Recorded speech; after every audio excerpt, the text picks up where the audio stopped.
now live on YouTube as well. Hi, YouTube people. Welcome in.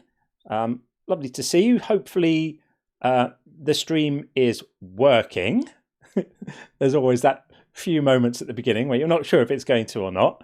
But I think it is. I think all is well. Let's have a look and see. On the YouTube side, we have Isa. We've got Robotaholic. Great to see you. Still want to see a picture of your new hair, dude. We have Isa is in. Kent Speak is in. Pasta Fairy in the house. Great to see you, Pasta. And Cardinal Wins also.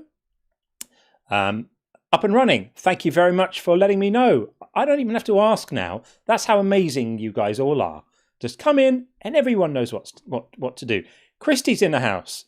Posting and ditching. Well, nice to see you, Christy. Thanks for coming in just to say hi. Sending you guys big hugs to you and Tyler. Hope that you guys are good. If you are with us on the YouTube side, if you are able to like the stream, that would be super helpful. That just tells the YouTubes that things are good. All right. Well, shall we get going, Sean? I think we've got our first guest, Mr. Terrific, lined up already. So.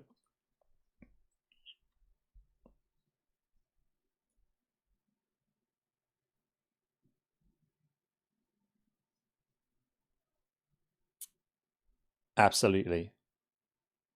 Yeah, brilliant. Thank you for that, Sean, and thanks everyone. Okay, so heading into the YouTube world, we're going to get in Mr. Terrific, who will be our first guest. Mr. Terrific, are you there? Hello, can you hear me? Can hear you indeed. Yeah, how are you? Cool. Good. How about you? Yeah, great, thanks. Welcome in. You are our first guest of the Saturday evening. So thank you for joining us. I think we've spoken before. Forgive me for not quite remembering. I think we spoke on the 2nd of May. There you go. That's fairly specific, isn't it? But welcome back.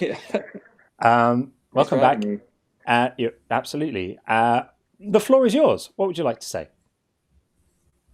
What's the I forgot. What's the topic of discussion? So the topic is we're making the claim God is evil and silly, both evil and silly.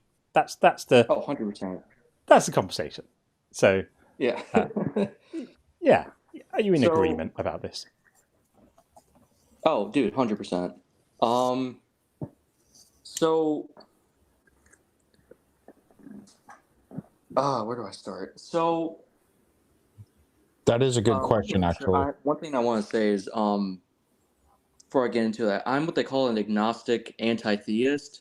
Mm-hmm. So I like to believe there's something out there, but I don't think religion is the way. Mm-hmm.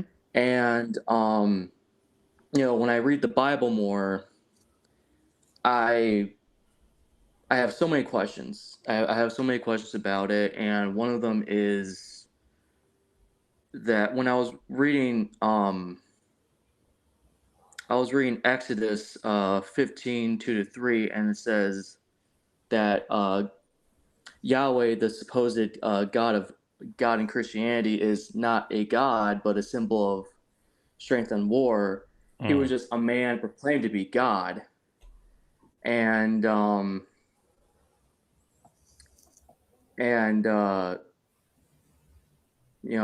was saying, like,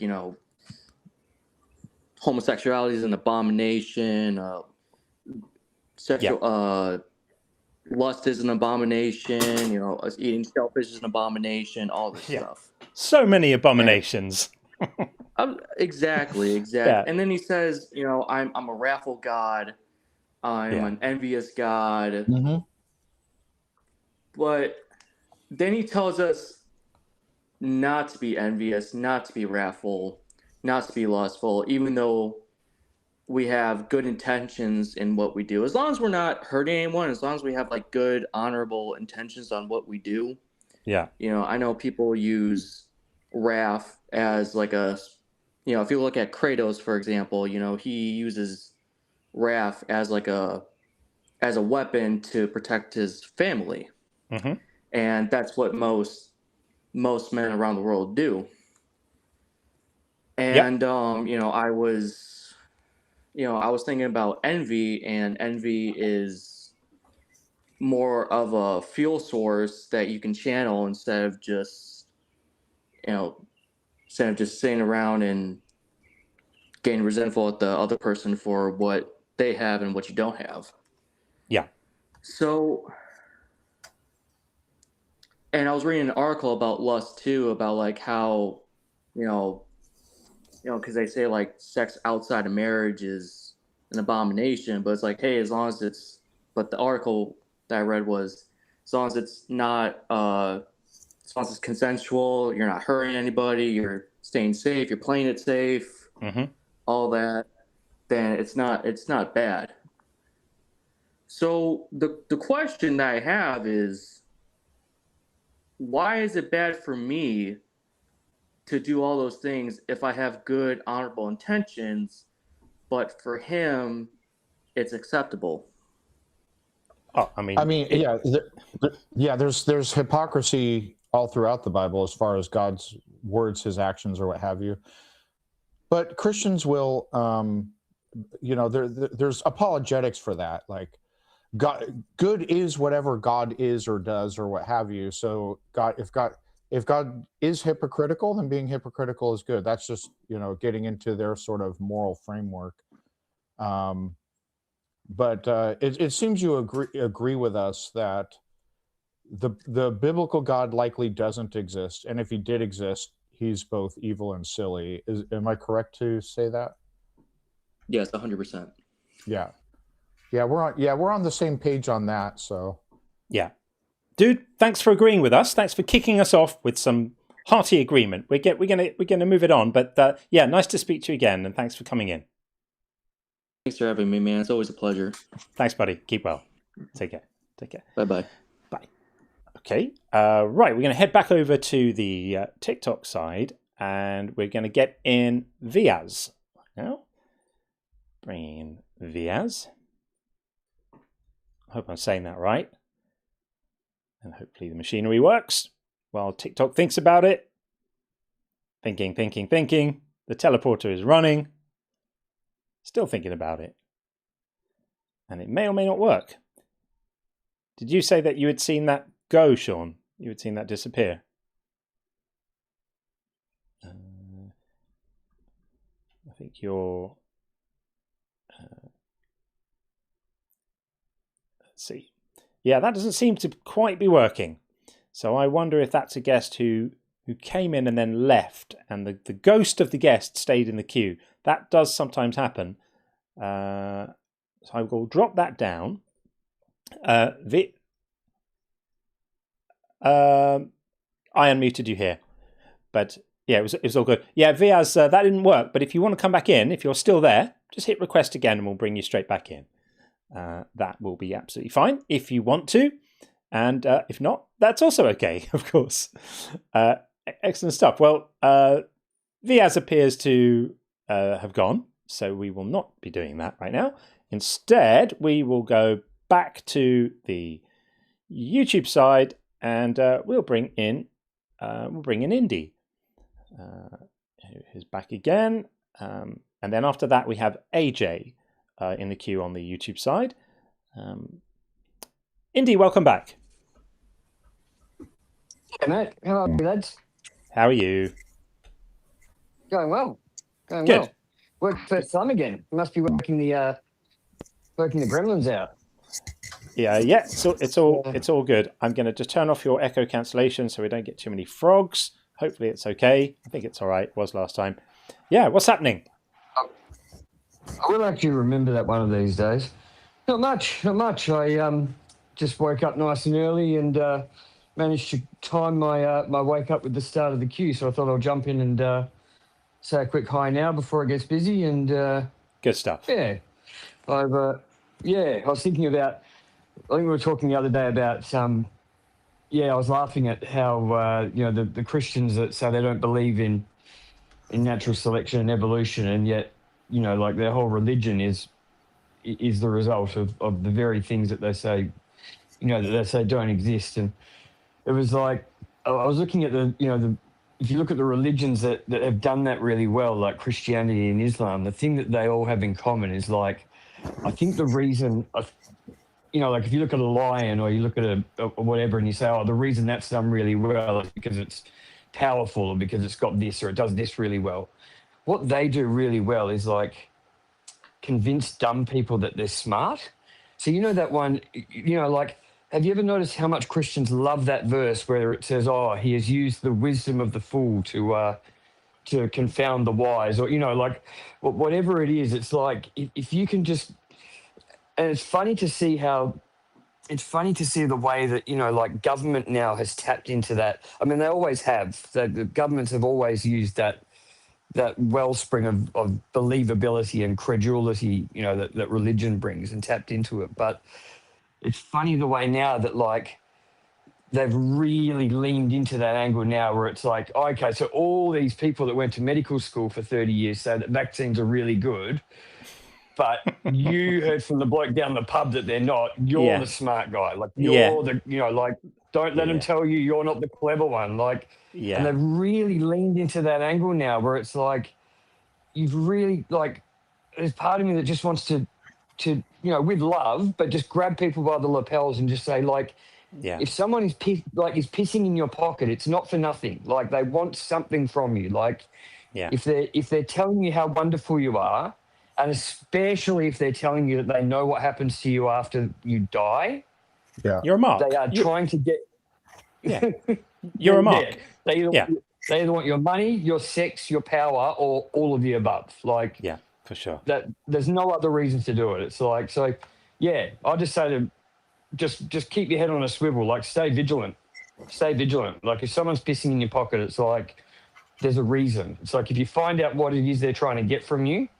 Yeah, and then probably get as far away from them as you can. You know, like once you sorted that out. But yeah, I think leaving the religion side of it out, just as if you want to have a good life, and I think everyone that's here, whatever beliefs we do or don't share, we're all here because we want to have the best possible life and believe true things. And it's like if we can do one thing for each other, it's like it's to just give each other a little nudge and go, hang on a second, just keep your head on a swivel here, like.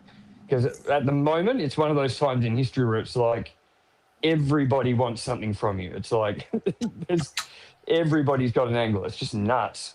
Yeah. Well, appreciate your perspective, dude. Nice to see you as always. Good to see you guys. Take it easy, man. Cheers, Indy. I'll be watching. Enjoy. Keep on. Thanks. Bye. Okay, that was the wonderful Indy. He always has something smart to say. Good stuff. Okay, we are going to stay on this side and bring in AJ next. AJ, are you there?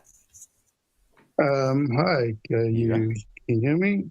Can hear you just perfectly. We got you. Yeah. How are you doing? All right. Weekend, so everything to enjoy. Good stuff. Well, the floor is yours, AJ. What would you like to say? Well, for me, it's like I know, like when people say like God is silly or God and all that, I say, but generally God can't be silly because he can't be silly if he never existed. Yeah, I mean, obviously we hear this all the time, but clearly what we're meaning by this is the character is evil in the book, and we also think it's a bit of a silly idea. So in the same way as I say, like sort of, you know, believing in the tooth fairy is silly if you're an adult. Well, God is silly. The whole thing is just silly. So this is one prompt that captures two conversational avenues, right? One is the moral character of this fictional character, right? But we can still talk about the character of this I truly agree. Yeah, it's like see, like I had a very awkward road with Christianity itself.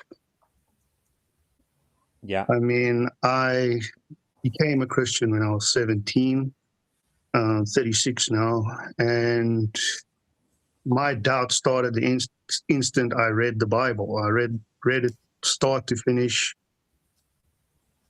and from that on, doubt it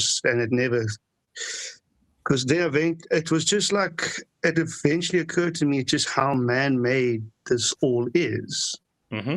When I realized Christianity is no different and a church is no different than a political party. It's all people jostling for positions, jostling for power. I remember when I was like part of kids ministry, the church elders were not happy with the way the church was going. I was just the helper, the guy in the background. And they started arguing amongst each other as to how we should go forward. And eventually they ended up canceling the kids ministry.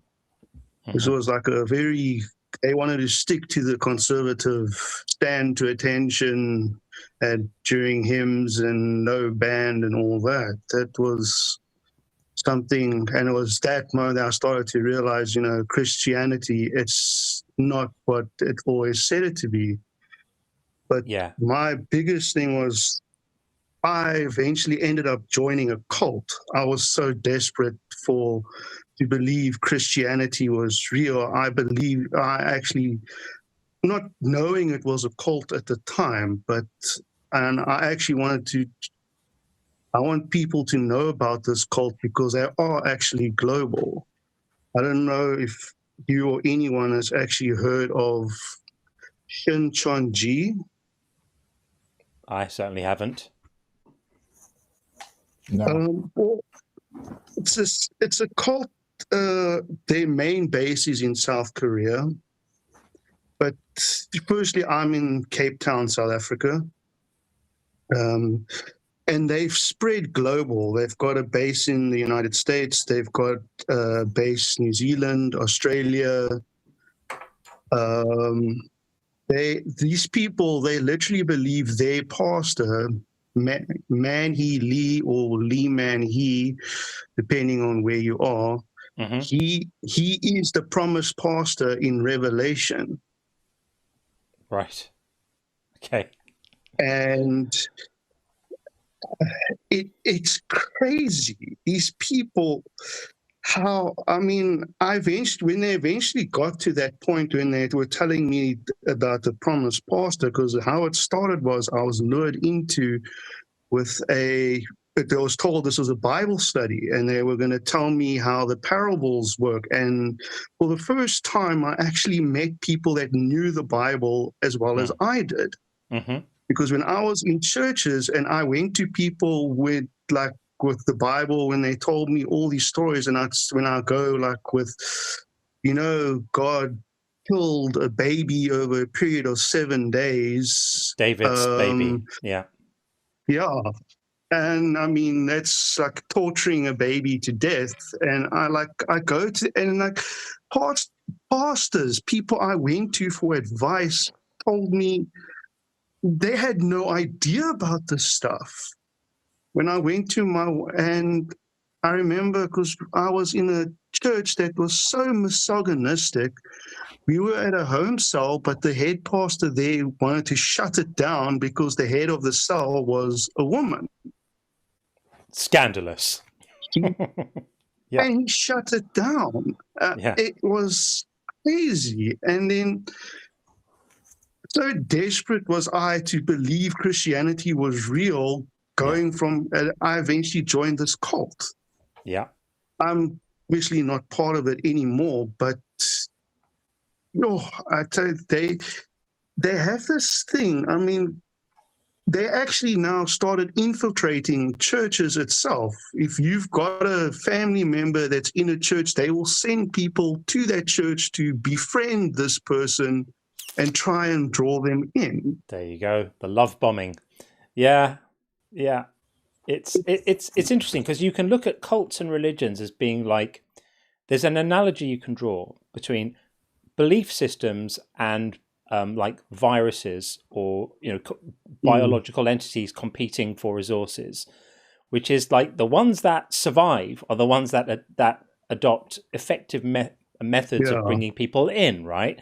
Or tell their adherents not to use any birth control, so they have lots of children, and then those children become vectors for the belief system. And This is why you have religions like Judaism, which are non-proselytizing. They don't go out there trying to get converts. It's quite hard to become a Jew if you're not a Jew, and they kind of, that's arguably a design flaw because there's not that many Jews. And then you've got other religions like Islam that very actively go out there and win converts and have very large families. I mean, the Jews do as well, but the Orthodox Jews do. But still, they're actively proselytizing, and it's effective. It's very, very effective. And so, yeah, the cults become very good at developing ways to bring people in and separate people from their families and stuff. That's what they do. And the ones who aren't good at it die away. So the ones you're left with are the ones who are good at it. It's like a kind of evolution, isn't it? Yeah, because like this is what they do. The whole idea was they were trying to recreate. Basically, he called himself the new John, the man he lead. He is the John in Revelation, having this vision, and then he's talking about they did a whole documentary about it. We watched this documentary about how he is the chosen pastor. The 7 messages were also South Korean. They had started this church called the Tabernacle Temple, and how he was sent by God to, save you. And the whole story was so bizarre, but I was at that point where I wanted Christianity to be real that so badly. Yeah, because my whole life was not my whole life, but like even my whole identity was tied into Christianity. Yeah, and then once eventually it fell apart, and I couldn't take this anymore, because I remember there was this one time when basically these people, obedience is everything, but basically that's the same with God. Obedience over everything else. And they once called it, there was a surprise meeting, and then we were told to go there. We went to the specific place, but the leaders weren't there, and I was very irritated. And then eventually when the leaders showed up and I told them my concerns, they told me I was rebelling against the kingdom of God. Of course. Yeah, a very naughty boy. Yeah, I mean, look, this is it. This is a cult mentality, isn't it? So, but thankfully, I'm not. Like I said, I'm not part of them anymore. It's like when I'd like to think of myself as a negative agnostic. I mean, I don't think there is a God. I'm open to the idea of, say, a creator God. The only thing I am not open to at all is basically an all-powerful, all-knowing, and all-loving God. Who loves foreskins? Impossible. Who loves foreskins? Pardon? Yeah. Who loves foreskins? Yeah.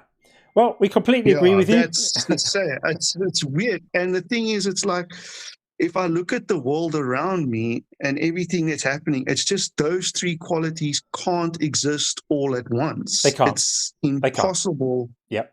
If You're right. look at, yeah, I mean, I said to him, in best case scenario for Christians, a very powerful, very wise, but also very emotional God exists.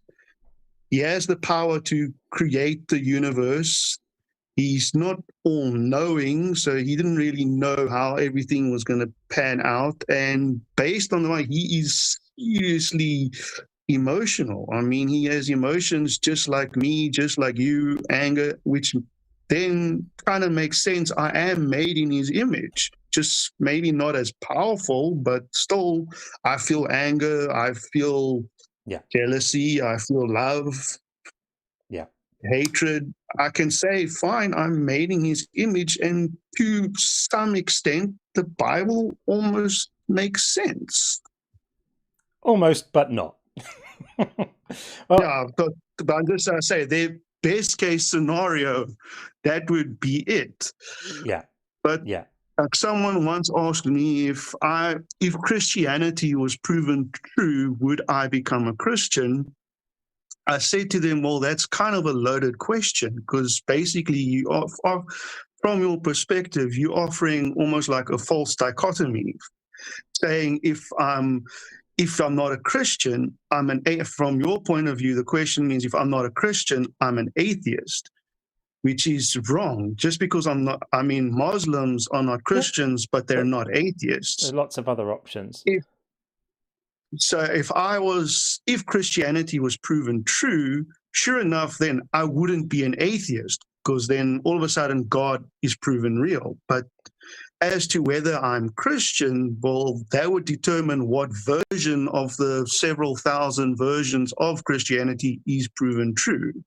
Of course. Because any version that says a decent, good person has to burn in hell for all eternity, or something, just because he doesn't believe the right thing, I'm sorry, I can never, ever follow such an entity. To me, that is wrong. We agree, AJ. We completely agree. We are completely aligned. So thank you for calling in to share your perspective as well. And we appreciate it. And sending love to South Africa. I like Cape Town. It's a lovely part of the world.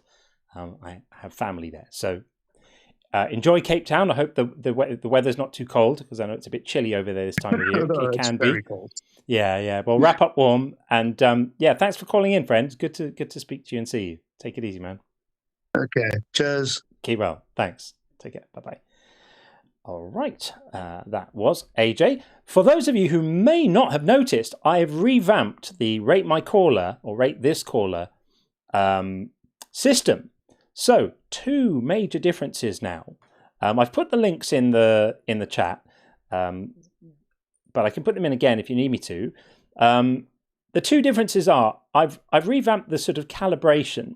So now it used to be the case that anyone who was anything to the left of the center line was almost always identified as a troll, and a few people commented on this, and it wasn't right, because there are people who just don't make very good arguments. It doesn't mean they're trolls. And really that x-axis, the middle line, the moving from left to right, is really an indicator of how good you think the intent is of the person who's calling. And so I've recalibrated so that only the bottom 15% is troll. So anything in the left end is troll. Then there's a section in the middle where you're not a troll, but you're just like not that great. I can't remember now exactly what I called it now. I called it something else. I think I called it shifty. I called it shifty. And then anything to the right of the line, then it gets into how good the arguments are up and down. So that's the one change. The other change is you now get to see how many people are on and how many people are voting and where they are. You can see the little dots. Each person playing around with the ball is represented by a little dot. So you get to see everyone. So that's fun. I hope you enjoy it. And I want to be really clear about this. This is not about fostering a them and us attitude and othering people. The idea here is actually to incentivize people to make better arguments and come with good faith, whatever they believe.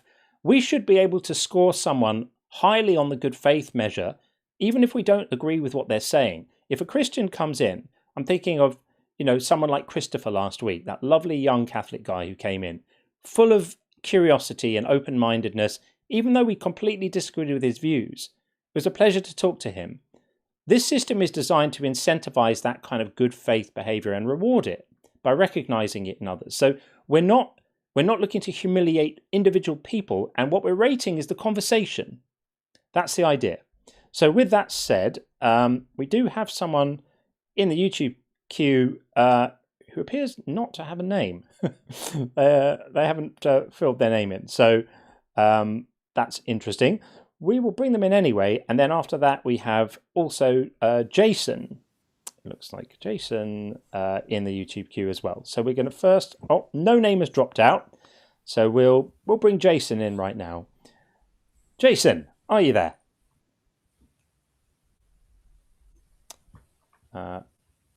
Earth to Jason. Paging Jason. Are you there? Jason, can you hear me? Let's have a look. Let's try and refresh the mic. Actually, Jason he's in the chat. He said he can hear us, but we can't hear him. Right. Yeah. So Jason, we cannot hear you, but we understand you hear us. So. Yeah, that's quite strange. I'm trying to sort of refresh the connection, but it's still apparently not working. Yeah, we got you now. Yeah. I don't see him. Can you hear Oh, him? so you don't hear him? Hang on one second. Yeah. Can you hear me? I hear you. No, it's not. It's not coming. So John, I can hear him and you cannot. And Yeah, I don't know if either chat can. It's not piping through for some reason. Very strange. Okay. Yeah, Jason, if you wouldn't mind, just either refresh the browser or go out and come back in. Did you hear him, Jason? Yeah, he just dropped out. So hopefully he'll come back in right now. I think he could hear you. Yeah. Yeah, it's just this weird thing. Everyone could hear each other except you couldn't hear him. Yeah, and no one else on the stream would be able to. You're hearing him on video itself. But let's try again. Let's try this again. Jason, are you there? Hello? Yep. Yeah. There you go. Okay, so we're all good now. Yeah, we're all good now. So that works. Welcome in, Jason. Thanks for coming up. Thank you. Sure. Hi, how are you? Yeah, good, thanks. We are good. Let's just get your name up on the board. Oh, wow. There we go. Right. The floor is yours, Jason. What would you like to say? So I've watched you guys a couple times. I really like your content and your debates and stuff. Sorry, I was not expecting to be invited on. I've tried to kind of get on before, but I was just like, oh, I see we're live, so I was like, okay, I'll click, and so now I'm here. So yeah, you're in really early, cool. So it gets a little bit harder later on when the queues get longer. But okay, cool. While we're warming up, it's quite easy to get in. Sure, that makes me feel a little less nervous, I suppose. No need to be nervous. It's all good. So pretty much, I guess what I've always wanted to kind of bring up was because I've been, I guess you would say, a theist my entire life. My whole family is so Christian. It's how I was raised. Right. I work pretty much like I don't work at a church, but I work like with a church, like adjacently, I guess. So I'm always working with them. Yeah. So it's like very ingrained in pretty much my culture, and it's like, or my community, I guess. And I had been in LA for a very long time, and now I'm back not in LA, and it's like it's been so like just the world that it is here in the Midwest, I guess, is very, very theological, I guess. And yeah, it's like, I guess my question or my perspective is like, because I'm talking to these people now because so I'm gay, and so I've just always kind of figured, well, if you can't make this stuff apply to all people, then there's problems there. You know, I'm like, if it's not like literally, if it can't apply to people, then so I'll ask them, what is your alternative for gay people genuinely? Because for the most part, they don't like to answer those questions like head on. Yeah. So, but you know what, they want them to all be priests or asexual or to turn straight or something, which is completely ridiculous. No one would ever expect that of somebody. Not if you're, it's very dehumanizing. It's horrific. To we had a guy in last week who said, just be celibate. Just commit yourself to a life with no intimacy. So easy to say to someone else, right? So easy to say that. Dude, but in LA, I would not have heard that ever. So it's like now I'm kind of constantly surrounded by people who are very nice, but the things that they believe, and they'll even say that they have no problems with gay people or anything. But then like when you get to the actual what they're saying, it's like it's the most kind of demented thing. It's even worse than you would think, sort of. Yeah. And so like the issue that I'm kind of that I've been wrestling with is that these people are so like the thing that they're given, it answers all of the questions for them, like all of their ego, like whether it's mentally fixes it, it solves something emotionally for them that reality and the truth, I don't know if it can compete with.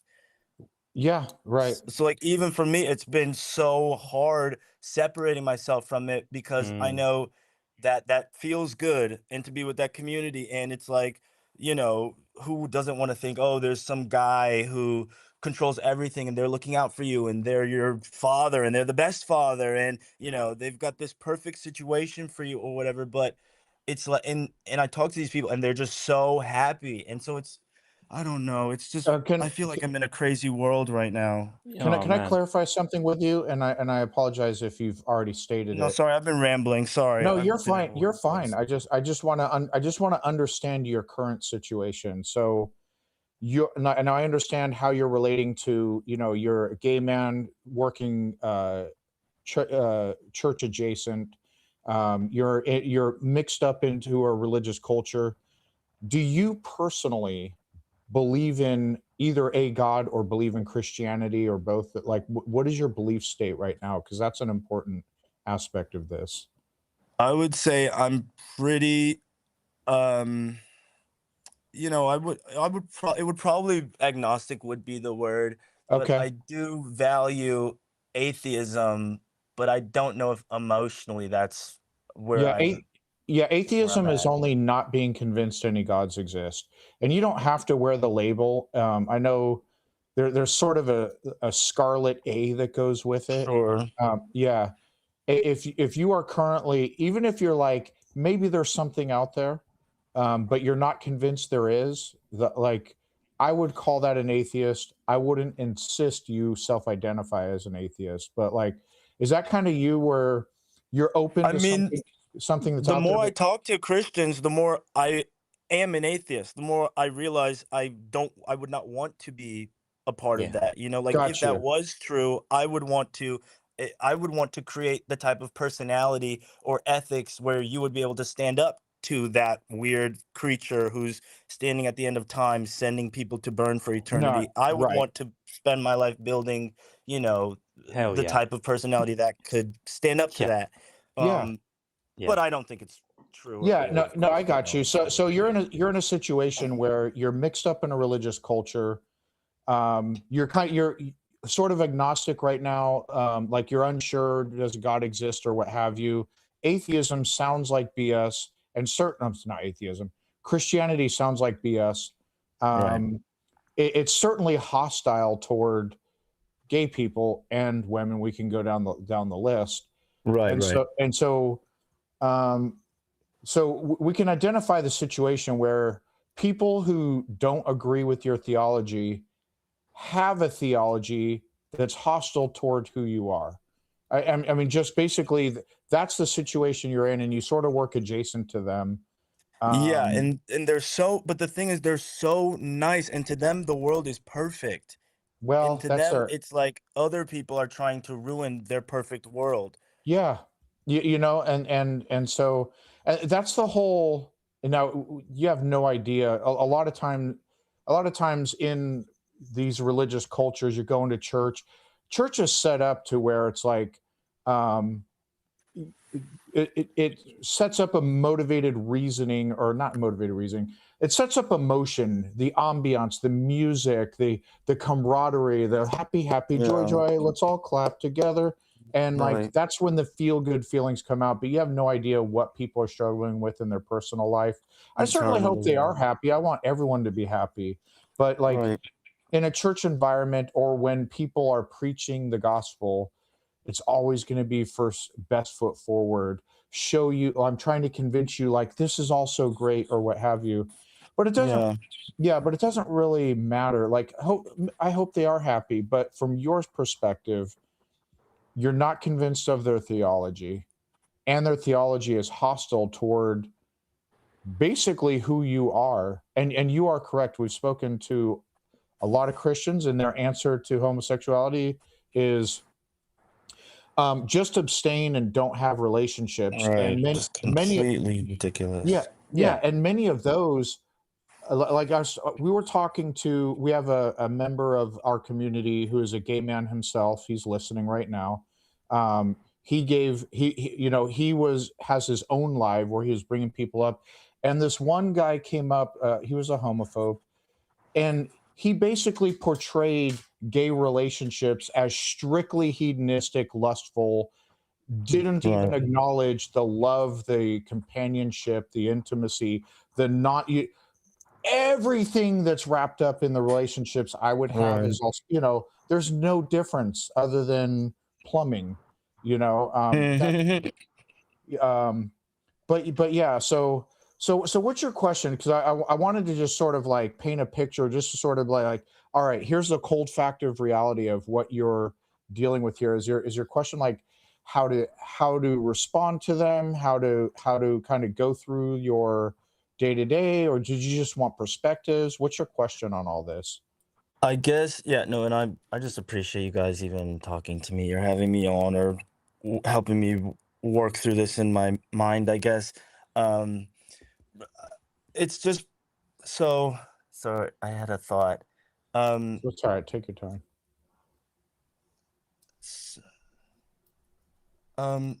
I don't, it's so I would say lately my feeling about it has just been like this feeling of giving up family and happiness just to be right, you know?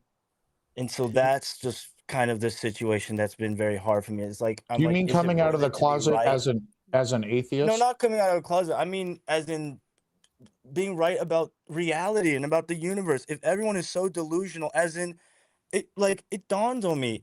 We literally all across the world, it's not even illegal nowhere to circumcise kids. They only Right. do it because God told them to do it. All Yeah. across the world, they're cutting off the tips of boys' penises. And meanwhile, they want to say, oh, trans is mutilating and mutilating. But in real life, we normalize cutting off the tips of kids' penises because God told them to. Like, that's the real world that we live in. So Yeah. it's like, what's Let even me. the point of trying to be right in it? Because it's I want to just offer you. so I want to deep offer you in. something. I want to offer you something. So Mhm. there isn't Yeah. like a. There doesn't always have to be a trade off between being right and the relationships with the people in your life that are important to you.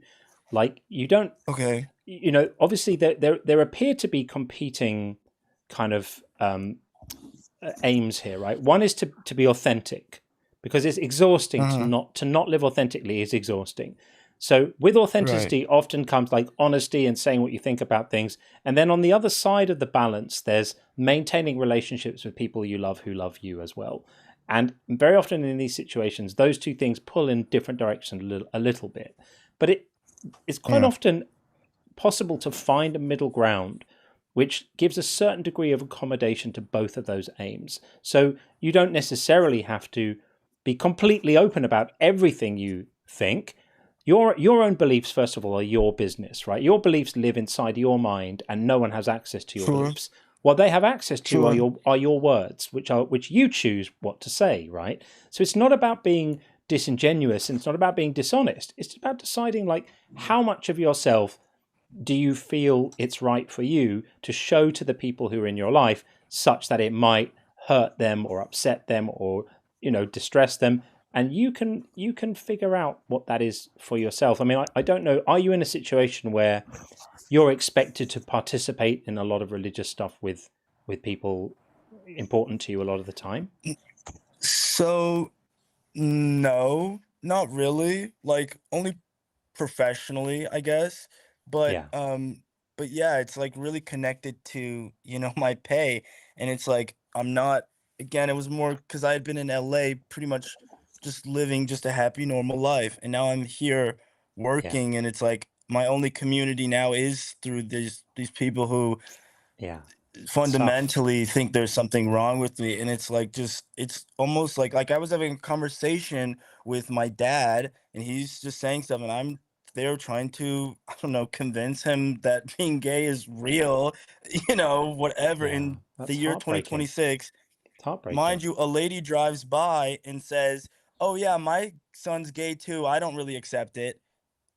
And I'm like, I feel like I'm in Twin Peaks or I'm in some kind Yeah, of loony world. It's like I don't yeah. know. I really, I just, it's been so just You really deserve better. I'm just lonely, I looking guess. at my friend Robotaholic in the YouTube chat saying I support you. You feel you deserve better than this, and he's absolutely right.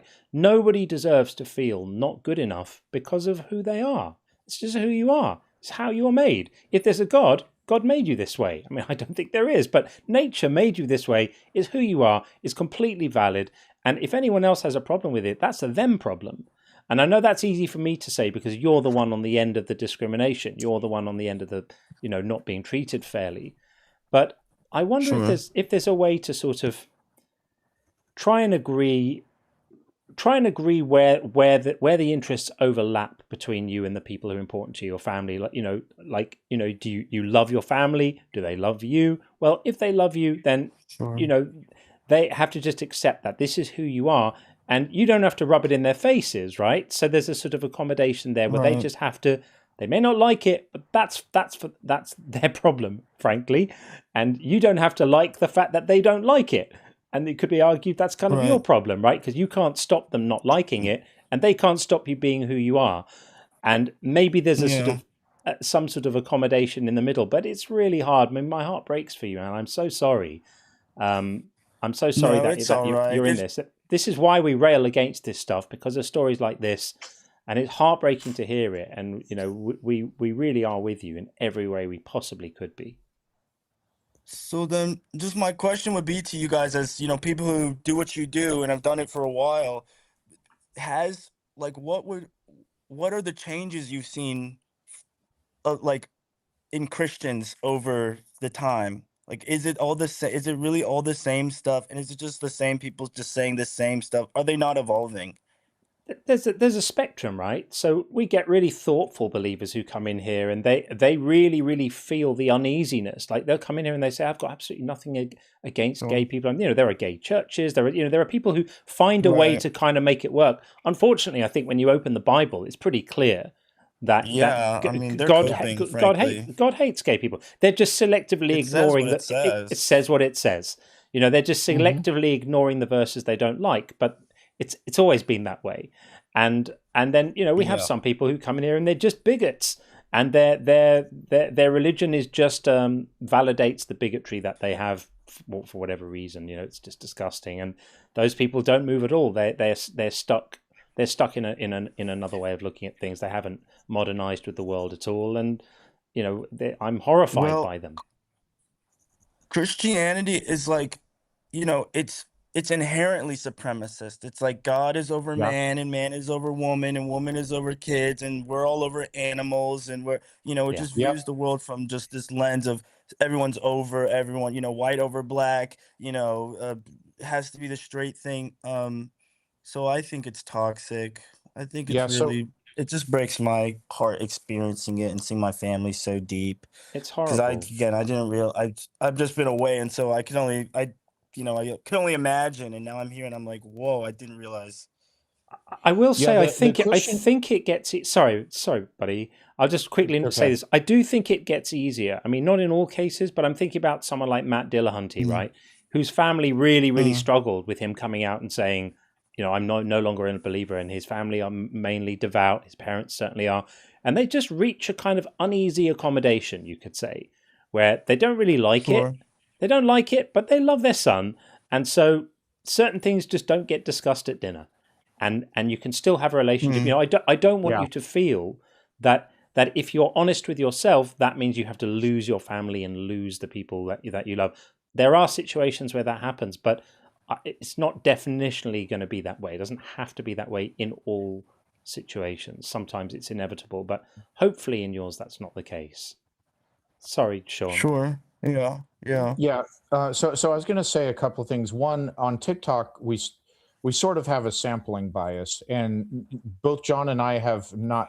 Neither of us have been on TikTok for quite some time, so it's hard to get a pulse on, changes in Christian culture, what have you. Just one thing I've noticed though is because I'm in North Carolina, sort of the Bible Belt.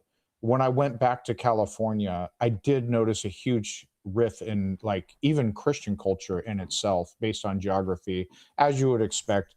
California, the Bay Area where my sister lives, very high gay population, much more liberal views. And so geography, a lot of things affect what people believe or their attitudes towards groups or what have you. Geography is certainly one, religion is another.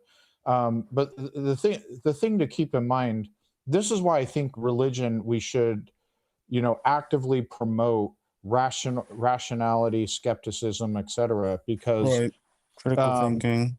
yeah, so I can have a conversation with a Christian, and I often do, about why do you believe gay relationships are immoral? But the bottom line is, when they believe God has told them to consider gay relationships to be a sin, how do I argue with that? Because I can, if you don't bring God into it, I can argue for the well-being of gay people, the well-being of society, how Right. every argument against gay relationships, you can come up with them. I've heard many, but they all crumble like a house of cards. I could Right. reason with you otherwise, but then when you start, but the all-knowing, all-powerful, all-good God told me Right, to you be can't against gay really. marriage. Yeah. How do I Yeah. reason with that? I can't. And that's just one reason why I think it's important to normalize losing your religion, normalize non-belief, make that normalized, give people permission to really think about these things, and promote skepticism and rationality. Because when somebody dogmatically has toxic views on something, you literally can't reason with them, because you're going against this imaginary God. So I can't reason my Right. way out of that. Yeah. No, yeah. Yeah, I appreciate it. Listen, yeah, no, well, Christians, I'm surrounded by them now, and I know you guys talk to them a lot, and so I wasn't expecting to be on here. I appreciate you guys talking to me, though. Sure. Sure, Well, anytime. we're here. We're here if you ever need a top up of the good stuff, and you're very, very, very welcome in this community, and this is a place for you while you work on finding a new community. I hope that you can find some community where you live of more like-minded people who aren't cult members, who can just accept and love you for who you are.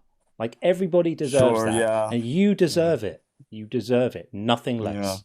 Yeah. No, I've just been working so much, so just one of those things where, yeah, you got to be active about it. Go consciously do it for sure. Yeah. Sure.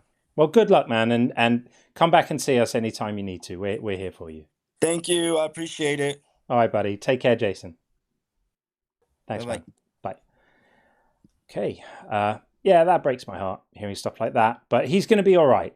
He's going to be all right. He's got a head on his shoulders, and he's going to be. He'll be good.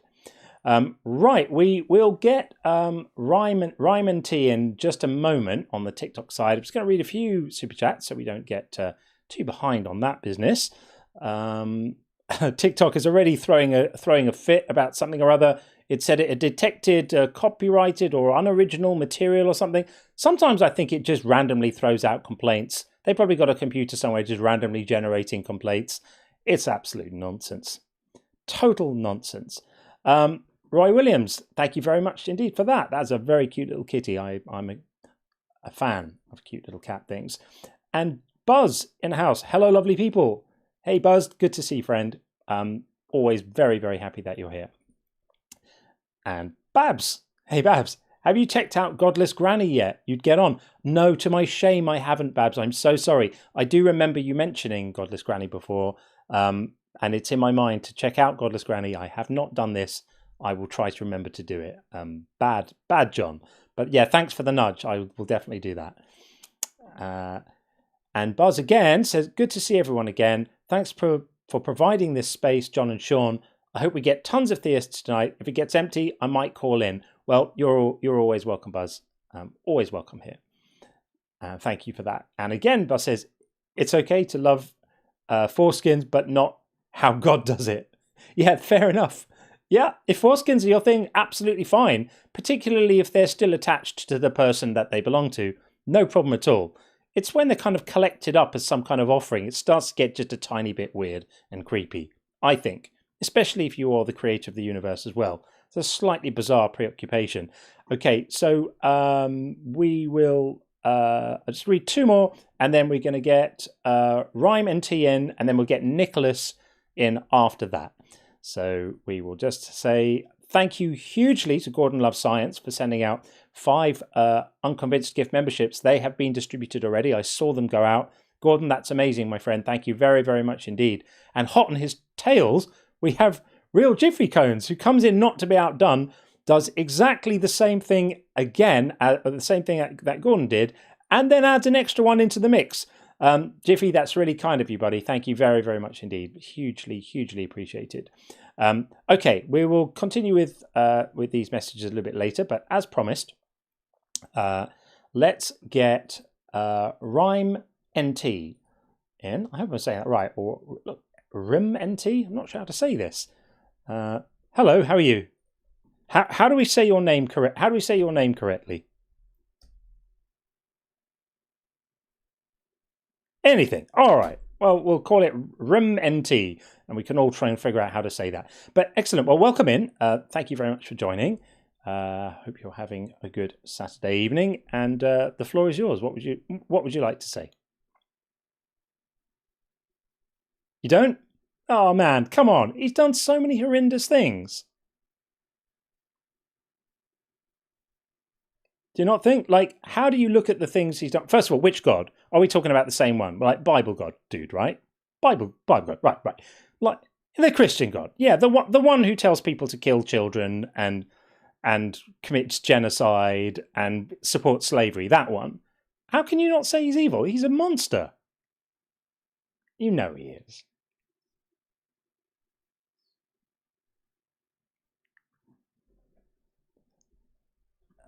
I'm hearing no caller audio. There we go. That should be better. I don't know why the caller audio got muted, but you should be through now. Just say something for us so our friends on YouTube can hear you. Hello. Yeah, it should be okay now. Should be okay. Thanks for the messages on YouTube, but it should be all right now. Just speak a bit for us. Sure. So aren't you laboring under the apprehension that what's written in the Bible was laser-eyed by God? I'm just going to make sure that everyone can hear you. It should be through now because the audio is getting through now. Fine now. Good. Okay, sorry, just checking for that. It did the same thing last week. Right. We are going off the basis that it's based on how the Bible describes God. Do you believe that the stories in the Bible about the atrocities that God committed are not true? Because that's a separate conversation. Yeah. What do you mean, like not true? Well, in other words, the Bible says, for example, that God had passed along orders for the Israelites to unalive every man, woman, child, baby, and animal of the Amalekites, as an example. Yeah, do you think that 15? Right. Yeah, do you think 15 that as the consecration to the ban? Yeah. Do you think that actually happened? In what sense do you mean actually happened? The story as told, did it happen in reality? No. Okay. So I think the text gives you ample opportunity to figure out that it didn't happen like that. Okay, but you know what? Even if it didn't, this is a story, right? Even if we take this as allegorical, then it's an allegorical account of someone who's very evil who tells men to kill children. So why is it allegory? Well, are you saying it's allegory or did it happen? I didn't say it's allegory. Okay, sure. So it's just a fake story? It's the Deuteronomistic historians' propaganda over 1 Samuel 15, which is an insertion over the text. Right. It's a true or false account. Is it true or is it false? Okay. But in what sense? He's saying it's false. He's saying that this story was propaganda inserted into the Bible later or something. But look, the thing is, we don't need to get caught up in specific verses, right? You could come up with a code for every verse in the Bible that says that God does something horrible, and eventually there'll be nothing left. There'll be nothing left, right? Because is it also propaganda that God sends non-believers to hell? Is it also propaganda that God allows children to die of cancer? It depends which verse you're talking about. To me, does God send non-believers to hell? No, I don't believe so. Okay, so every verse that says that is false. So basically, everything that's in the Bible that you don't like is just. What verses are you talking about? Everything that's in the Bible that you don't like is just propaganda, and then the bits that you do like are to be taken at face value. Is that the principle being applied? What I'm talking about is like take a deep breath, like look at scholarship over the Bible, look at how the stories and how the books were created. And if you want to take 1 Samuel 15 and the slaughter of the Amalekites, and the condemnation of soul as a great example. Okay, I see you grinning. I'm sure you're aware of the Cross's work on the Deuteronomistic historian and how there are elements. As I said, it doesn't matter if you want to pick out the odd verse here and there and come up with a theological cope for them. I don't care. Not a theological cope. Well, they're theological copes. They still are, because even if you take out all the Bible stories, he's still a jerk if he exists. Because look at the world. If there's an all-powerful God invigilating the world now, this judgment is not based purely on Bible verses. If you're someone who just reads the Bible and takes the bits you don't like as not being true, fine, okay. Well, everybody comes to a text with their own interpretation. Well, you sort of appear to be. I'm talking about applying a critical method. Over to the construction of these texts. So apply your critical method to babies with bone cancer then. In the problem of evil. And it's awful. That would be the one. So God invigilates the babies with bone cancer, could intervene, to not have it that way, and chooses not to. We will get there, but you're okay that the biblical texts. No, we've moved on from that now. You don't like the biblical text, so let's ignore them. Let's look at babies with cancer. I'm not ignoring them. I'm allowing them to say what they say in their context. That's fine. So let's ignore the biblical texts. So you want to ignore all the biblical texts? Well, you're the one who wants to excuse them away. So I'm saying, okay, well, if you want to excuse them away, I don't need them. Excusing them away. You are, but I don't need them. Let's look at the scholarship around each individual verse. So you don't want to address the real world. I mean, do we really have to go through absolutely every verse in the Bible where God says or commands or condones something unpleasant and hear what your academic excuses are for them? That's going to take hours. Academic excuses, the context. The context, yeah. So the context of John 3:18 saying that non-believers are condemned, that can be explained away. The context of Mark 16:16, non-believers are condemned if not baptized, that can probably be explained away. Revelation 21:8, there's a lake of fire for the non-believers. I'm sure that can be explained away. All the things can be explained away. The bears mauling kids, that can be explained away. The condoning of slavery, that can be explained away. You're going to explain away all the Bible, and I'm going to say, okay, if you're of a mindset to do that, then let's ignore the text and just look at the concept, right? If that's your perspective, we don't need the text. You're making a straw man. You're saying I'm just explaining it away without any kind of justification. I'm saying I don't care. I'm saying I don't need the text to make my argument. So if you're even for the sake of argument. So why are you bringing up the text? Because I didn't know that because most people don't explain it away like you. Something else. No, because most people don't explain it away like you. Most people make excuses for it and try to say it was good, and then they lean into divine command theory. I'm not going to make excuses, but I am going to point out where the text itself contradicts. Great. So let's grant for the sake of argument, let's say you are correct and every awful thing God does in the Bible doesn't actually mean what it means or is put there for propaganda, didn't actually happen. That's not what I'm saying. Okay, whatever you're saying. Okay, let me finish. What do you mean, whatever I'm saying? So you want me... Let me finish and don't talk over me, please. I let you speak. Okay, so let's grant everything, your interpretation of the Bible, that the Bible doesn't say God did anything bad, etc. Fine, let's grant all of that. Okay, well, let's grant whatever you want to grant. Let's talk about the real world and all the suffering that God allows in the real world. Are you good with that, or are you uncomfortable doing that?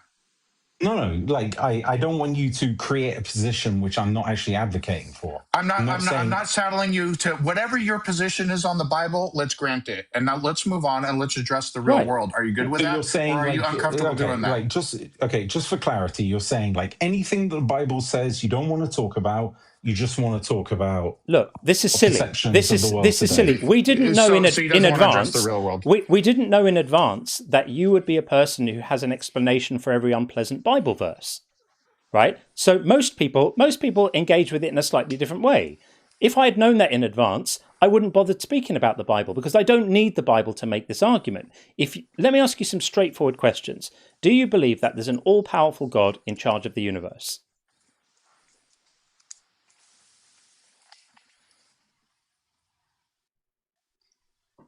Can you hear me? Yeah. Do you believe that there's an all-powerful God in charge of the universe? Yes. You do. Okay. So do you believe that God can see everything that's going on right now. Yes, but can't form causal relationships with wait, our wait, universe. Wait. Then he's not all powerful. No. I'm asking you a line of questioning at the moment. Because he's outside of space and time. Blah blah blah. blah of course. Outside of time. Yes, he's outside of time, so he can't do anything. Yes, of course. Okay. So with that said, I don't need to bring the Bible up to have this conversation with you. All we need to do is look at reality, right? I asked you if you believe there's an all-powerful God who created and invigilates the universe, and you said yes. Now, when I proposed to you the degree of suffering in the universe, but you didn't say create or invigilate. You just said all-powerful. Just for clarity. Do you have a different answer on that then? So is there an all-powerful God who your God is becoming more idiosyncratic as the conversation goes on? I'm feeling it's one you designed yourself, but that's okay. You're entitled to invent your own God. That's fine. No. So this is the classic definition. Like God is allowed to be outside of space-time. If God is outside of space-time, he can't do anything. Okay, so do you know what an ADS-CFT boundary is? Absolutely no idea. If God is outside of space-time, he can't do anything because doing anything requires sequencing, right? To have an intention and then to act. If you have an intention then act, that's a temporal sequence of events which requires time. So if God is outside of space-time, he ain't doing anything. Do you think all of space-time has sequential ordering of events? Yes, that's what space-time means. No, it doesn't. Like that's what being in time means. That. I would encourage you to look at relativity because I have looked at relativity. I understand what space-like separated events have no ordering of events. That is the definition. Does God have power over the universe as it is now? This God's getting weaker and weaker as we go. Now this God is not able to sequence events. Yourself. Apparently, does God have power over the universe? Let's try and stay linear. Yes for or no? 1 second. Okay, I'll circle back to the question. Go ahead. Okay, let's try and stay linear. The host claimed that all events in space-time have a causal order. No, I didn't. I didn't quite say that. He wants to have a debate about physics with non-physicists. Yeah. I just said this is very simple. I just said that if God chooses to do things and then does them, that is a sequence of events. No, it's not. Because it's not. Outside of space-time, space-like separated. That's not me. From our current position. You might have a corner of your mind where that makes sense, but nobody here buys that. That's just bananas, right? If God I would politely suggest because you don't understand physics. Of course, it's my lack of understanding of physics. Does God have power over the universe as it is now? Can God change things, create miracles in the world we live in right now? Apparently not. No, he's useless. Oh, did you say no? Yeah, he can't. Okay, so he's not all powerful then. All right, cool. What do you mean by all powerful? This man believes in a God who can't do anything. This is fantastic. Does creating miracles in the world we live in? Sean, if there's sound coming out of my mouth, please don't speak. I didn't speak over you. All right. Infinitesimally. Okay, so. Infinitesimally large. I'm going to finish my point. Please don't talk over me. All right. All right. So if you're saying God is all powerful, creating miracles in the current universe that we live in now falls under the subset of all, right? No. Okay. So. Oh dear. Okay. So we've entered the logic. The logic-free zone has arrived. Okay. As an example, okay. Yes. As an example, John, try and follow this. Okay. Okay. So you're aware there's a galaxy a long way away called Andromeda. Right. Yeah, it's the closest galaxy to us. Yeah. So can you say what is happening now on Andromeda? I could say what's happening. However many light years away it is. That many years ago. What does that mean, Sean? In other words, when you large. No. So when you look, I'd have to Google. It takes a little while for the light to reach us. So we don't have any access to any information about what's happening on Andromeda because of the distance between us, as you know. How long does it take the light to reach us? I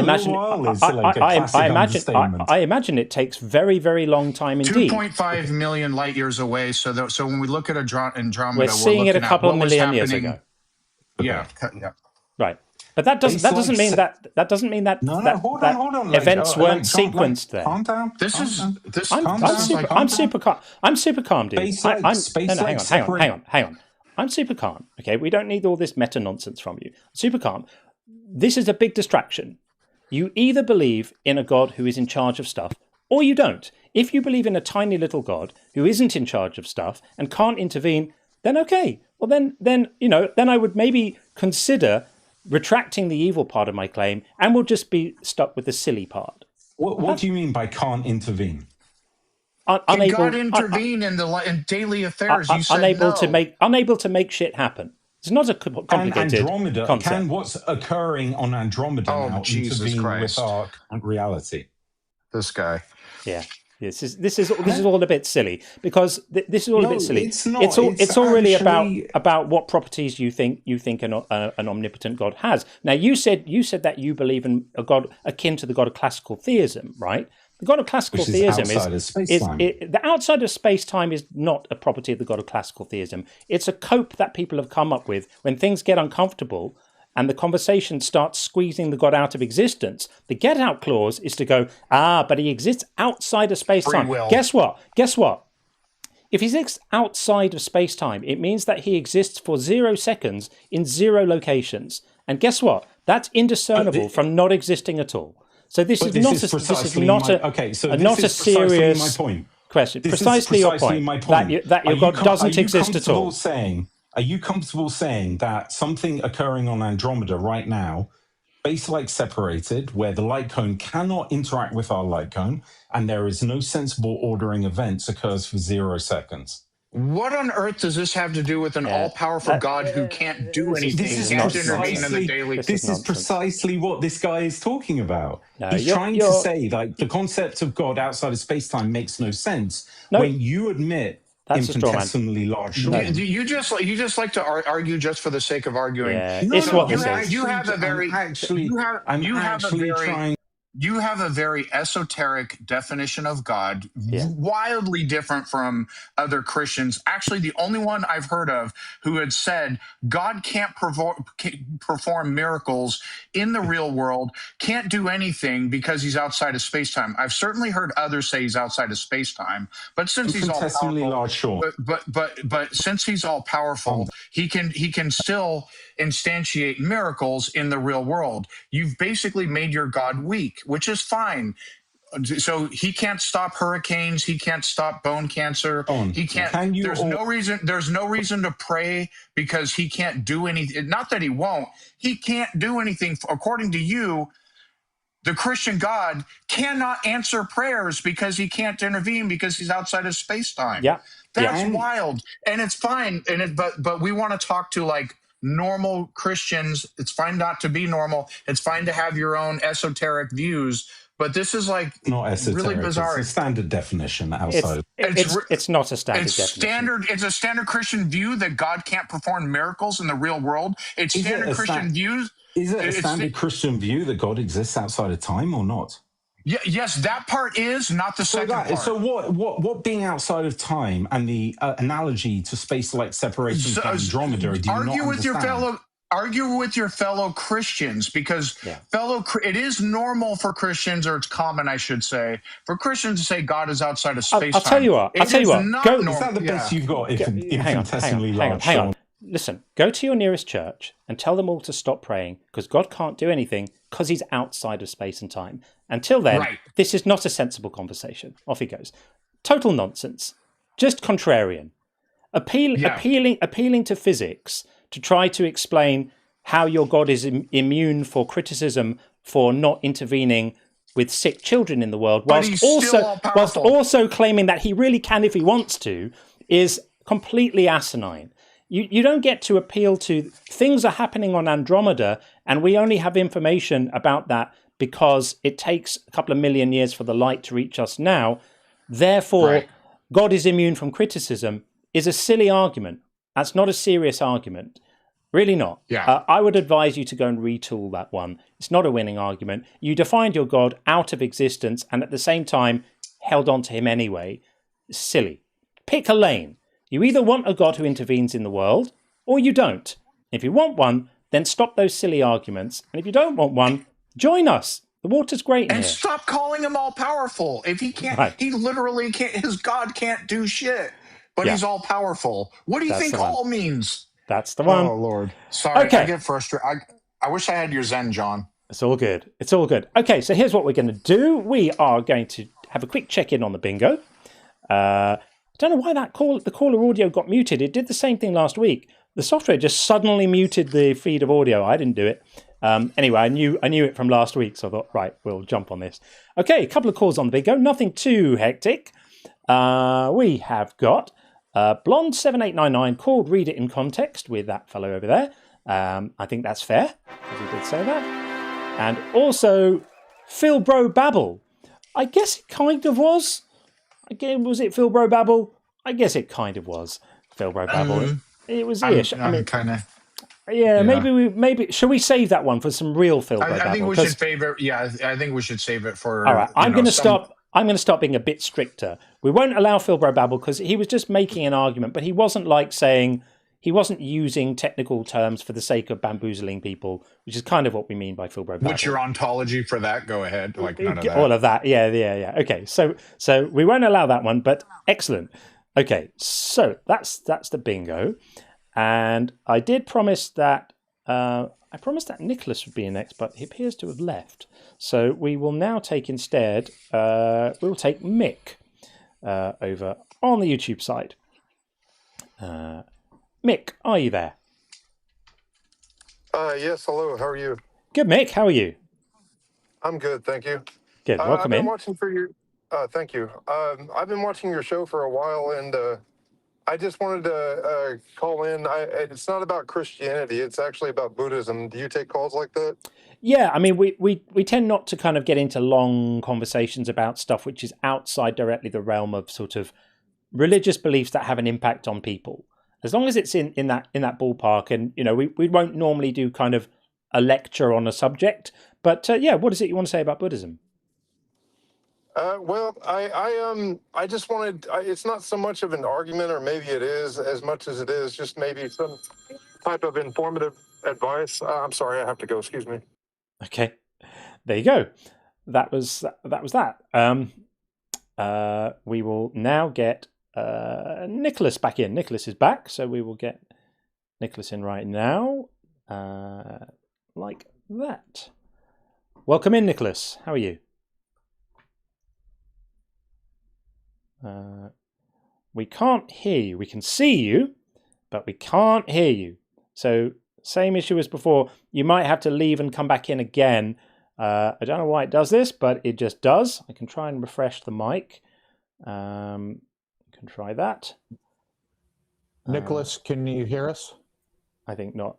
Same issue again.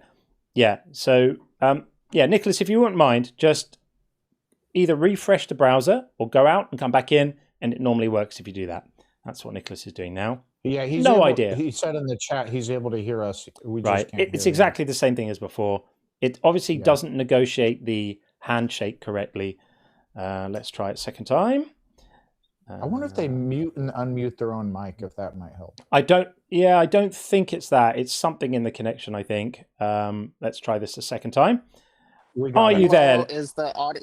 There you go. The audio working? We got you now. Yeah. Excellent. It's just that. Yeah. So welcome in, Nicholas. How you doing?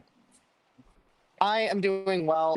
Before we begin, I just want to say I'm bi as well, so I wanted to just express support for our previous caller, Jason. Sure. Thank you for that. World, and you're not alone, and it can be easy to give in to some of those internal struggles of the cognitive dissonance that you get from the world around you, and that so long as we support each other, people can't push us into the closet, and we can continue to fight for the rights that we are deserved. Good for you. We completely agree. With that being said, I must inform you that I am an agnostic, sort of by definition. I swear I have a philosophy degree, so I might end up accidentally filling that Phil Bro Babble thing with like saying something silly like the B theory of time, Sure. but the I'm not intending to bamboozle anyone. I think it's more about that. It's more about the intention. You know, the Philbro thing isn't to say that we never want to have discussions about philosophy. It's more when people are trying to intentionally make themselves hard to understand by using technical language to try and achieve dominance. That's just a dick move. Okay. So yeah, you don't strike me as someone who's going to do that. No, I just tend to accidentally. I have a bunch of philosophical discussions with a friend of mine, and we tend to throw jargon back and forth at each other. Sure. So Sure. I might end up doing that accidentally. But No my worries. intention, though, I am definitely more of an atheist than I am a theist when it comes to agnosticism. Mhm. I'd say that I'm a theist. I mean, I'm an agnostic only insofar as there's this one theory that's out there that has to do with the existence of God, and you have to, like, can you imagine that a God exists in a universe? And I am a dungeon master, and I've created universes with gods in them in my stories, so I kind of have to assume that in some universes a god might be able to exist. So by that definition, I'm an agnostic because I can't know if this world has a god or not. But my main reason of calling is I just wanted to hear some perspectives about mortality. Because when I sort of proclaimed myself an agnostic in the way that I am defining agnostic here, basically the first thing that came to mind was, okay, I'm gonna have to grapple with the fact that I'm gonna die. And then I realized, holy shit, I'm going to die. And when I die, I don't have a way for my soul to succeed myself, at least not logically or rationally. Because if I die, then I have to take the rational perspective that my brain is all that I am. So the second these neurons stop firing, I cease to be. And that put me into quite an existential terror for, I'd say, like 3 months. 3 months I was just terrified constant. I was watching every crack in the ground because I was like, anything bad could happen to me, I just die. I just stop existing. Yeah. So I've been sort of wrestling with a couple of ideas in my head about mortality now. First, if I die, do I cease to exist? And secondly, since I think that Pascal's wager is, forgive the language, complete and utter bullshit due to the permutations involved, yeah, I'm if a hell does exist, I'm absolutely going there because no matter what God exists, I almost have to be certain that I violated some super ultra niche Actually, you're wrong. This guy has. You're wrong on that. So really, yeah, because what if there is atheismo, the god of logic, and he's purposely hiding because he values rationality above all else, and so he's going to punish the believers and reward the non-believers. So just in case atheismo is real, Christians, Muslims, everyone else should become atheists. Just to be safe. Yeah, just to be on the safe side. Well, I agree with you that atheismo could exist. I'm not saying that atheismo can't exist. I'm just saying we're dealing with infinities here. Because But here's the other thing on that, is that just because a God exists doesn't mean that God would would even create a hell or give a flip whether anyone agrees with him or believes he exists. If a God exists that is all powerful or sufficiently powerful, and it cares that people believe he exists, people would believe because that God could instantiate belief. And so it logically makes sense, powerful enough to convince everyone, wants everyone to believe, but we don't believe, but a sufficiently powerful God would get what it wants, which is everyone to believe. And if it's a good God, it's not going to punish people for non-belief, nor, in my opinion, punish people, like burn people alive for all eternity. I mean, we could go on and on with this, but there's tons of possibilities of all these different gods. They don't necessarily give a crap that people believe it exists. They're not necessarily going to. That's a good point. I guess my friend was because once again, we've talked about infinities, and he says when you get to infinities, things get complicated because assumptions you make about infinity can just be wrong, because you also have infinity of the other option and also infinities of the option doesn't exist at all. So that is a very interesting perspective to take. Can I offer you another one, by the way? That yes, people often assume that there's a necessary connection between some kind of continued existence after we die and the existence of a deity. But those two things can quite validly be decoupled. It's completely possible that there's some kind of life after death. I mean, I think there's no reason to think there is. Absolutely no reason. I think it's a dumb idea because we know that we are what our brains do. So you have to kind of ignore everything we know about neuroscience to think this. But in principle, there could be a life after death with no God involved, or there could be a God with no life after death involved. They're always assumed to come as a pair, but actually they can be separated. Yeah. It's a great point. That's I guess I didn't really. I apologize if I'm talking over anyone, but you're good. I truly didn't. I mean, I should have considered it that there are gods with no afterlife attached to them, and Possible afterlives with no gods, or even sort of more successive soul beliefs like reincarnation and that sort of position. Although that I think sort of is pretty difficult to justify as well. So I think that takes me to the sort of other half of the discussion, because I suppose that does answer one of my biggest problems, which is if I die, I'm going to hell. Well, I have to be Pyrrhonian about this. I have to be like, I cannot possibly know. But the second part is where my real thanatophobia comes from, and that's the cessation of continued experience. So, to be honest, I'm not too afraid of the concept of me just dying or having not existed, because, I mean, I wasn't terrified of my own non-existence before I came to be. But now that I do exist, I don't want my consciousness to cease. Yeah, it's fun existing. Well, it's the stopping of existence, I think, and you might disagree with this, but in my opinion, it's more philosophically demanding than coming into existence. Unless, of course, you come into existence with the realization that, oh, shoot, I'm only going to be here for 100 years and I'm going to stop existing, because that must be completely dreadful. I think we can just be honest about the fact that, it sucks to think that we're going to leave the party, as Christopher Hitchens said, we're going to leave the party and it's going to go on without us. It's a horrible thought. It sucks. But okay, well, life, reality doesn't owe us an absence of any disturbing thoughts or things to contemplate. It's going to be pretty crappy to contemplate it. But to me, that just makes life more precious. And it means we must live it well.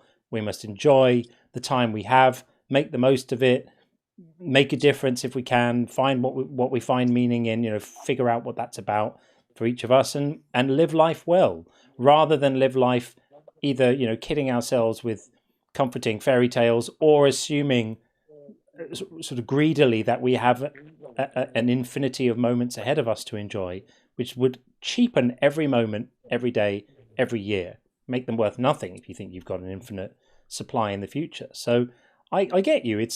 I think you can just make peace with yourself about the fact that it's a horrible thought. You enjoy living, you enjoy being alive, you enjoy having experiences and being in the world. I do too. I'm not looking forward to losing that. I don't think anyone is, really. Unless you're like really in pain and suffering and you just want the suffering to end, well, then that tips the balance on what's important to you. But all things being equal. I don't mean to interrupt you, but I actually disagree with that point, because I'm not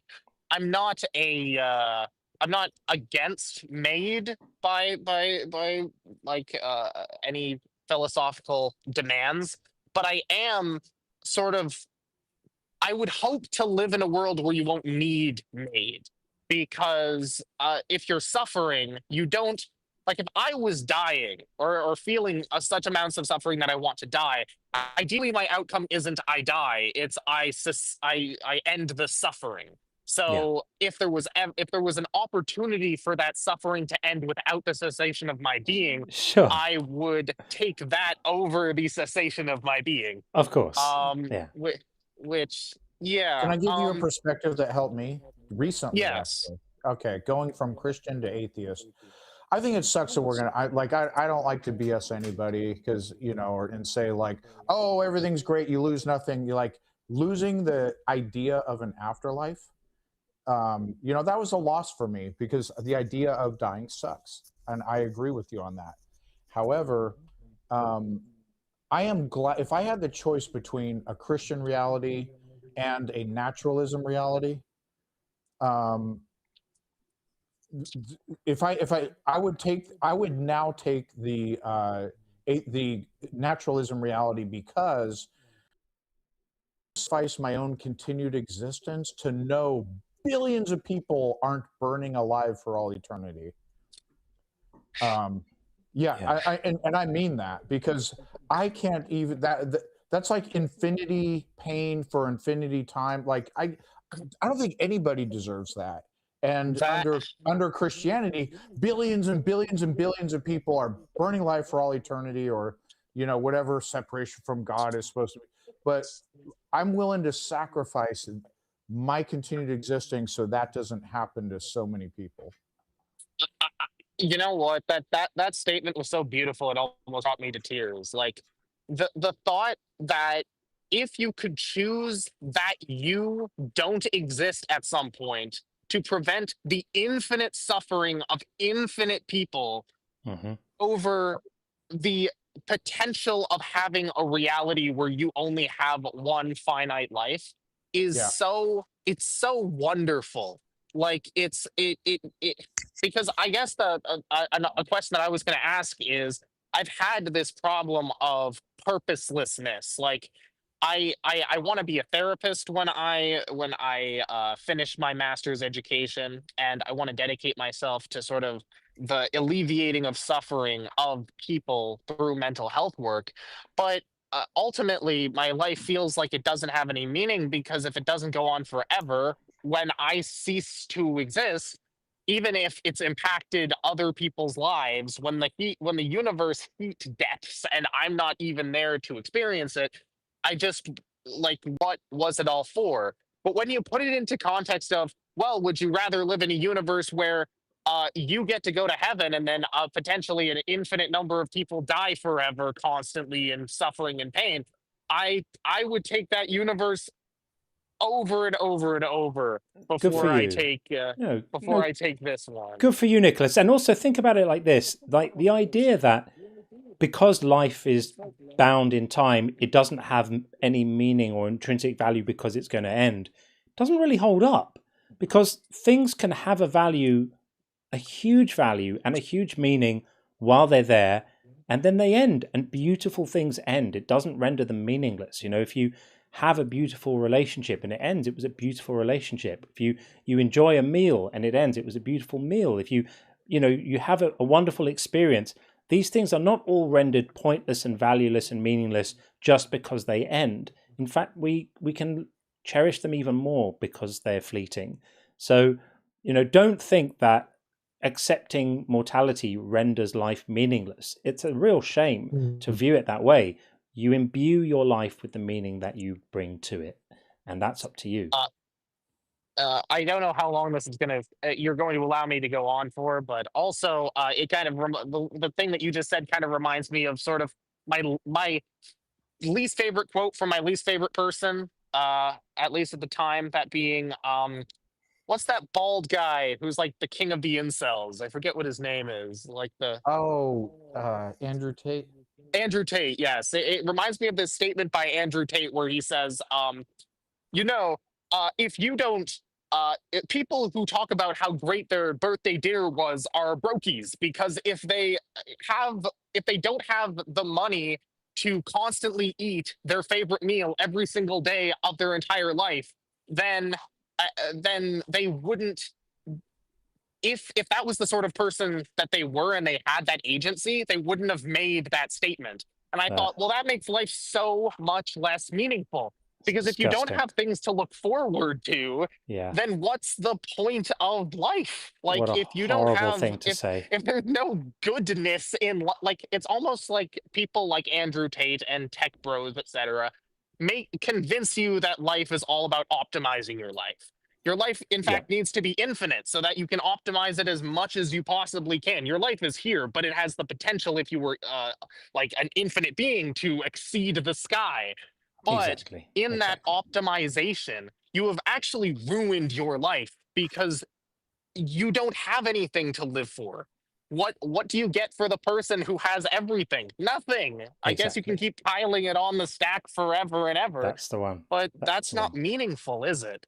Exactly. So, Nicholas, we're going to move on because we have a few in the queue. I want to get it. Yes, Don't want people waiting too long. But thanks for coming in, and you didn't bamboozle us with philosophy, so we appreciate that. And good for you. I hope that it gets easier for you to think about this stuff. But yeah, thanks for calling in. We appreciate you, man. Yes, thank you, and happy Pride Month. Happy Pride Month. Take it easy, man. Take care. Okay, that was Nicholas. Good for him. Okay, let's get Mick in on the YouTube side. I don't know if we'll have to do the silly video dance of leaving and coming back again. We'll find out in a moment. Mick, are you there? Sounds like it. Yes, I'm here. I'm sorry for the interruption earlier. Something happened. My apologies. That's okay. We've got you back now. Welcome back in. Thank you. No, I just wanted to, I guess, argue / seek advice for Buddhism in general. I'm not sure how familiar you are with Buddhism, but so Buddhism, the historical Buddha, he was really far ahead of his time in terms of what modern science like neuroscience and psychology has adopted from his methods with meditation and mindfulness and so on, and basically the way he mapped out the mind or the brain. And so for everything that's been verified, as far as I can tell, he's probably the most confirmed religious leader, scientifically speaking, I've ever seen. So if that's the case, then how much more could we place at least some level of serious consideration into the things that have not been confirmed, such as karma and rebirth? I mean, the thing is, I know very little about Buddhism, but my understanding is that there's a lot of wisdom in these traditions around things like how to use your attention and mindfulness and meditation, and these are practices which are fairly universally regarded as being very beneficial and helpful. And so I've no problem with that. For me, things like karma and rebirth and reincarnation, the time to believe that those things exist is when there's evidence for them. We can remain open-minded, and I'm open-minded, but I just haven't seen any evidence to suggest that those things are true. And it could be the case that Buddhism gets it really right about certain things and gets it really wrong about certain things. I mean, like I occasionally do yoga, and one of the yoga teachers I've had is absolutely amazing when it comes to guidance on how to hold the poses and how to move in certain ways. And then he starts going on about absolute nonsense, like complete gibberish. He's talking about chakras and he's talking about all that stuff, and I just tune out when he goes on about that stuff. I'm like, okay, he's in the woo-woo zone now, and I just tune it out, ignore what he's saying, and then kind of come back to it when he gets back onto the stuff that's meaningful and connected to reality.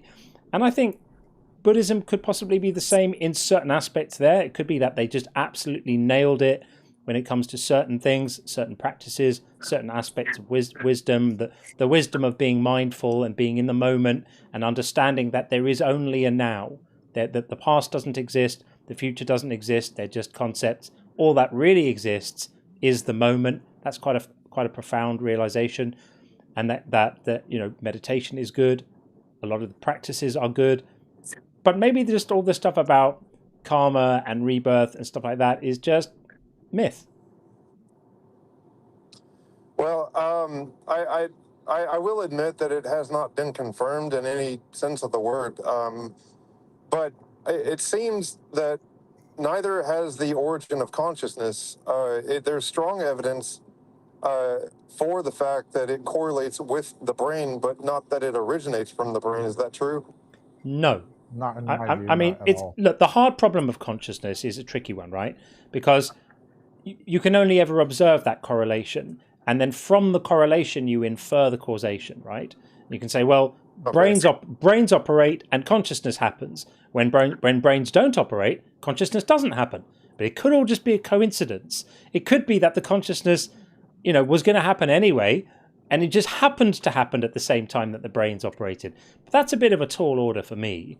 Even if we can't completely explain the phenomenology of consciousness and exactly why it is that the operation of a brain leads to consciousness, we kind of know that it does, because you can, when you stop the brain operating, the consciousness evaporates. When you reboot the brain and bring it back again, the consciousness comes back. And when we introduce drugs into the brain, the nature of our consciousness changes. Exactly. And it changes in predictable ways dependent on the drugs. Like that consciousness comes from the brain. The evidence is just so overwhelming. And it's just wild to me that people, their answer to everything is, well, correlation doesn't mean causation. But John did a good job explaining why that's nonsense. I can show you why. I can give you another example which might more clearly show how that argument doesn't work. Let's imagine if we say every time you kick a ball, the ball moves, right? Would you take seriously somebody who said, well, that's just correlation. You can't demonstrate that it's causation. It could just be a coincidence that the ball moves every time you kick it. And we know there might be some kind of connection between your kick and the ball moving, but it doesn't necessarily, we can't tell for sure that the ball is moving because you kicked it. You wouldn't take them seriously. You just wouldn't take that seriously. And that's the same relationship between, the operation of a brain and consciousness. And so, you say, well, these things, just because they haven't been confirmed doesn't mean we can assert that they're not true.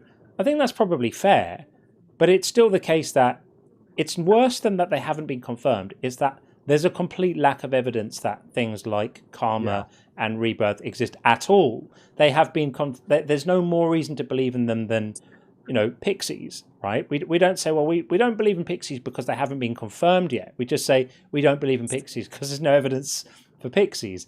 And I don't mean to trivialize these things, but rather just to illustrate that that is how I look at them in terms of the sort of the epistemic framing. Is like the time to believe it is when there's evidence. We can remain open-minded. I am open-minded, but so far, no evidence for those things. Well, I really find it interesting. A couple of things. One, if that's the case, then have you ever heard of David Chalmers? No, I don't think I have. Okay, David Chalmers is, and I'm not quite familiar with him myself, but he's like, I believe he's a philosopher, and he's quite up there in terms of being taken seriously by the academics. And there's a whole bunch of different viewpoints when it comes to the hard problem of consciousness. There's like a dual monism, neutral monism, so on. And even now I could be wrong, and I don't quote me, but so far as I know, academia is entertaining the idea that it's a possibility that consciousness in some way might be fundamental to reality in some way, not inferring rebirth or any sort of continuation after death, but in some sense, maybe it's, I don't quite understand it myself. It just seems to be far more complex. Well, I just say prove it to those people. And I've spoken with people who are dualist as well. I've seen, there are people who, for example, have the position that the brain is like a radio receptor taking consciousness from the universe into itself and then processing it. And that's why like certain parts of your brain do math, certain this, that's their explanation for that. Cool story. Show me these signals. Like we could find radio waves, we could find electromagnetic waves. When we actually have waves or we have receivers of similar things, we actually can prove those things or show those things.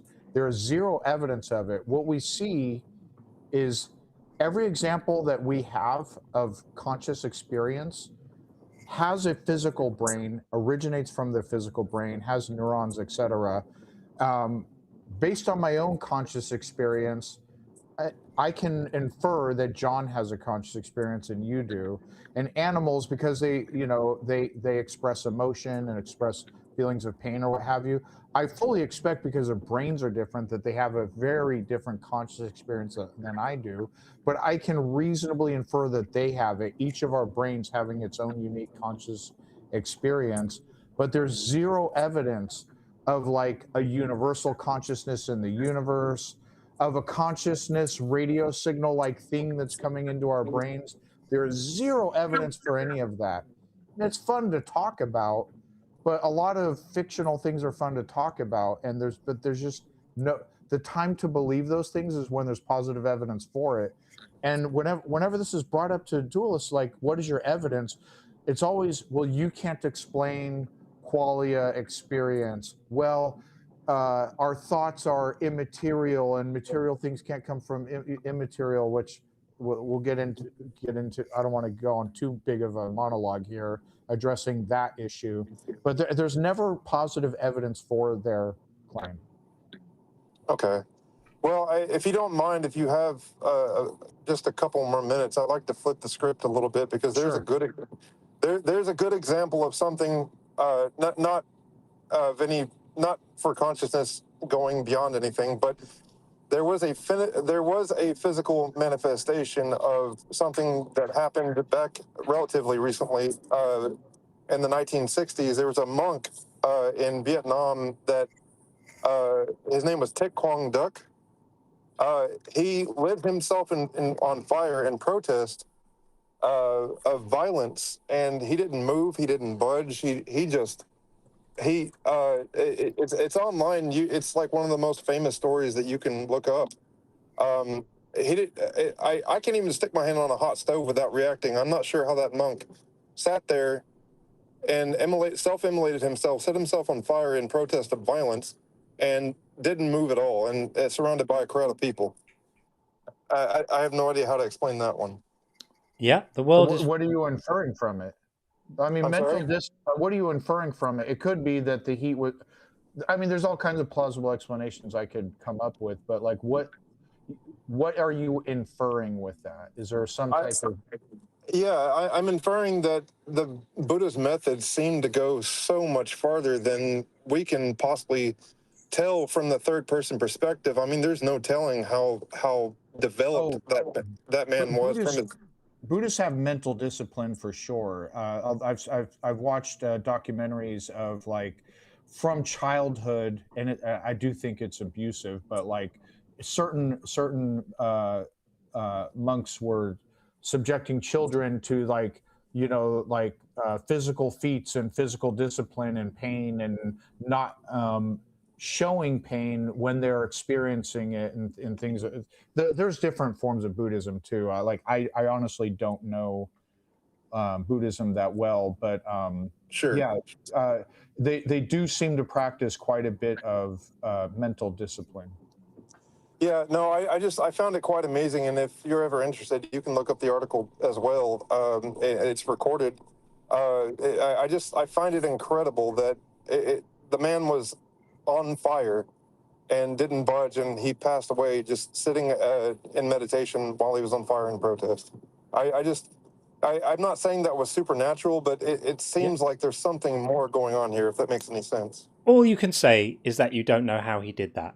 You know, maybe he just was able somehow to make himself not feel pain. I mean, who knows, right? But all you can say is we don't know. We can't ever draw a line from we don't know to therefore anything. All you can say is a man did an amazing thing. We don't know how he did it. Okay, people do amazing things all the time in all sorts of traditions. You know, it's who knows. I don't claim to know.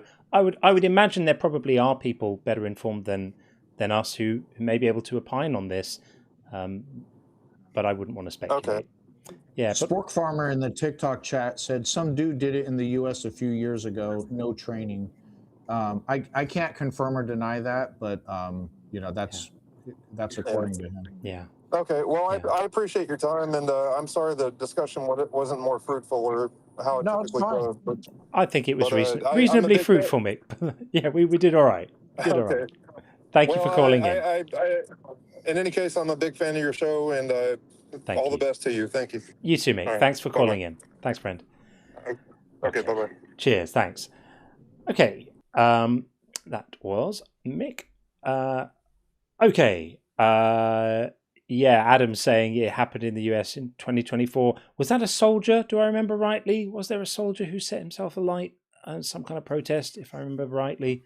I don't remember. But he was screaming like a baby, that guy, if I remember that. That was pretty horrific. Yeah, don't try that at home, kids.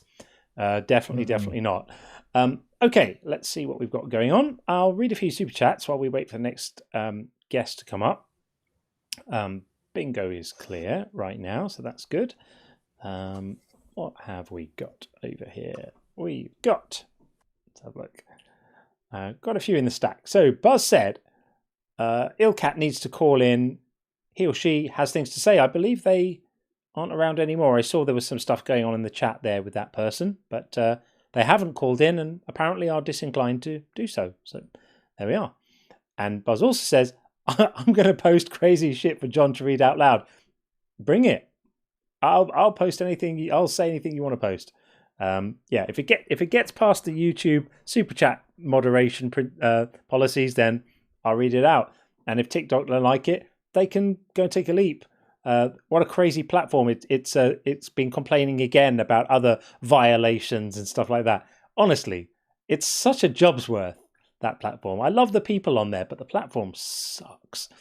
Not the Bible, Jason says, as a gay man, I'm offended that the foreskin wizard is more obsessed with balls than I am. chill, Yaswe.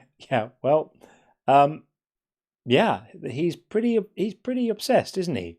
Pretty obsessed. The creator of the entire universe has got some pretty strange predilections and preoccupations. Likes the aroma of burning flesh. Very fond of a foreskin or two. Very, very strange. You know the story about the time that Yahweh decided to kill Moses, to kill his own guy, right? They were on their way, I think, to speak to Pharaoh, and just in the middle of the journey, they stopped to stay somewhere for the night. This is in Exodus, and God just on a whim decides to kill Moses, and the only thing that stops him doing this is that Moses' wife circumcises their child and touches Moses' feet with the foreskin, and then God is happy after that. And people say, why do you call him silly? That's crazy. He was about to kill his own dude. And the only thing that stopped him was like the foreskin foot combination.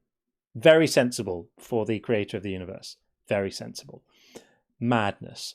And Buzz said, John, we can't hear the caller. Oh, I know. I don't know why that happened. It happened last week as well. And saying, yeah, to Ilkat, you need to call in. We want to hear you. We do want to hear you. Don't come in and large it in the chat and then not come up and speak to us here. We'll be nice to you, I promise. Come and chat to us. It won't hurt too much. And Not the Bible, Jason said, God has existed nowhere and for a zero amount of time. I grant that. This is it. Anyone who comes with this outside of space and time nonsense, it's just gibberish. It's complete nonsense. For God to have a mind, this is the point that guy didn't get. For God to have a mind and do things requires a sequenced order of events. You can appeal to other galaxies and Alpha Centauri and whatever the one it was he said as much as you like.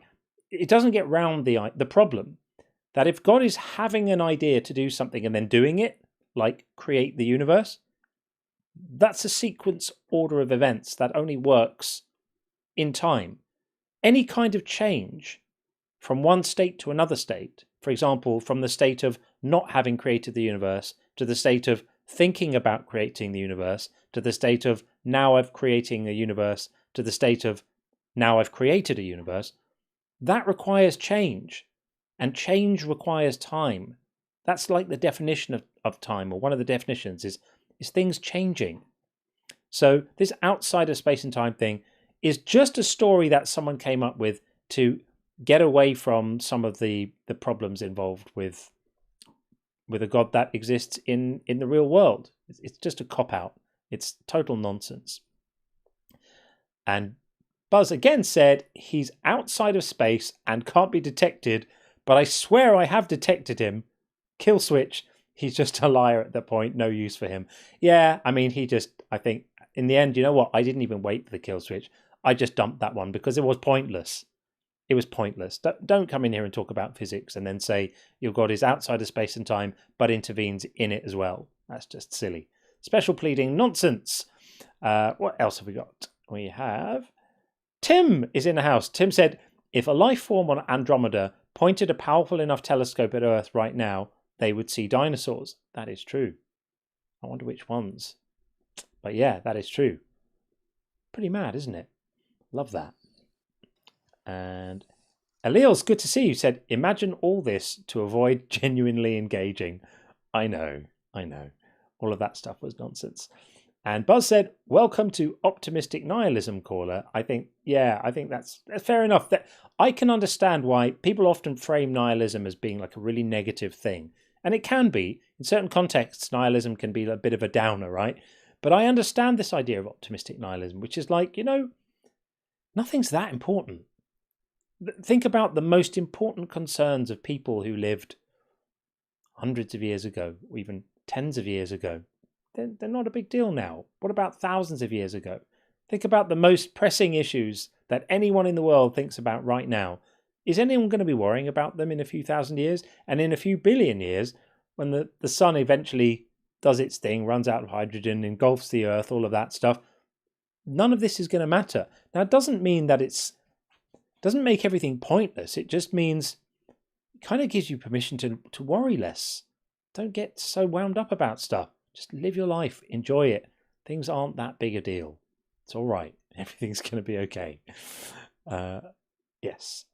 And Mokemeister, good to see you, says, so glad I've made that positive impact on y'all. I don't know what you're referring to there, but you have made a positive impact on us. We love having you around. And I heard you call into Justin, I think it was a few days ago. So it was good to hear you calling into other shows as well. Tim said, doesn't the book say no one's in heaven until Revelation, and then only 144,000 are going to make it out of every person that's ever lived? There's 8 billion now, right? That's pretty grim. If you believe in that notion of the 144,000 elect, I can't remember if that's limited to Calvinism, or I don't think the 144,000 limit is a mainstay of like mainstream Protestant Christianity. I don't think. I thought that was Mormonism. It might be one of those like Mormonism or it might be Jehovah's Witnesses. I'm showing my ignorance here. Someone will know. It's one of these offshoot cults. Someone will know. I think it might be that. Yeah, maybe you can find out. But yeah, I think most people don't think that. But it's a great point. Certainly the case that most people across all of human history have not believed in Jesus. So they're going to have to Jehovah's Witness. It's the JWs. Yeah. They're gonna have to build lots of extra beds in hell for all of those people. And Axehead, good to see you. Said, hey, what feels distinctly British or American but is factually not? Everything in their museums. Keep up the good work, guys. Yeah, I'm thinking about that. Distinctly British or American, but is factually not. Everything in their museums. Whose museums? I wonder. We've got some really good museums in London. Yeah, it's JW. I see that. Thanks for setting that straight. I knew it was one of the sort of offshoot things. And then finally, Axehead, thank you very much for sending out 5 Unconvinced gift memberships. That's amazing. Thank you very, very much indeed. I love it when people get memberships. It just means they can participate in different ways, get involved with the bingo. I love seeing new names pop up on the bingo. I got a surprise about the bingo to show you later on. Hopefully I will be able to do that. Right. Let's see. Do we have any callers? Yes, we do. We've got the Kenobi on the TikTok side. We have spoken before. We'll bring the Kenobi back in. There we go. Hey, can you hear Hey. me? Yeah, welcome back. Hey, how are you guys? We are very good indeed. Thank you. Very good indeed. What have you got? So I called in a few days ago to tell you guys that I was officially coming out to my parents as a non-believer, as a dirty apostate. Yeah. And in a lot of ways, it went better than expected. Oh, good for you. There was between me and my mom, there was a lot of forgiveness, a lot of hugs, a lot of just me and my mom. It was great. That part was fantastic. My dad, I can tell he's disappointed. He tried to preach, read me the Bible, but he did it in good faith. He wasn't pushy. He talked a little bit. Me and him talked a little bit about it, and he wanted me to read a book, and I knew where this was going when he said that, but I wanted to entertain him. And the book is The Case for Christ, and I'm Lee sure you guys Strobel? have heard of. Lee Strobel? Yes. I was about to say, before you even said it, I was going to go, it's not Lee Strobel, is it? It's Lee Strobel. Yeah. But I didn't say anything to him, but I used it as an opportunity to say, Dad, I will read that, but I'm going to give you a book. And I gave him Godless by Dan Barker. Fantastic book. Fantastic book. Brilliant. Good for you. I'm not expecting to change his mind. My dad is 78. He's set in his ways. At the end of the day, I just wanted him to accept me for who I am. And I think he does. I think he's still struggling to know that his son isn't a Christian, but there's mutual respect there. And we don't have to tiptoe around it anymore. I think that's a real win. I really do. And, it can only get a bit easier from here once they just adjust and get used to the idea. And maybe you end up with it being you kind of agree to just not talk about it too much. And, because it might be hard for them to talk about it and it might be awkward for you two. But I think well done you for doing that and kind of clearing the air, because I imagine there was a real feeling of things unsaid hanging in the air before, and that's hard to live with. And I think that sounds like it went really, really well. I mean, good on your parents. Really, I'm just feeling lots of love for your parents right now for being accepting, but even though it must be difficult for them. I think I really love that. That to me speaks to the human priorities in this story. Yeah. And I appreciate you guys. Like I think I told you last time, I've been watching your show for about 6 months or so. Somebody on TikTok just sent it to me randomly, and I used a lot of your debates when I was talking to my dad. I wish I had a bingo card with me because he hit every single one. Wow. It's not a religion, it's a relationship. Yeah. Just quoting, Romans 1, and I'm like, okay, Dad, I know the Bible. I was a Christian for 30 years. Yeah. I grew up in your house. You made me memorize these. I've heard the story. Yeah. But the big one he kept saying, well, everything just points back to Jesus. And I use something that you say, John, a lot, is that just means you like the story. Yeah. Yeah. The story doesn't mean anything. It's just a story. I just think it's fantastic that you were able to have that disagreement, but within the context of we love each other. You're my father, I'm your son. I love you. We love each other. This is something we disagree about, and we can talk about it. It doesn't mean we're not friends anymore. It doesn't mean we're not in each other's lives anymore. I think that's really good. It's healthy to be able to have disagreements and realize that they don't mean the end of a relationship. Relationships can accommodate differences of opinion. I think that's a real win for you. I'm really, really pleased for you. I appreciate that very much. Part of it, me and my parents have not had a real relationship ever since I moved out 20 years ago. To me, it feels like a brand new door was opened. Good like for me you. and my mom already talking about coming over and making barbecue over the summer. And me and my dad got me into music as a kid. I'm a guitar player.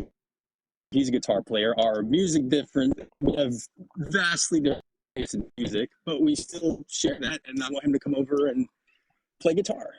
Fantastic. Concentrate on the common ground, right? Because you've got enough of it.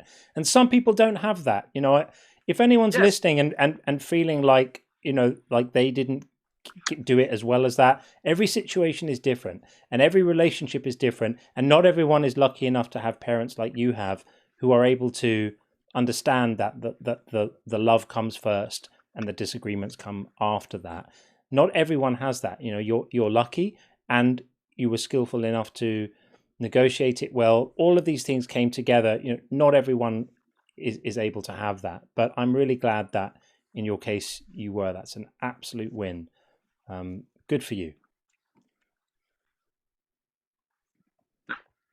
Awesome. I'm John, and I want to thank you and Sean for, you didn't do it directly, but your show did. And I'm looking forward to your book coming out. Thank you very much. Thank you. I really appreciate that. Thanks, friend. Well, we'll keep us informed how you're getting on.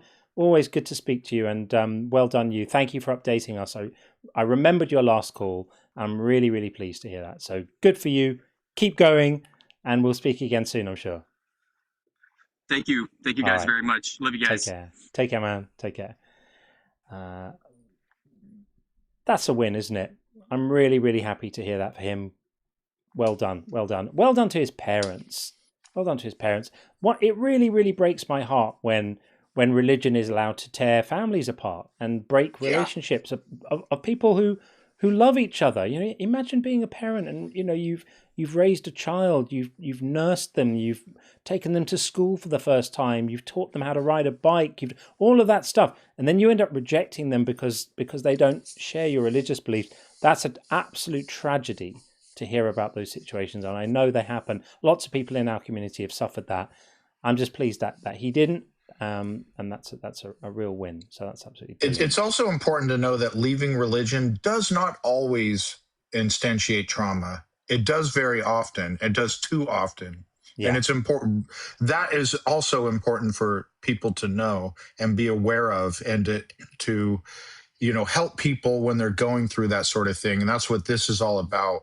But I don't want it to be discouraging to people to evaluate their beliefs and deconstruct either. It could cause trauma, it could cause problems, but it may be a good experience that ultimately, like in the very short term, you're much better off for it. So it doesn't always cause trauma. It may, but it doesn't necessarily, and that's also important for people to know. Yeah, and there's obviously a spectrum of experiences, right? Some people have an absolutely terrible time. Some people are disfellowshipped or disowned or whatever. It's an absolute train wreck. And my heart breaks for people in that situation. And then there are people at the other end for who have a slightly easier time of it. So, it's nice. It's nice to hear that, though. But good for him. That's brilliant. Absolutely brilliant. Okay, let's have a look at the cues. We are going to get Red-Headed Trouble in. I think I like the sound of this. We've spoken to Red-Headed Trouble before, but we will welcome Red-Headed Trouble back. Hello. Hello, John. How are you? Very well indeed. How are you? Good. It's been like a few weeks since we last talked on another panel. Yes. Nice to see you again. Awesome. Yes, exactly. What's on your mind? How's your book coming? It's coming. It's definitely coming. We're now.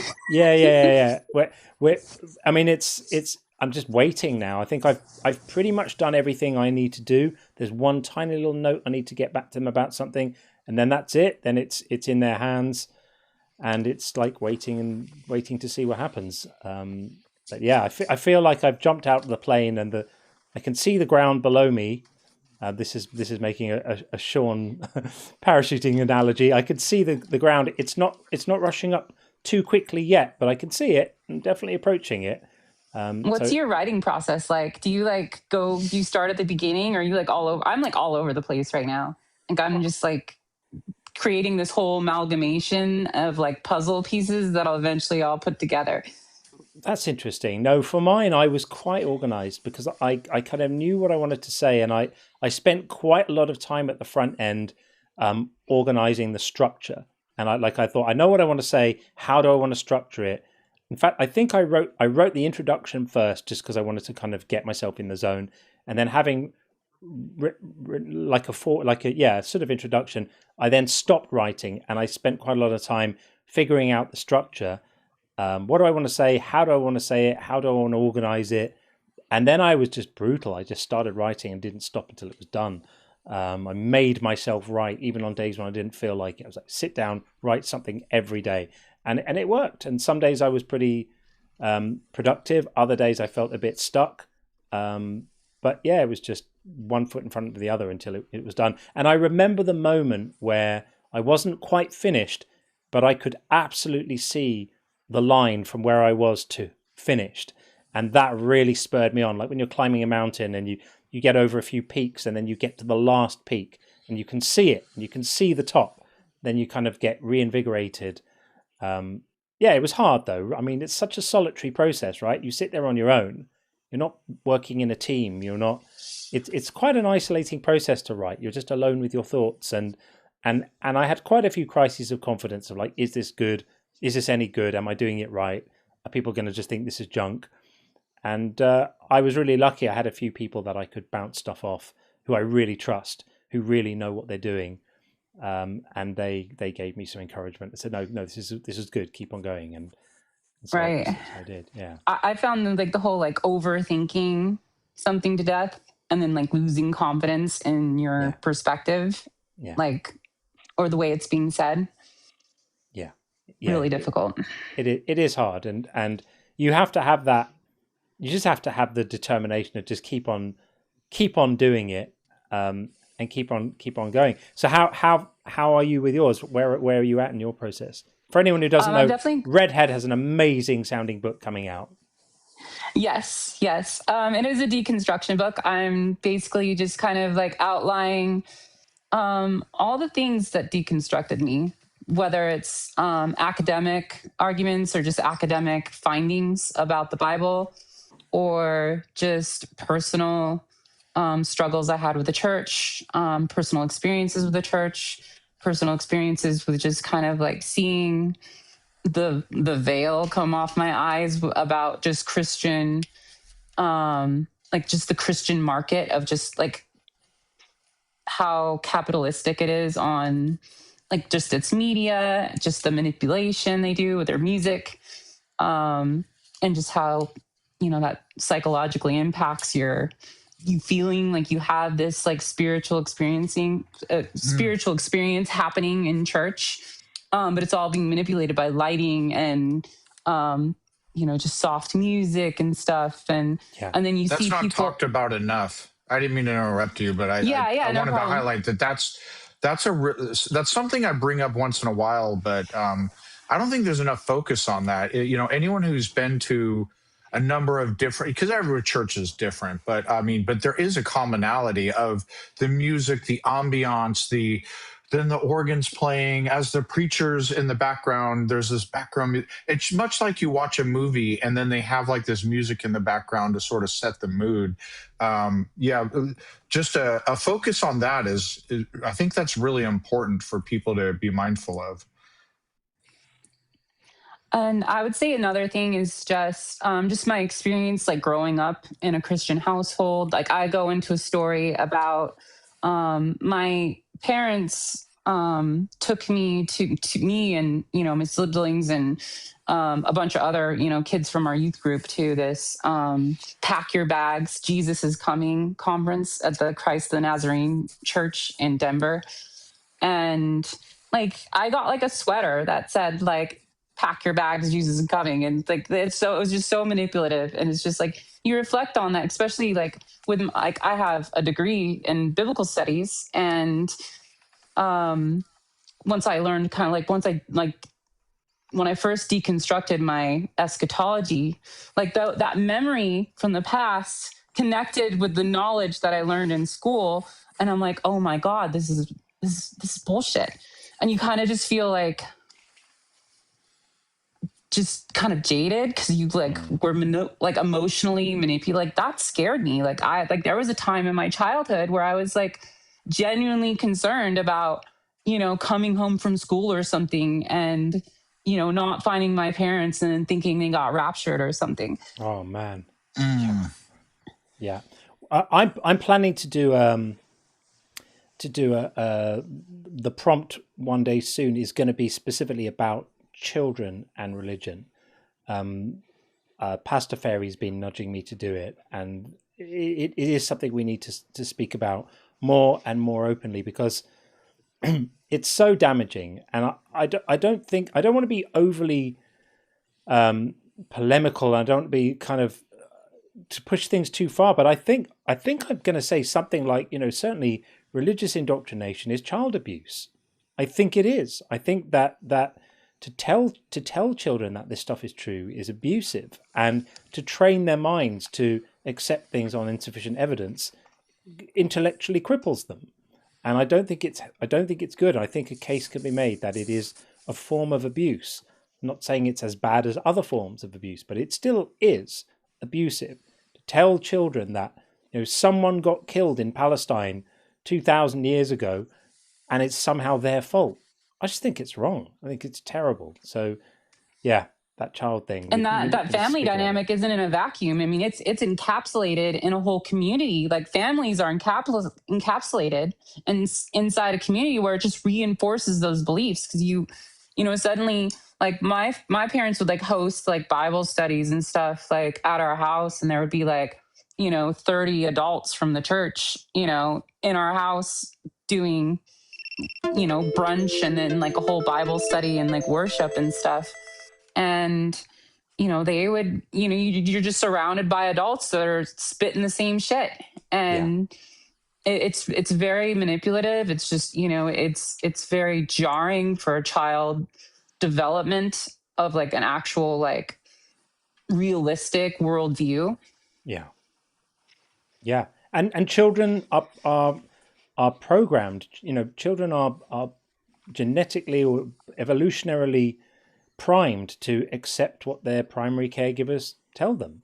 That's evolution has shaped child brains to be credulous for a reason. That when the caregiver says don't go there, it's dangerous, the children who ignored that, they weren't selected in the gene pool. So our brains are primed to just take in information as our caregivers tell us, and I think it's terrible to hit children with that, the most vulnerable times in their lives, and then terrify them with stories of hell. I'm just reading Liberatus in the YouTube chat says, I used to worry about going to hell when I was little, 8 or 9 years old. It's unacceptable to say that, to do that to people. So yeah, that's going to be a topic we're going to do soon. I was worried that, would it be enough meat on the bone there to sustain an entire live with that topic? But I think there is. I think that we need to talk about it more, I think. Same. I mean, that is my mission as well. I think Christianity is one of the most destructive, manipulative forces in the world right now. Yeah, agreed. And it's causing a lot of harm on so many different levels, whether it be politically, guiding our governments militarily even. I mean, it's scary. And I want to say it's not just Christianity, Judaism and Islam also. I think Judaism too. You get these ultra Orthodox Jews. They study in these yeshivas. These guys come out of it. Basically, they've done nothing their whole lives but read the Torah. They know nothing about reality. They're like not fit for engaging with the world, because they just haven't been provided a proper education. They're scientifically illiterate. They don't understand mathematics. Why do this? Some of them are brilliant, intellectually brilliant, but their young lives are wasted just with their head in a Torah all day long for years and years and years. It's not acceptable to do this to people. So I don't want to single out Christianity as, the other faiths are also in the crosshairs here in terms of these problems. All right. But for the people asking in the chat, my book's called Behind the Curtain: Deconstruction is Not for the Faint of Heart, a memoir of faith, fear, scholarship, and the collapse of certainty. I love that. And do you have a release date for it? I'm still working it out. I'm still working on finding a publisher and getting that over to somebody that a transcript over that they'll approve, get excited about. Right. but and I'm still working. I've got my introduction and like probably like 4 or 5 chapters with a good start on it, and I have like an outline of the book. Like I have 17 chapters mapped out. It's going to be a big book. Good. Keep going. Just keep going. Because I have a lot to say. and you have to write a proposal for it as well, right? That's a really big part of it. I spent ages working on my book proposal, because you only get one shot at like offering it to someone, right? At pitching, basically.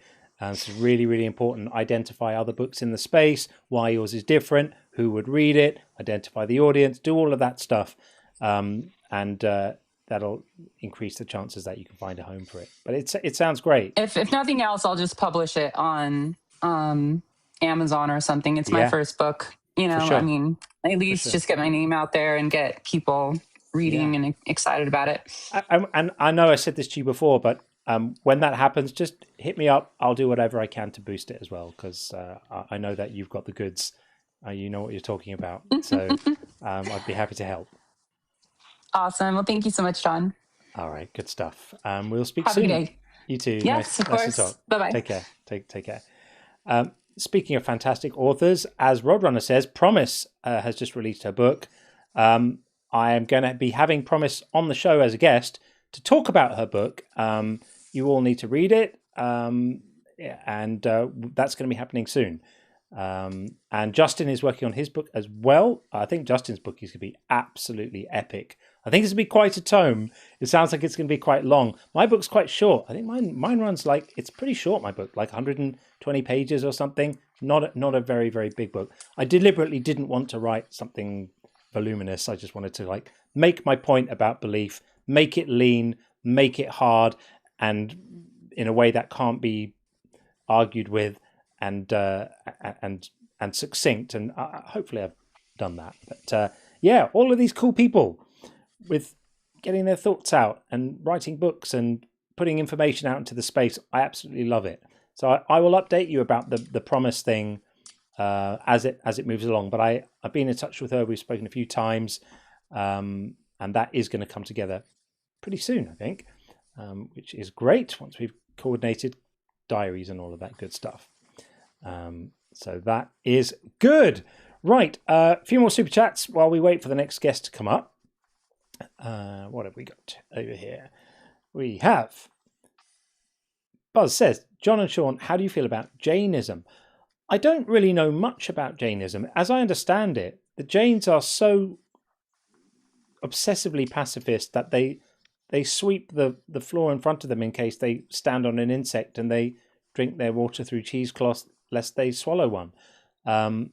That's what I've heard. Perhaps that's a simplification, but I have heard that. I don't really know that much more about it. Sean, do you know much about Jainism? I know next to nothing. Basically, only what you said. The first time I heard of it was through Sam Harris when he was asked about certain religions being harmful versus harmless. So he had brought up, if you go to the extreme or go fundamentalist with Jainism, no harm can happen.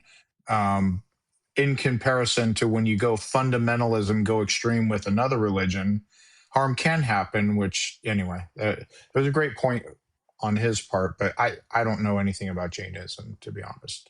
Yeah, I would have to slightly pass on that, lest I make a fool of myself by pretending to know. But it's interesting. I don't count it as a faith that we have reason to be extremely concerned about. Let's say that. And I think a point here is that not all religions are created equal, and we should judge a religion by its tenets, by its concept, by its dogmas, by what are the doctrines, what are people being told about violence or about the lack of it, or about violence in the name of the religion, or how people outside of that group should be treated. Those are the things we should pay attention to. And, some faiths score lower on that scale than others. Let's just say we don't have to worry about the Quakers too much, do we? Bethos has sent out 10 Unconvinced gift memberships. Thank you so much, Bethos. That's amazingly amazingly generous of you. Thank you very, very much indeed. Wow, the memberships have just soared tonight because of these incredible, generous people doing that. I really appreciate it. That's amazing. Thank you very, very much. And Bethos also says, I got a membership from a caller channeling, what's that, Mount 77? I should give membership back. Not believing in the Bible, but in humanistic community. Well, thank you. We do have an awesome community here. It's my favorite thing. I say it all the time. My favorite thing about this work is the community. It's watching it build from nothing in the early days of last summer to, something really, really special now. And every now and again, new people come in and often know like who the really good ones are going to be.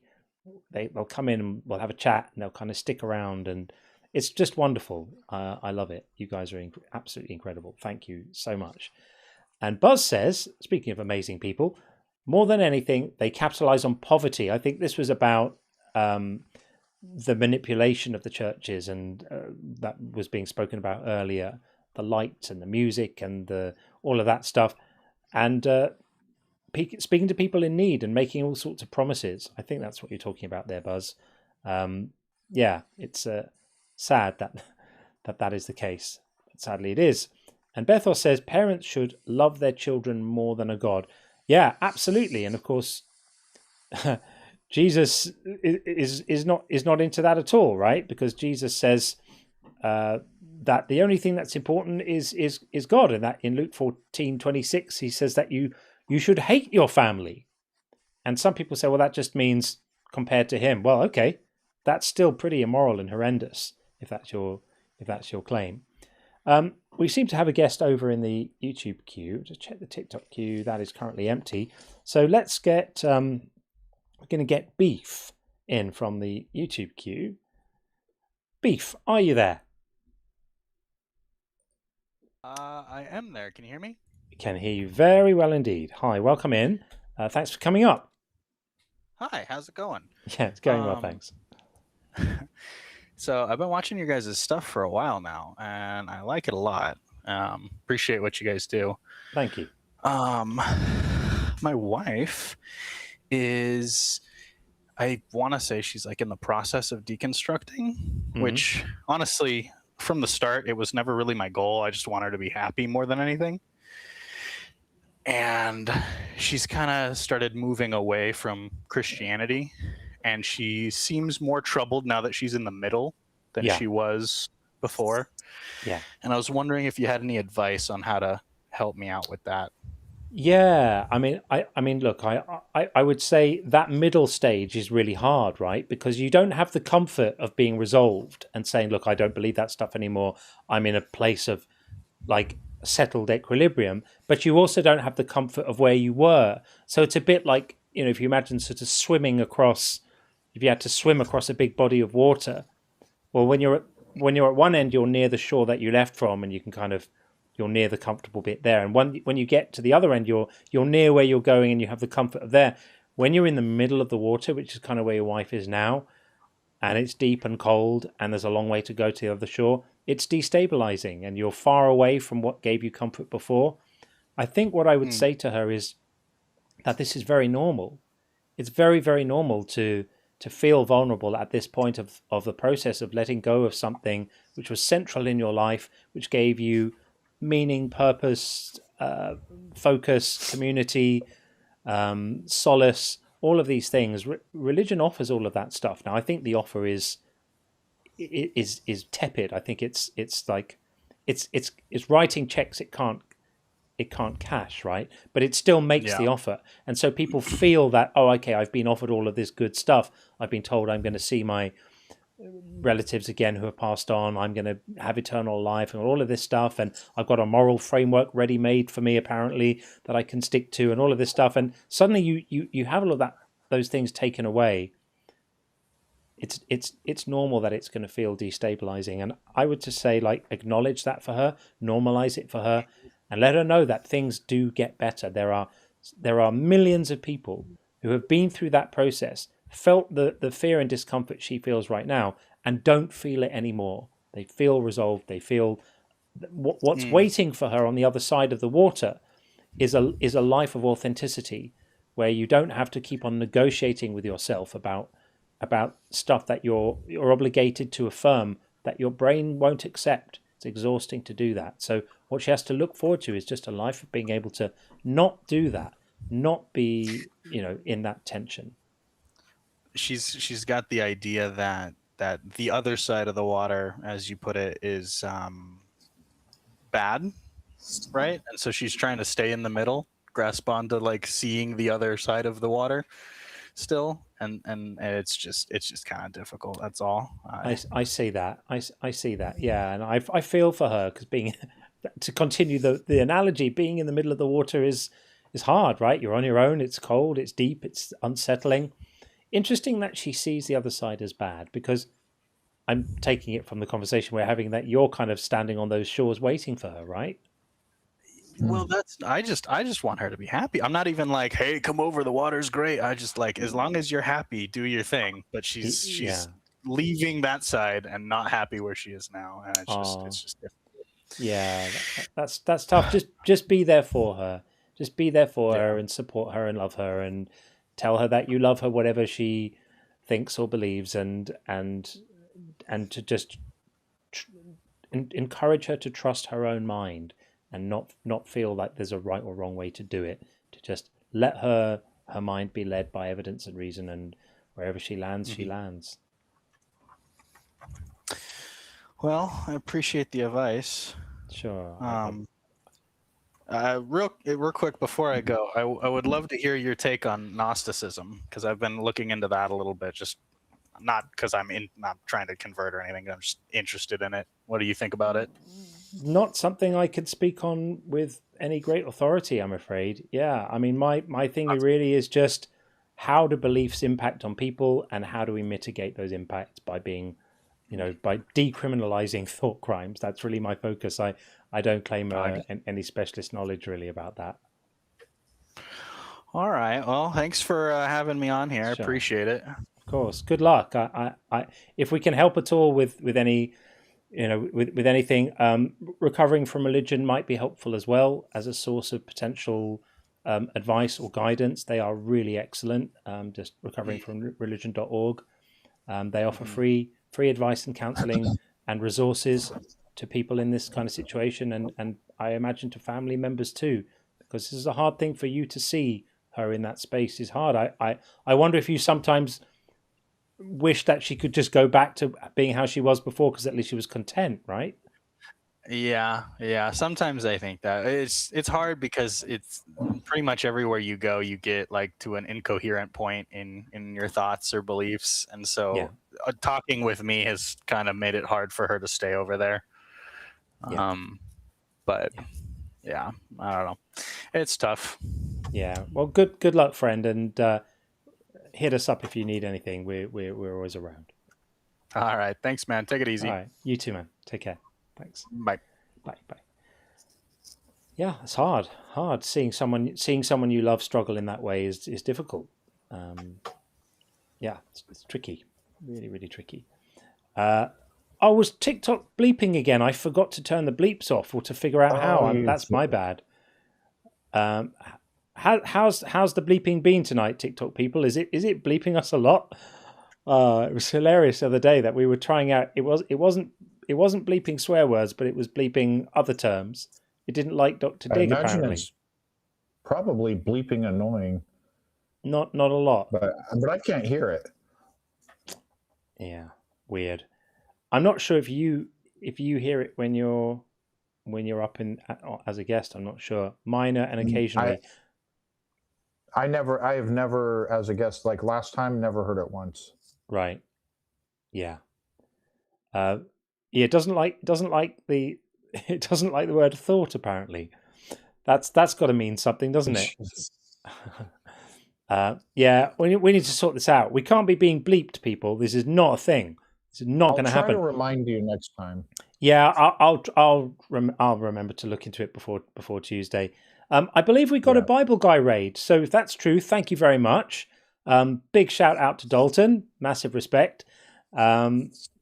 And yeah, thank you for joining us. If you've been on the Bible Guy, we're very happy to welcome you in here. Dalton's a really good guy. I've talked to him a few times. He's awesome.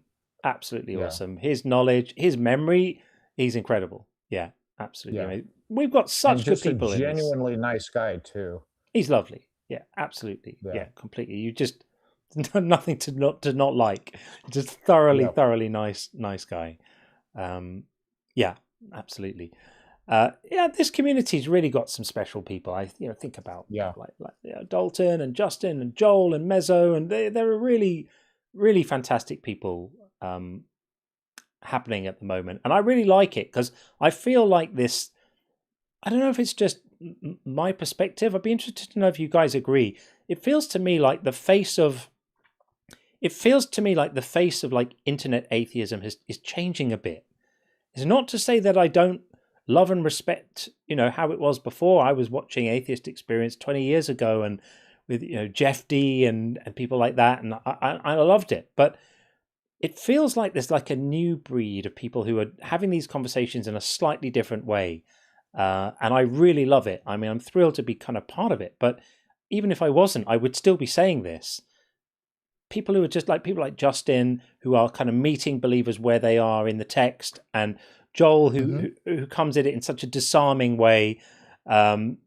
People don't realize how clever he is because he has that sort of gentle manner about him. But he has them exactly where he wants them, and he uses humor to put across the counter apologetics in a way that I've never heard someone else do. And Dalton and Mezzo, I just think it's a fantastic time to be in this space at the moment. I just think it's brilliant.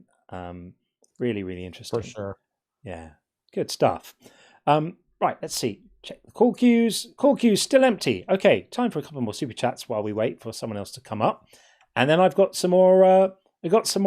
Comments to share with you. I've been collating some more of the funny ones, and there are some absolute doozies in there. So while we wait for guests to come in, we won't run out of things to talk about. That's the plan. Ken, hi Ken, said, if hell was a movie, parents wouldn't let their kids watch it. That's exactly right. Exactly right. The same parents who won't let their kids play, Grand Theft Auto are telling them about demons and locusts with ladies' hair and lions' faces and all the rest of it in hell, and burning furnaces and sins and people being executed for other people's crimes and stuff like that. It's not good. Not good at all. I think it's a really good point. Yeah, if the Bible was a movie, what would it be rated? If you showed everything, I mean, yeah. Higher than R. I don't know in the UK, like your ratings, or if you're familiar with our ratings. Yeah, I guess it would be. Yeah, it would be like an R-rated, wouldn't it? Because it's just got so much horrific violence and weaponized sexual assault and G-side. Yeah. It's not great, is it? It's not good. No. What else have we got? We have got Flip. Flip sent 5 Unconvinced gift memberships. Thank you. You guys are absolutely killing it on the memberships tonight. I really appreciate that, Flip. That's really kind. Thank you. And Brian Peck says, Skillet and other Christian rock band uses keys and instruments that are likely to trigger frisson. It's very clever emotional manipulation. Yeah, I know. I know. I know the tricks in music, having been involved in producing it for many years. There are things you can do that make music very, very emotionally resonant. Certain chord progressions, certain harmonies, combinations of notes and combinations of tones and sounds can kind of give people like shivers in the spine and make people feel a certain kind of way. And a lot of the religious music, absolutely, I hear them and I'm like, oh, I know what you're doing. I know your game. I understand what you're doing there. Pretty grim. And we also finally have Axehead says, I like saying goddess. It makes them real mad. Yeah, I sometimes talk about God and just use a she pronoun while I'm talking about, whatever God, would want. We don't know exactly what she wants, but, we're waiting to find out. Why not? I mean, what are we saying? Does God have like man bits? Is that the thing? Maybe he does. Maybe he does. Maybe there's a holy collection of dangly things. Could be the case. Could be the case. Adam Blade says it would have to be rated R: violence, nudity, sexual assault, mature themes, blood, gore, psychological abuse, child abuse, animal abuse, etc. Yeah, I think that's fair. I think that is absolutely fair.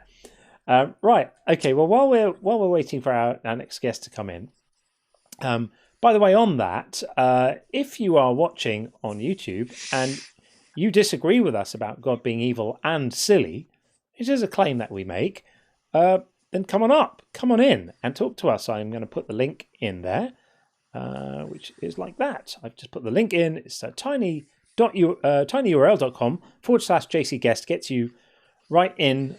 There's no queue at the moment, so you'll sail straight up and straight in. And if you're watching on TikTok, of course, it's just the request button, and then you'll come. And in fact, someone has used that link on the YouTube side. We're going to get in Nate right now. Hey, Nate, are you there? Hi. Hello. How are you? Okay. See, was that easy? Click the link and in you come, just like that. No screening, no delay, no queue. This is like flying on Christmas Day. Have you ever done that? Flying on Christmas Day is awesome. I can't say I have yet. Yeah, I've done it a few times. You just walk through the airport. There's no one there. No queues. You go through security. No queues. Passport control. No queues. It's absolutely brilliant. Done it a few times. Anyway. It's kind of sad for your show, though. But yeah. It's good stuff. Welcome in. I'm going to see if I can improve your sound a little bit. Let's turn your echo cancellation off and turn your level up a bit and see if that behaves. Should I say your words while you do that so you hear it? Or... There we go. We got you. Right. Thank you, Nate. The floor is yours. Cool. Thank you, Nate. The floor is yours. In fact, I'm going to have to turn the echo cancellation back on. So sorry. Things I wanted to mention based on previous discussions of today. Yeah. One of them was about karma and like my understanding of it. Mm-hmm.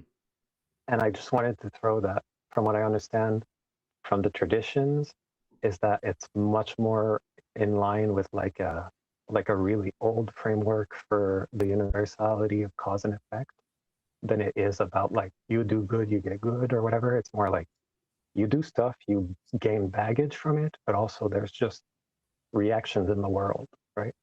Yeah. Yeah. I mean, I would respond to that by saying we kind of know that when you do stuff, there are reactions in the world. Yeah. Like if someone is consistently, say, selfish and rude, then what's going to happen is the interactions that people have with them are going to start being made on the basis of knowing that they're selfish and rude.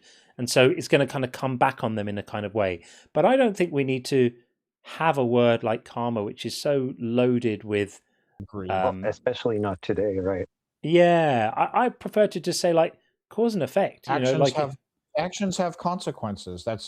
If that's all it is, and it's true that if you are genuinely or generally a good person and kind to others and treat people well, there's going to be positive effects from that. If you go through life being a complete jerk, there's going to be consequences, and depending on how big of a jerk you are, you might be violating some criminal statutes, and your life may end up sucking, and that's just consequences. But when I hear karma, I think of something mystical, and I know there's various types of karma or karmic type beliefs, but I don't believe that's kind of what I was intending to get to. Really, is kind of that a lot of the kind of pop culture around it is more so like moralistic than just descriptive, and I kind of dislike that in general.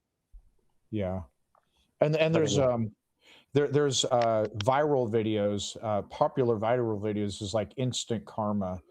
People behaving badly, and then instantly something bad happens to them, and it's kind of a colloquialism at this point. Yeah. So I just wanted to throw that just as a little tidbit.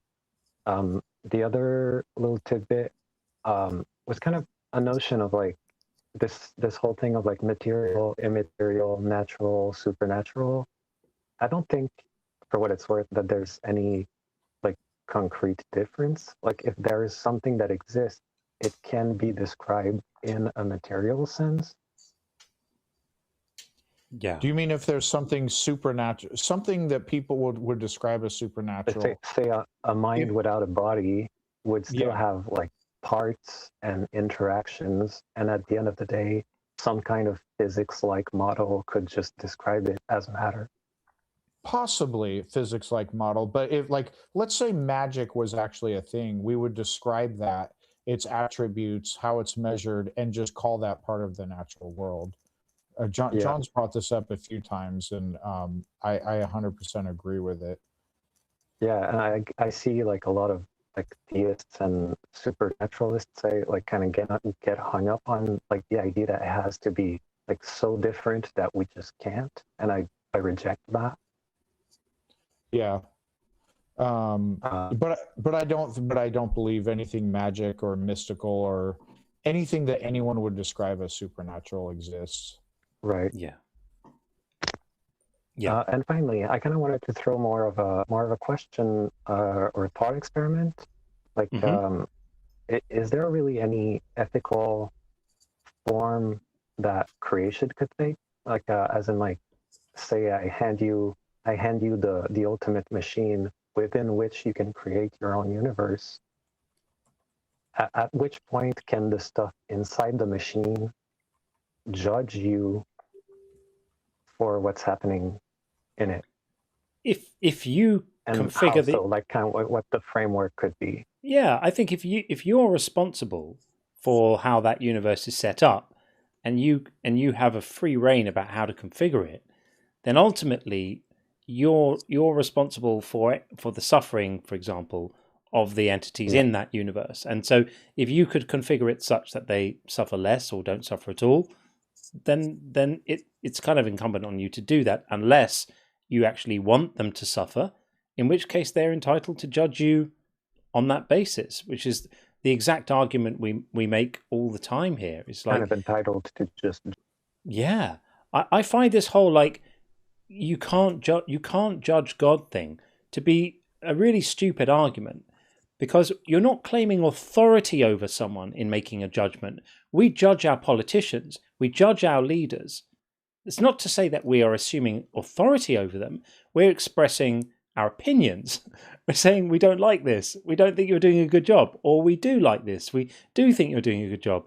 And that's really what we mean. So if I was a god and I had a godlike power and I could create, say, I mean, Sean often says like an amazing kind of Sims game, and you can configure the universe for the members in this game, and you could tweak the knobs and make it however you like. I would expect to be judged by my creations based on my work product, right? My work product is their life. It's their life. It's are they suffering? Are they in pain? Are they okay? Do they have their needs met?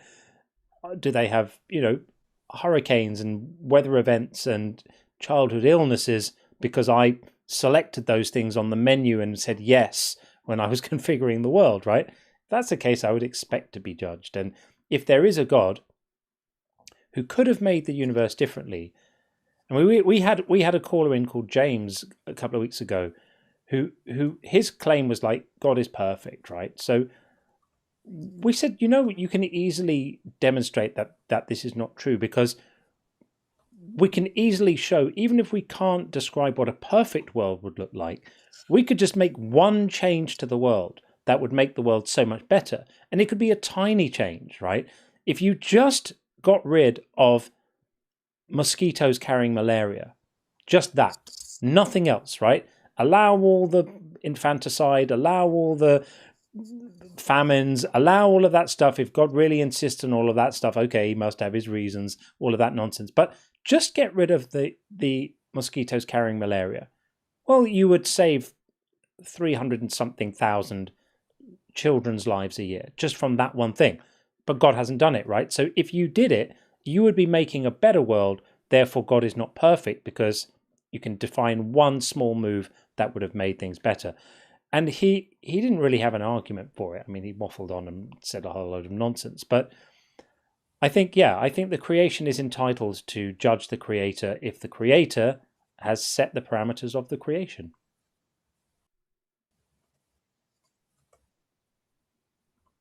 That's my view. Got any thoughts on that, Nate? Oh, we seem to have lost. Yeah. I'm hearing Nate still. Are you hearing him? No, lost him now. John? Nope. Yeah, lost that's him. weird because I could still hear him. Yeah, I still can't. That is very strange. I don't know if anyone else can hear Nate, but this system is getting very annoying. Getting very annoying because you're hearing him as a fellow video call, but it's not being routed through. Let me see. Let's try this. Try something else. Say something, Nate. Nope, it's not reaching here. I might have a way to sort it. Out. I have a new computer on order, and I can't wait till it arrives because it's going to simplify my setup a little bit. Try now, Nate. Still not. Try now. Yeah, do you hear me? Got you now. There we go. I hear you. Okay. Oh, so you got him now? Okay. Yeah, good. got him now. So sorry, Nate. I wasn't sure how much of my rambling on you had responded to. I kind of tried to cut in at some point. I'm sorry. It's fine. Mostly my concern was my question was more about having an ethical framework, like right off the bat as you start creating a thing. Like, I'm not even too sure how to express it really. Kind of like you have a Sims game, you have the choice between, say, kind of just making them do stuff and it having no real negative impact.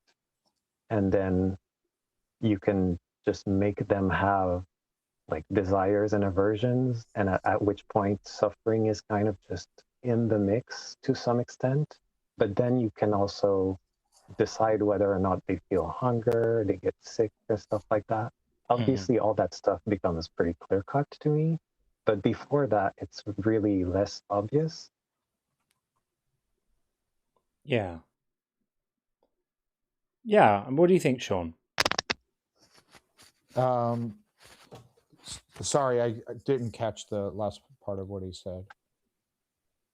But prior, you can. Are you saying beyond like the most basic needs? Are you saying? Just make sure we're not. Yeah. Even just kind of fundamentally, like creating a thing. Period, and then whether or not you make it conscious or you make it desire things or be averse to things. Yeah. Like at which point does it become like strictly immoral to even set off the simulation? Yeah. What do you mean by set off the simulation? You mean immoral to instantiate it, or what do you mean by that? I mean, like you have Sims. At which point, how much consciousness can you give them before it becomes kind of inevitably harmful or filled with some form of suffering? Yeah, so I think the from my standpoint as a humanist, like I extend well-being to beyond just humans. If aliens came to Earth, they're more intelligent and had complex emotions, I would extend my humanism to them as well. I would say if you develop an AI system so advanced that Sims start having complex emotions and can feel pain, et cetera, you've assumed an awesome responsibility. And I've discussed this before. They are not, once they become autonomous, actual thinking agents and beings, it is no longer your property. From a moral standpoint, they now become independent of you, and like even though you created them, I think the whole property relationship between you and them stops, full stop, period. And you have the same responsibilities toward them as you do life you did not create.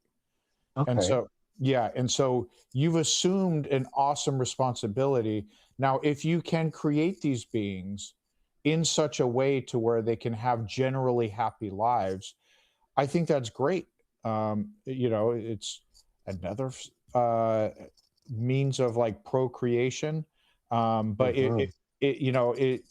if it ends up that you can only create them with like awful or bad lives or something like that, then I don't think you should do it in the first place. And I certainly don't think you should create them knowing that some of them will eventually end up in hell, to kind of for sure give a reference there. Right, and I hope none of us would, right? Yeah, no, exactly. And that was a shout out to the God, the Christian God there. What were you saying?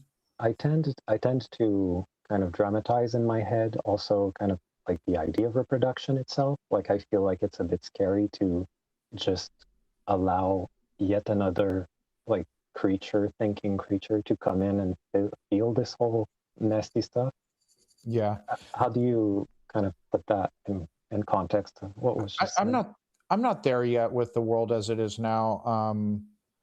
I dated a woman some years ago. Her thing was I don't want to have kids because global warming. She was a chemical engineer and very environmental friendly and stuff like that. I didn't agree with her that we're quite there, that you should avoid having kids.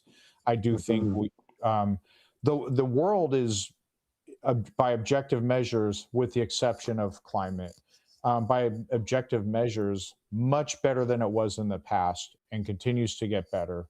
And so I'm fine with, I would love to have kids someday if that's in the cards. I'm running out of time. But yeah, so I'm just not there at this point. Okay. Do you have something about that, John? I understand. I can understand why people would look at the world and say, what kind of world are we bringing children into? But I still think, on balance right now, if you can give a child a life of love, and you can provide for them to the point where they can go out and provide for themselves, if you can set them up okay and make them feel secure and loved, I don't think that they would wish they weren't here. The world is very unpredictable right now. That it's going to be a time of great change with AI and all of this stuff. But I don't think any of that amounts to it would be better to not exist. I don't know many people who are so appalled with the state of the world they wish that they didn't exist. I mean, obviously there are people in dire straits and having a terrible time, but I just mean generally in terms of just looking at the world and going, oh, things are so bad nowadays. If I'd been born 50 years ago, it would have been okay. But because it's so bad now, I would prefer not to exist, not to have been born. I don't think that's the norm. And there are anti-natalists who come into the comments under the videos sometimes and start making the moral arguments about how it's immoral to have children. I just think, I don't know. I don't see it. I don't see that. Agreed. Yeah. I very much appreciate this entire discussion. Thank you so much. Thanks, Nate. Thanks for coming up. Sure. Appreciate you. Have a good one. And you, man. Take care. Thanks. Okay, that was Nate. Let us get Elizabeth B in on the TikTok side. Bringing in Elizabeth right now. Hey. Hi. How you doing? It's a loaded question. Are you all right? No. Oh, sorry to hear that. I have avoided coming up the last couple of lives.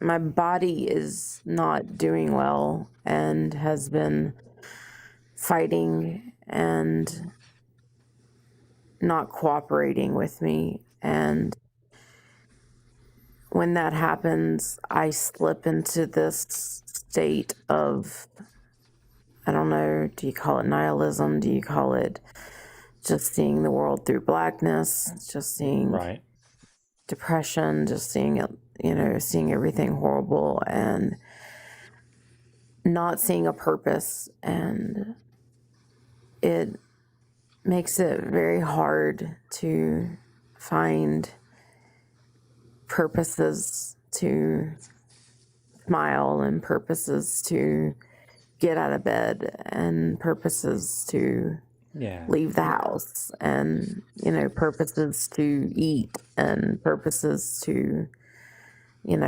and it's when your body is fighting you and not cooperating and not letting you do the things you need to do. That's really hard. Yeah, that's really hard, and pain is depressing and exhausting, and you probably feel like there's no end in sight, or that it's that everything is dark. But things generally, I mean, improve. I mean, are you in a situation where are these things cyclical for you when you have these periods where you have pain and discomfort and your health is not good? Is there a reasonable expectation that it'll ease and you'll move into an easier state? It's pretty chronic, so it's just a matter of how bad it gets. So I live on a state of 3 to 4 on a pain scale on a daily basis. And on the last week, I've been living on a state of 7s on the pain scale. And that's on a daily basis. Right. And it's been that way every day. And it's been up there high. And I can handle the 3 to 4s. Like I can function, I can do life, I can do it because I've learned how to push through. But when it starts getting up into those 7s and those 8s, it becomes really hard to do my job and to do the things that I'm supposed to do as an adult human, and because the pain just becomes overwhelming. Yeah, that's really rough. I'm so sorry. I mean, it's such an obvious question to ask, but obviously you've got medical attention involved at the moment. You've got like someone over this. Is there a doctor looking at this situation and able to give you any guidance or help or support, or anyone to help you? There is. I have neurosurgeons, neurologists, and as well as therapists and primary cares, and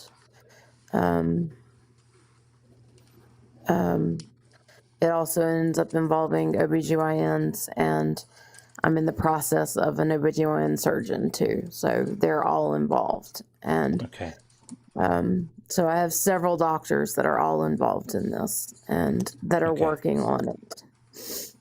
Yeah. Well, I mean, I just, obviously we're all hoping that things ease up for you and that you get through this patch and things get back to your regular. I mean, 3 or 4, even living with a 3 or 4 every day is hard. But if you kind of got to a point where you were able to tolerate it and that's a new baseline, then at least that's kind of manageable for you. But it's a lot to have that level of pain all the time. It's awful. I'm so sorry. Yeah. It's just very defeating right now. Yeah. Hang in there. Hopefully things will get better, and when the pain eases, then you'll be able to not look on things so bleakly as well. And there's a cycle, isn't there? Because when you have pain, it affects your mood, and when your mood is low, you actually feel your pain more, and round you go, right? So hopefully the cycle can work the other way as well, where the pain starts to abate a little bit, and you get to feel a little bit more positive about things, and then that helps the pain, and you come out of that cycle in the same kind of way you went into it. I really hope that happens for you. We're all kind of rooting for you. We're so sorry. Thank you.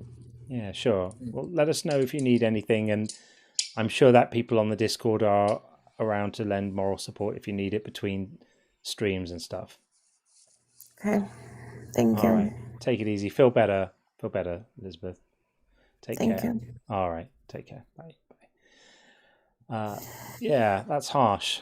Poor Elizabeth. I'm really sorry to hear that. She's faced lots and lots of challenges, like long-term health problems and lots of surgeries and lots of things like that, and deconstructing as well, and all of that together, a lot to bear. So we're all sending you big hugs, Elizabeth. We hope that you're doing all right. Yeah, that's really sad. I'm really sorry. Lots of love from everyone. Lots of people saying it. If you can't see it on the YouTube chat to Elizabeth, lots of love from that side to you as well. Okay, let's have a look and see what we've got. In the meantime, a few more super chats to read, and then I've got some comments here if we don't have guests in. It's a little bit of a quiet one tonight, but maybe it'll pick up soon. There's not a lot of okay. Sorry, I thought I was muted. There's not a lot of opposition today. I actually think that perhaps the Christians have come to agree with us. Like, we've done a good job convincing them that God is evil and silly. Yeah. Because if they didn't feel that way, they would be coming up and telling us. So I think that's what that means. What do you think, John? I definitely. I think they all agree with us now. That's the only way to read this, right? We've won. Yeah, Pamela just said it. We've won. That's right. That's right. Yeah, come on. We've got a bingo board to fill. We need this, people. Let's see. I'm sure it will happen. You know what happens? It always starts to hot up around the time I need to start thinking about ending it. That's what always happens. That's right.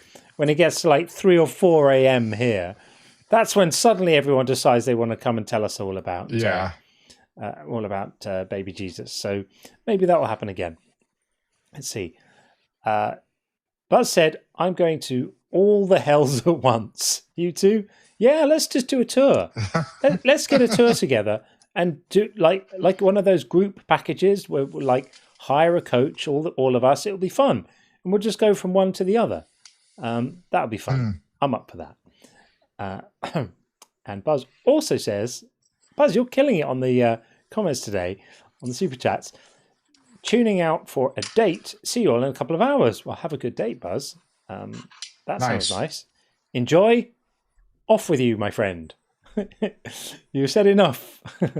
We'll probably still be here when you get back, though, because none of us are going on dates. We don't have lives, unlike you, apparently. Viking Chef, hey, buddy. Thank you for this. If you can help, I've heard 2 apologetics on Jesus claim to David's lineage. The adoption, meaning he can still have a claim because of Jewish tradition with adoption, and the other through Mary. Is there any clout there? Thanks. Okay, so I'm not an expert on this, but the adoption doesn't carry weight because the prophecy specified that it would be from the seed of David, and adoption is not the seed. Seed means seed, doesn't mean adoption. So the adoption thing doesn't work.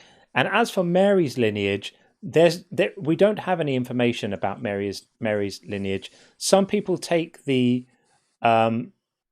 discrepant stories about Joseph's lineage between Matthew and Luke, wherein one says his father is Heli and the other says Jacob, and make a claim that one of those pertains to Mary. But I don't think that's taken seriously, and I don't think it's supported by the text. And my understanding, and someone like Justin would know, or Dalton would know this far better than me, is that there is no reliable information in the Bible about Mary's lineage, because why would there be? She's just a woman and they don't really count, apparently. So yeah, I don't think that these apologetics are strong enough to establish Jesus's claim for David's lineage. I think it fails on both prongs of that fork. So I hope that helps, friend. Thanks, BC. Always good to see you. This is very good from Buzz. Why does British food suck, John? Why? Explain. Well, I would have to say I largely agree. British food is not very good. Fortunately, in many places in the UK, there's easy access to very good food from other countries. And that's something I avail myself of quite regularly. I had some fantastic Turkish food last night. My wife and I went out to like a kind of grill thing, and it was really nice. And what else we have? We have nice Eastern food. We get really good sushi here. Some good, very, very good French food to be had here. But British food does suck. And I can't explain why, other than that it just is poor. It's like, yeah, the British did like railways really, really well. They did the development of steam locomotion, a triumph. Food, not so much. So I guess we all got to have our lane. And then finally, for now, Roy sends a cute little thing of some sort. What is that? Right, I can't see what that is. It's a little cute animated thing of some sort. Well, I appreciate it anyway. Thank you very much for that, Roy. Much appreciated. Right, no guests still, but that's okay because I've got some fun comments to share that I've discovered under the videos. Lots of people come and comment, which I love. I love reading the comments, and as I've said before, some of them are brilliantly witty and fantastic and brilliant, and some of them are just silly and funny, and they make me laugh. So here was an interesting exchange. Let's see if we get this up on the screen. This was an interesting exchange from Anonymous, apparently. Said, if God is evil, then who is good? To which 46 Strings, a very good friend of the channel's, replied, the neurologist and nurses that studied for a decade and to save my life would be my nomination, closely followed by the paramedic that got me to hospital. So 46 Strings had a traumatic brain injury, and fortunately is in good shape, but I know what it's like for people who have to live long term with these kind of brain injuries, because that's the field my wife works in. So I do understand that this is a very long term thing. And the reply to this was, you're still not saved if you're rejecting the Father's free gift for eternal life. So that's it. I'm not really sure what to say about that, other than that it's extremely silly, because I think that this was an excellent example of if God is evil, who's good? People who dedicate their lives to saving others. And this was just wished away, waved away as not being important at all, because you haven't accepted baby Jesus. I think that's a bit silly. Okay, we do have on the YouTube side, looks like Lego My Lamb. Lego My Lamb. I wonder if that's a play on let go of. Let's see. Lego My Lamb, are you there? Hello? Hello, how are you? Am I right that it's Lego My Lamb?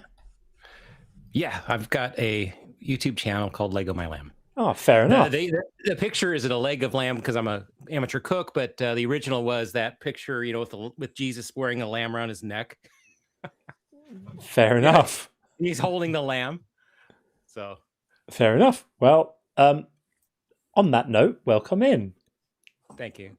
I don't want to take a lot of time. You're between callers, so I've been kind of watching from afar and been following the movement for a long time. Sure. And I some things you're doing are great, and I really appreciate how patient you are with the callers and how you kind of go into topics that I've been wishing some other shows in the past would like. Well, let's take them to task on certain things. So I'm a supporter from afar.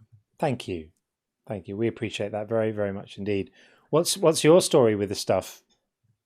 Oh, I never was a true believer, but I guess I still wanted to hold on to like some kind of magical thinking until maybe 20 years ago or something, or 15 years ago. I was watching some of the original Atheist Experience YouTube channels. Yeah. And it turned from somewhat indifferent. Like I never really bought into any one thing, but of course, who doesn't want to live forever, and doesn't want to feel special, and there's a plan for you. Of course, you can see the appeal of this thing. There's no wonder why it's so prevalent. People really want to feel special and they want to live forever, so it's obvious that that's a human nature thing. And so now it takes different forms.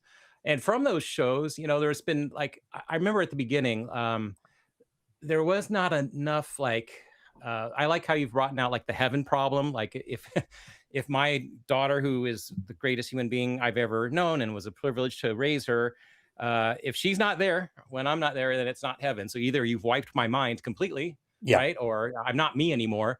And you know, you're using a different example, but that one I think pretty poignant. You know, it's like how either I'm been wiped out, or you know, or I'll be aware of my unhappiness that she's not there with me. So that's one I always think of.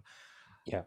The other one that came up today, the old spaceless, timeless being thing. I've always wished we could kind of go peel that onion a little more. Like, so to just posit that, and I know your earlier caller didn't really understand. I thought you explained. You know, if you're interacting in the world, you are in time. So you know, how could you affect something and not be a part of it? Like, are you totally outside of it, and then you reach in your little energy tentacles and, you know, create the mutation that made it look like it was designed? You know, I mean, that kind of nonsense. And if you think about it, like, to just kind of assert it, how many levels of suspension do we have? Like, it's certainly not a scientific proof. Okay, there's no working theory. There's no even hypothesis. And go further, there's not even a speculation. Or you ask for, do you have an example of it, of you know, of something existing without a brain, right? A brain needs material. And instead of an example, I mean, just like, I would just say, in your wildest, just, can you even propose how a mechanism that can actually think and be a mind not be contained in a material container, right? It's just going the same kind of thing you've been doing. But that one always kind of gets me when they throw out this spaceless, timeless being stuff. Like, it's like, it's nonsensical. It's so easy to say, right? It's so easy to say, but so hard to actually pay for. Like, it's like window shopping for Ferrari. Okay, but can you actually pay for it? No, they never can pay for it. Yeah, and one that I'll make a slight request, or at least see if you where you think of this. It's the ones where I have a relationship with God. You know, like, I've had a personal experience, and then we tend to just go, oh, okay, yeah, personal experience. I'd like to dig further, because how is this relationship taking form? I mean, it's usually like, is there a voice? Is it an audible voice? And they'll probably say no. So it's a thought that pops into your head, and they'll probably say yes. So then how do you know it's God's voice? Is there like a different tone to it, or a little beep to let you know that this is God talking? You know, and if you really kind of go there, you know, kind of really go into the weeds with it, not to humiliate them, but I'm actually genuinely interested in hearing how they discern a regular thought from a God thought, because it has to go through your brain. It's an internal out perception. It's not external in. Exactly. So you're using the same filter that you would have for your own thoughts, and your thoughts just pop in your head. So how do you know that it's not one of those? Go ahead. Well, they'll very often, even more than that, say it's as real as you and I talking right now. Like, literally, we're seeing each other, we have audible, etc. Or you can be face to face, and it will be, it's not, and that's a good point. Yeah, but I hear your voice. Your voice is distinct from mine. So no, exactly. And then you call them to task, is, you know, I feel like when they say that, it's sort of what do you call it? It's like it's sort of like they're flexing, they're peacocking, but they know it's not. You know, you can have physical interaction with somebody face to face, and versus, you know, whatever they're experiencing, like a feeling and emotion, like, that's obviously very different and less substantive. Yeah, and there's no way experientially to tell a hallucination, like a really convincing hallucination feels exactly the same as the real thing, right? So you can't tell the difference. If you can't tell the difference, then you lack any reason to insist that it was real. You can't ever make an argument for that. You have to remain open to the idea that it may not be real. So it's all a bit silly, isn't it? And I've got two more to touch on. There's a little humor in one of them, but I think we're all kind of, you know, we all raise our roll our eyes at the Phil Bros, right, when they start going too much. And remember, there used to be a bumper sticker. I used to see them. You know, it was like think globally, shop locally. And the whole Phil Bro thing is, they're believing in a specific God that does things in this world. So believe, what is it? Believe specifically, but argue existentially, right? I mean, it's like they're arguing at this level that's not really what the God they believe in, and I find that kind of annoying. Yeah, yeah, all very, very silly. And you got a last one, have you? Oh, well, this one's actually. This one's, I don't know if it's been touched on a lot, but, if God knew all this was going to happen, so like he's, to equate it to an author writing a novel, right? And it's going to be made into a movie. Great. You hire actors, right? And the actors know that they're acting it out and, it's recreated. It's a simulation. If he knew all of this would happen and then made people to involuntarily live it out, the whole thing with the Jesus death and all that, it's really just one big gory performance art piece, the whole thing for its own amusement. or even to take the thought experiment a little further, maybe that's the author God, and where it's in a theater of other similar beings enjoying our downfall, all scripted out. It's just sometimes and I steal a phrase I think from an old show I heard about, it's just gory, macabre reenactments, and blood doesn't wash away anything. But and then last one here, I have kind of written some of these out. I'm always amazed how when you point out these atrocities and they so quickly kind of detach from it actually happening to them or someone they know, right? Not just a massacre, but like you say, do you have a wife, and what if this happened to her? And the way they're able to detach from that really suggests that like there is this real selfish aspect to it that now no one would actually say this, but in their head somewhere when we point out these atrocities and they immediately try to apologize for them, like they're probably thinking, yeah, sucks to be them, right? Or but thank God it's not me. It's always like they're that's the kind of the message you're telling yourself to immediately try to excuse it away. I find that kind of atrocious. It's disgusting. Yeah, it's disgusting. And then worshipping the guy who's chucking all the other people in the fire as well. All horrible. Horrible stuff. Well, thanks for calling in. We've got another in the queue, so we'll move it along. Okay. But thanks for coming up, man. Really appreciate it. Yeah, good talking to you. Take it easy. Bye. Okay. We will get in. This looks like Hotep Nefer Ra. I'm sure I'm not saying that right. Hello, are you there? Hello. Hi, how are you? Hey, how's it going, John? Good. Excellent. Just getting your name up on the board. There we go. Hello. Well, you sound like you're at least 18, so the floor is yours. What would you like to say? Yeah, I just want to give a quick summary of that you guys are doing great work, and I really appreciate that. And I'm sure a lot of us really do. I think it really means more than to us than you know. I mean, you're doing great work. Thank you. I really appreciate that very much indeed. Thanks for saying that. Yeah, I just want to say too, I agree with what you were saying earlier. I think there is sort of a new trend in the last several years with sort of a new movement to deconstructing, and I think that's amazing. Just myself personally, I've been deconstructing about 15 years ago. I started. I was both my parents were Christians, and I was a Christian when I was started when I was about 4 years old. Started to research a lot, just everything, just question everything in my early 20s, and that was 20 years ago. So I slowly started to realize that there's a lot of issues and problems with the Bible, mainly, and a lot of other religions as well. But I find a lot of history and a lot of other religions, like you mentioned, Jainism and Buddhism. There's a lot of interesting stuff with those spiritual systems overall. But I just want to encourage the chat as well, and encourage any believers out there to continue to research and get there's nothing wrong with just gaining knowledge. I think it's empowering. Good for you. Yeah, thank you for that.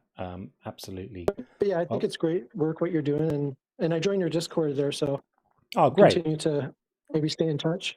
Fantastic. And just a quick question for the other guy too. I forget his name there. Sean. You Sean. Team up with. Yeah, Sean, I'm just wondering too, maybe if you're going to get your own live stream going at some point. I think you're really well spoken and really thank you. have great answers as well. No, I really appreciate that. I'm going through a retirement process right now. I might do that after. I might do it before. I have a lot of people approaching me suggesting I do that. If I do it, I'm gonna stick with John, and I'll just do it on the off days. I'm not like trying to become a content creator. I have no aspirations like on this space. I just love talking about this stuff. And in my day-to-day life, people in my life would rather talk about football or what they did last weekend instead of like diving into like objective versus subjective morality or any of this. This is just an outlet to talk about the stuff I love talking about, and also to reach, the what do you call it? The mission of like legitimizing non-belief and help promoting skepticism, all of those things. It's an outlet for that, and I enjoy the space to talk about it, but I'm not like trying to like kind of create my own brand or anything like that. But I really appreciate the kind words. Yeah, I think you're really like effective in a lot of ways. Just the way you answer this, keeping it simple and stuff like that. And I think it's great that we do have an opportunity. In the last several hundred years, even before the internet, we didn't have the opportunity to speak out and sort of challenge this age-old mentality and age-old beliefs. And now with new scientific discoveries, I think these outdated religions will eventually be debunked entirely, and we'll see a big sort of movement into observable reality and just the real truth. I hope so. I'll be honest, I have a less optimistic view. I think if I had to guess, religion is going to always have some kind of a foothold. And I think the largest religions, I don't see them going away anytime soon. But I do. It's just great that there are positive signs, like religious nuns are growing. For sure. I think we can get them to be to where it's a minority. I would love to see a day when 51 plus, or more percent of the world population do not believe in a personal God, or but we can exactly only, like any anthropomorphic deity, right? Yeah, exactly. We could try move the pendulum. It is amazing. Like, we don't have to fear sort of being hung at the stake anymore in that sense. And like with children too, it's unfortunate that a lot of children are still being forced and sort of brainwashed into like religion mentality. Like, I'm from Canada, and we understand like the history here with the First Nations, and they ended those schools in 1996. So that's just recently that we sort of stopped forcing children into these brainwashing systems. So it's great that there'll be a future where young children will be able to have the freedom to choose what they want to seek out for truth in that. Sure. And I'm a firm believer in teaching children how to think. Yeah, exactly. And then I think religion would certainly die if there was some kind of I don't advocate for like laws that prevent it, but if parents stop teaching their children about a religion when they're still literally young enough to where they'll believe stories like the Easter Bunny or Santa coming down every chimney on the planet, that sort of things. When they're susceptible, if you just teach children how to think, and then once they reach like 18, 19, hey, let me show you these religious ideas, it would absolutely crush like religious belief in general. Absolutely. Yeah, for sure. Yeah. I've been banging on this for years. It doesn't make any sense to me that it's required for children to learn about tectonic plates and the kings of England, but not the basics of critical thinking. Like, to me, this is ground floor stuff. Everything stems from this. It doesn't make any sense to me that this is exactly. Those fundamental all the different types of sciences and physics and biology should be primarily taught first, and then we'll have a world eventually where young adults will be able to, like you said about the people they just have their head in the Torah all day long, and that's unfortunate because they kind of have a disadvantage as they grow older. Yeah, Sorry, I just wanted to quickly just stop in and yeah, just keep challenging those beliefs. And I really love your approach, John. How you're very kind and stuff like that. So thank you. Yeah, just appreciate you. Keep going with it. Thanks, man. Thanks for coming on. Okay, guys.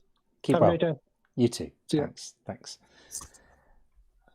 Okay. Right. There we go. We did have another caller in the YouTube queue, but It looks like he's back. They dropped out.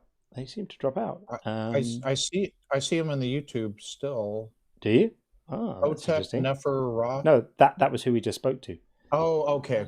My bad. His name just reappeared there. Yeah, it did. It came back for a moment, but that's it. There was someone else there. So, yeah, if you're tempted to come up, if you're vacillating and you're on the fence, come on in. We'd love to speak to you. Big shout out to Dalton, Bible guy, who had joined us. I saw him a moment ago on the TikTok side. Great to see you, Dalton. Love your work, man. Absolutely unstoppable. Brilliant. Really appreciate what you do. Okay, well, call queues are currently empty. So on YouTube and TikTok, this is your moment. If you thought about coming up to discuss some of this stuff and haven't wanted to, well, maybe this is the time to do it. Don't wait till later when it tends to get busy. As the night goes on, the queues start to form and then there are more people in, then you won't be able to get in. But right now, it's super easy. Someone looks to have taken our advice on this. This is Water on the YouTube side. Let's see what Water is saying. Hey, Water. Are you there? Hello? Hey, Water. How are you doing? I'm doing pretty good. How about you, John? Yeah, good. Welcome back. We spoke in May. Yes, we've spoken twice. I've been trying to catch your stream again. You've been hiding from it. Hiding? I've been here 3 times a week. Yeah, I know. I've just missed you. I've been busy. Fair enough. What's going on? I am here to debate you about objective morality from a Christian standpoint. Okay. Great. That's absolutely fine. We can talk about that. So is your position that you think that that objective morality actually exists? No, but someone who believes in God, objective morality makes perfect sense. I would disagree. Yeah. So if a God exists, morality is still subjective. Like if Thor, imagine Thor said he just started making all these moral pronouncements. Would you accept that as objective morality? I would if Thor was all powerful and influencing what I believed as good and bad. Oh, so you're saying if an all-powerful God exists, it can influence what you think is good and bad. Would that make it objectively good or bad, or would he just, like, if an all-powerful God made everyone on the planet like the taste of liver, would that mean liver tastes objectively? Culinary tastes are now objective? Yes, it would, because you're looking at it as if there's a God, there's a secondary correct opinion, secondary to what he believes, but he's all powerful, right? So he's the baseline of this. So anything he changes, it becomes retroactively true, right? If everyone on Earth collectively decided that liver tastes great, well, I mean, liver tastes great. Well, so universality of an opinion has nothing to do with whether it's objective. So, for example, if you give everyone on the planet a math problem and like 62% of the planet got it right, does that make mathematics subjective? No. Like, something is objective if it's a fact independent of any minds. So, for example, the moon exists. The moon exists as is a fact. The fact that the moon exists is a fact of reality, independent of whether anyone knows about it, what they think about it, whether they believe it. It's just there. It's a fact of reality. Something is subjective if it's a stance of a mind. That's what I'm talking about. I'm talking about moral stance of assessment. the mind. Yeah, so it doesn't matter if that stance is shared by every single thinking agent in the world, or whether it's shared by half, or what have you. That is a separate question from whether a matter is objective or subjective. Yeah, there's a tendency to conflate unanimity with objectivity, and they're completely different. Right. Yes, but say there's a movie, right?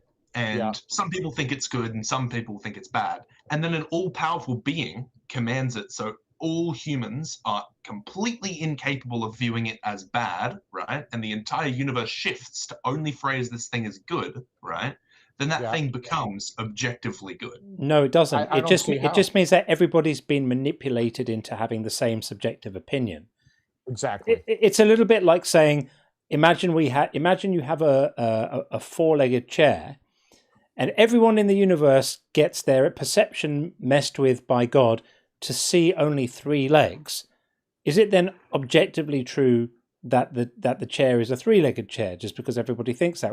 Obviously, the answer to that would be no, right? But the difference is with that is there is an objectively true answer. With a movie, it's subjective, right?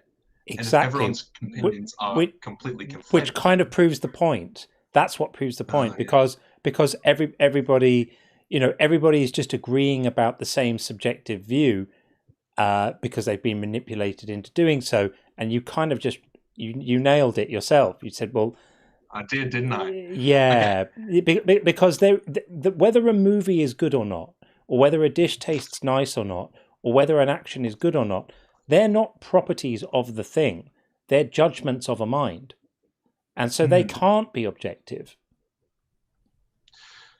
Okay, maybe I phrased my thing wrong, because there was a specific thing I was trying to get to, which was the core of the debate I wanted to have. You bring up a Bible verse a lot where people go into a town, I think it's the Samnites or something, and then they kill all the kids and all that stuff. And you go, is it ever right to do that, right? Is there ever a correct, obviously I don't personally believe that. But I think if there is a God, right, you say there's a problem with, if God is all good, right, and anything that's good is what God does, then God is just what God does, right? Yeah. Well, that's what Christians say. That's their Exactly. definition. That's not what that's what I'm saying. That's what you guys say as putting a name to their definition, right? That's what I'm quoting. But I'm saying there's not particularly an issue with that.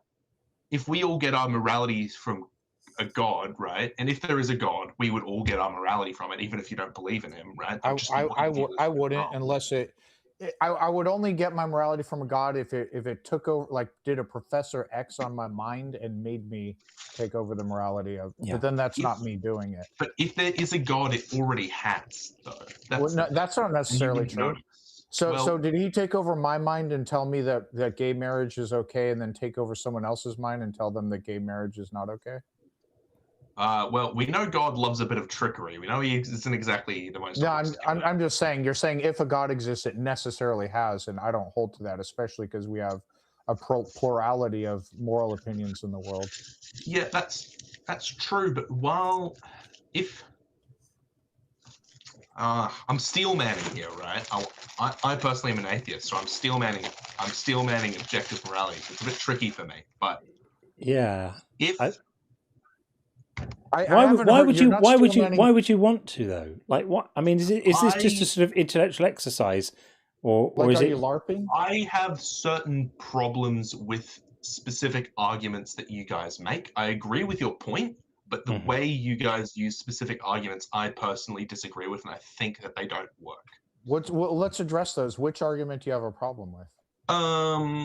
Well, obviously this one, the good and bad one. That's what we're talking about now. I just want to understand you, because you brought up the fact that John will address some of the atrocities the God of the Bible commits. So it addresses the Euthyphro dilemma, that if they are defining good as anything God says, then God can say or literally anything, or if they make it God's nature, it doesn't matter what semantic game they play. You can always turn it to that. and it's always the case that there is no limit to how cruel and sadistic or barbaric the God can be. It would, by definition, be good, which violates most people's sensibilities. It's just a consequence that no atrocity is out of bounds. And it just so happens, that's a good argument in itself, but then it just so happens that in the Bible, he actually commits some really heinous atrocities. And so what problem do you have with us, like, kind of bringing that to light? I'm saying that there's no problem with that, because you guys looking at morality being based off God as a problem. I'm saying that in the Christian worldview, that's just how it is, right? God is what God does, right? And we all retroactively view that as good. Not like all of us, right? Not now, but the people who would have followed those orders, right? I think it's worth bringing to light, because most people, including Christians, I think, have the capacity to feel empathy and realize how barbaric this is. And I think this is just sort of speculative, because I'm not in everyone's mind, but it seems to me that the people who are proclaiming, well, yeah, if God said, unaliving the Midianites and taking their young girls as war brides is good, then it's good, and God must have a reason for it. I think that's they're playing to a much smaller audience that will say, yeah, that is a good thing. I would argue that God doesn't have a reason for it. I would argue that he wants something done for a reason I'm unaware of, and then, we all view that as good. Like you say, I've heard the argument a few times, like, if you say you we were all, you including yourself in that? You said we all view that as good. Did I? Or are you putting yourself? Yeah, maybe I misheard you. No, very bad memory. Okay, no, it's okay. I probably did. Okay. So some people, I've heard the argument brought up, like, if you were a crusader, would you go out and kill these people? Oh yeah, and they'll say yes. Yeah, they'll say yes. Because they're backed into a corner.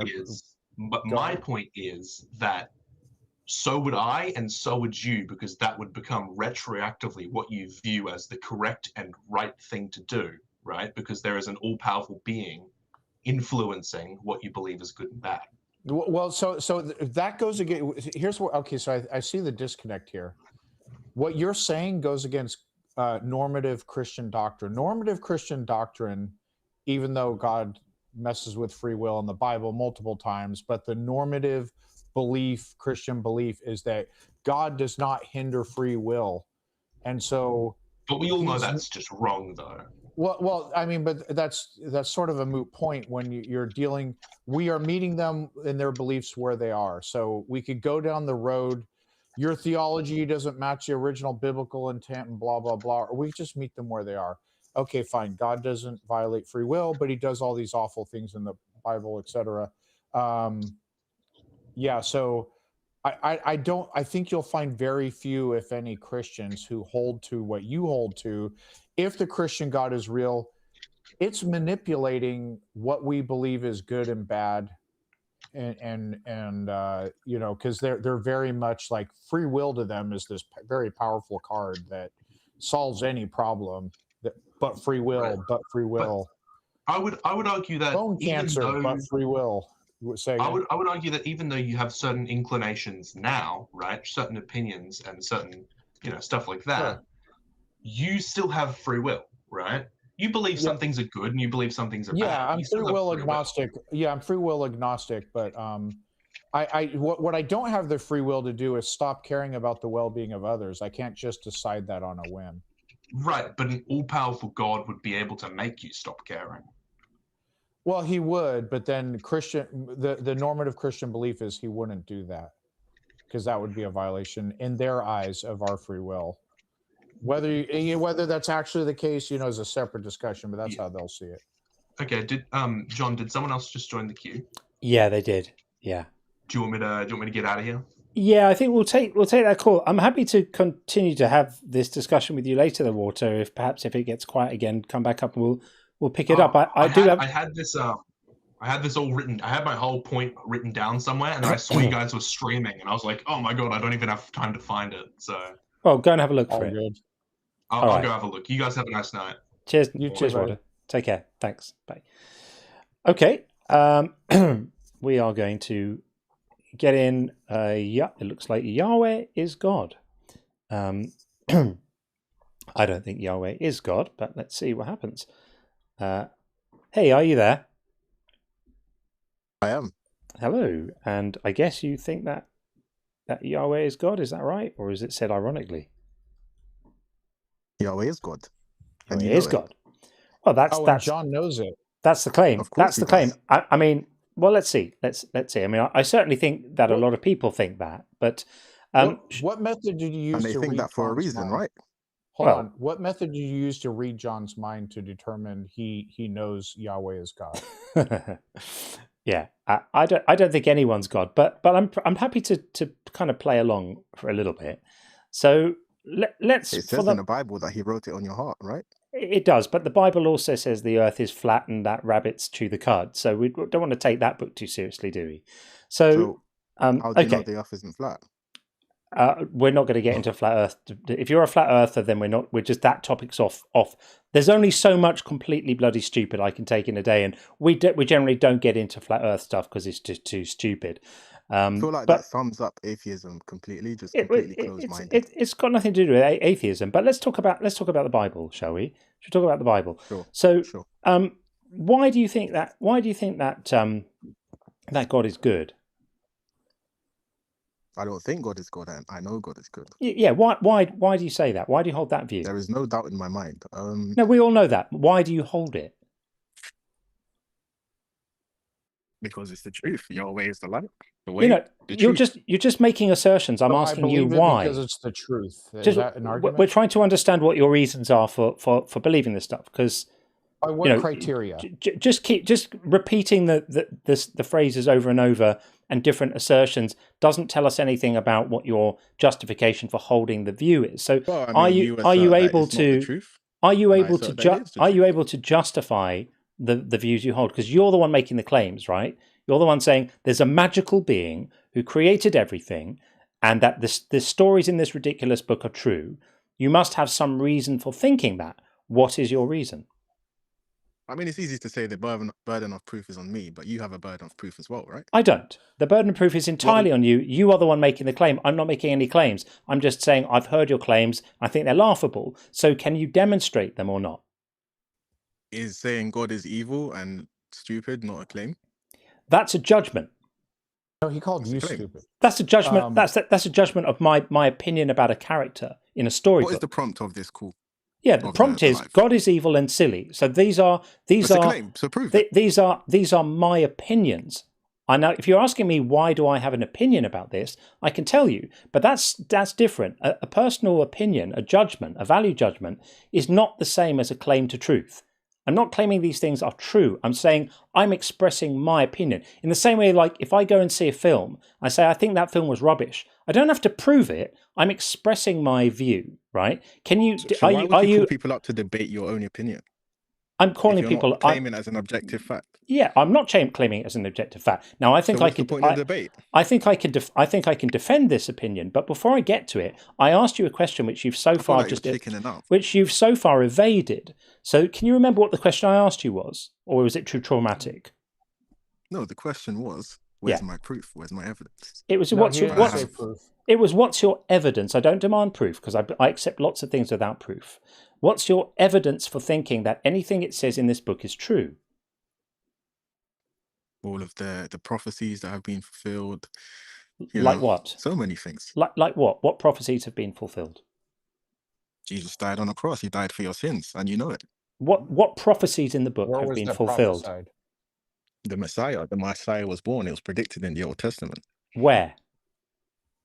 Where? Yeah. Do you not know the Bible? You're the one with the Holy Book. Where was the prophecy that the Messiah was going to be born and die on a cross? Okay, so chapter and verse. Show us a prophecy. Don't know the Bible chapter and verse, please. That's on you. You guys came to be the experts. So you can't. So you can't name a prophecy. Yeah. Okay. So forget about prophecy because you can't do that. What else? Sure. You just want to deny the truth, then we can move on to something else if you want to run from it.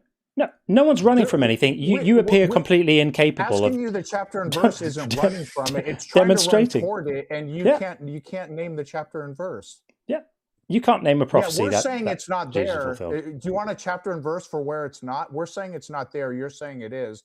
Chapter there are literally thousands that have been. And yet you can't name one. Interesting, isn't it? Tricky, isn't it, when you haven't actually read the book very well? I've read the book, the Bible. So name a prophecy then. From back to forth. Name a prophecy then. What I'm not going to do is try and justify my faith to a bunch of atheists who are going to hell. And yet you're calling into the show. So what's the purpose of your call then?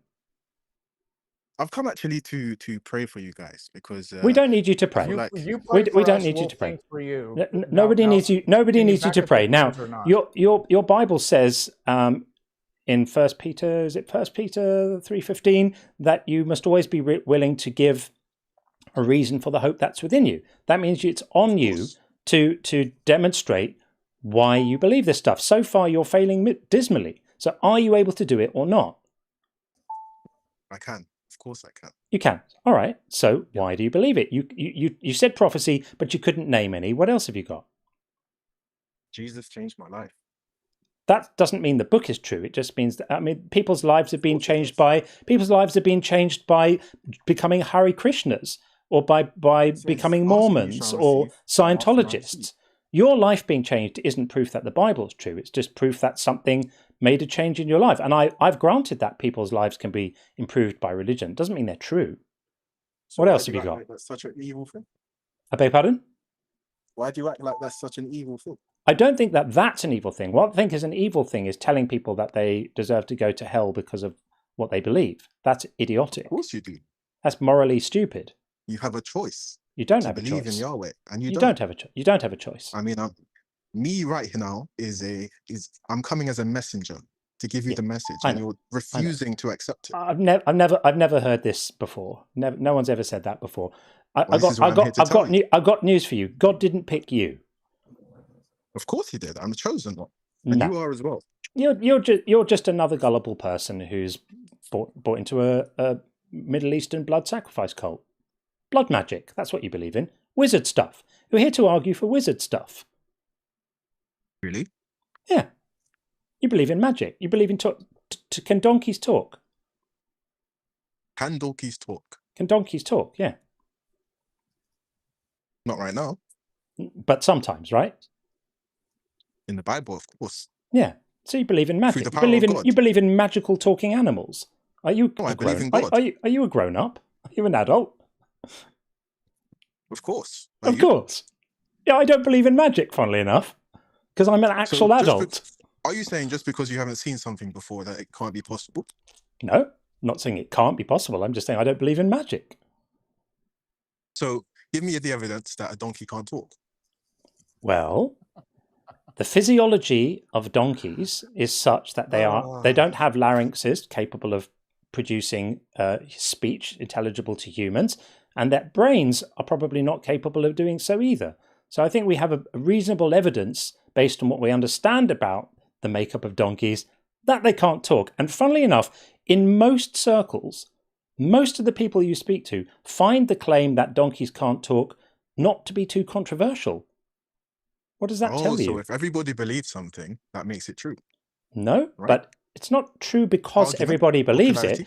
But it's not an argument ad populum. It's the idea that most people who have more than a tenuous grasp on reality realize that donkeys can't talk. And it's amusing to find an adult human who thinks that there's some possibility that this generality may be broken sometimes. Interesting. In all our exposure to of mankind and donkeys and videos of donkeys and all zoology and biologists and everybody who has studied this, we have yet to ever see a donkey talk, and we could use inductive reasoning to conclude that it is almost certainly the case that donkeys don't have vocal cords. How would they produce speech? Like I didn't even want to bring that up because it was such a stupid. It's like so stupid. You can't be. Yeah, you can't be this obstinate.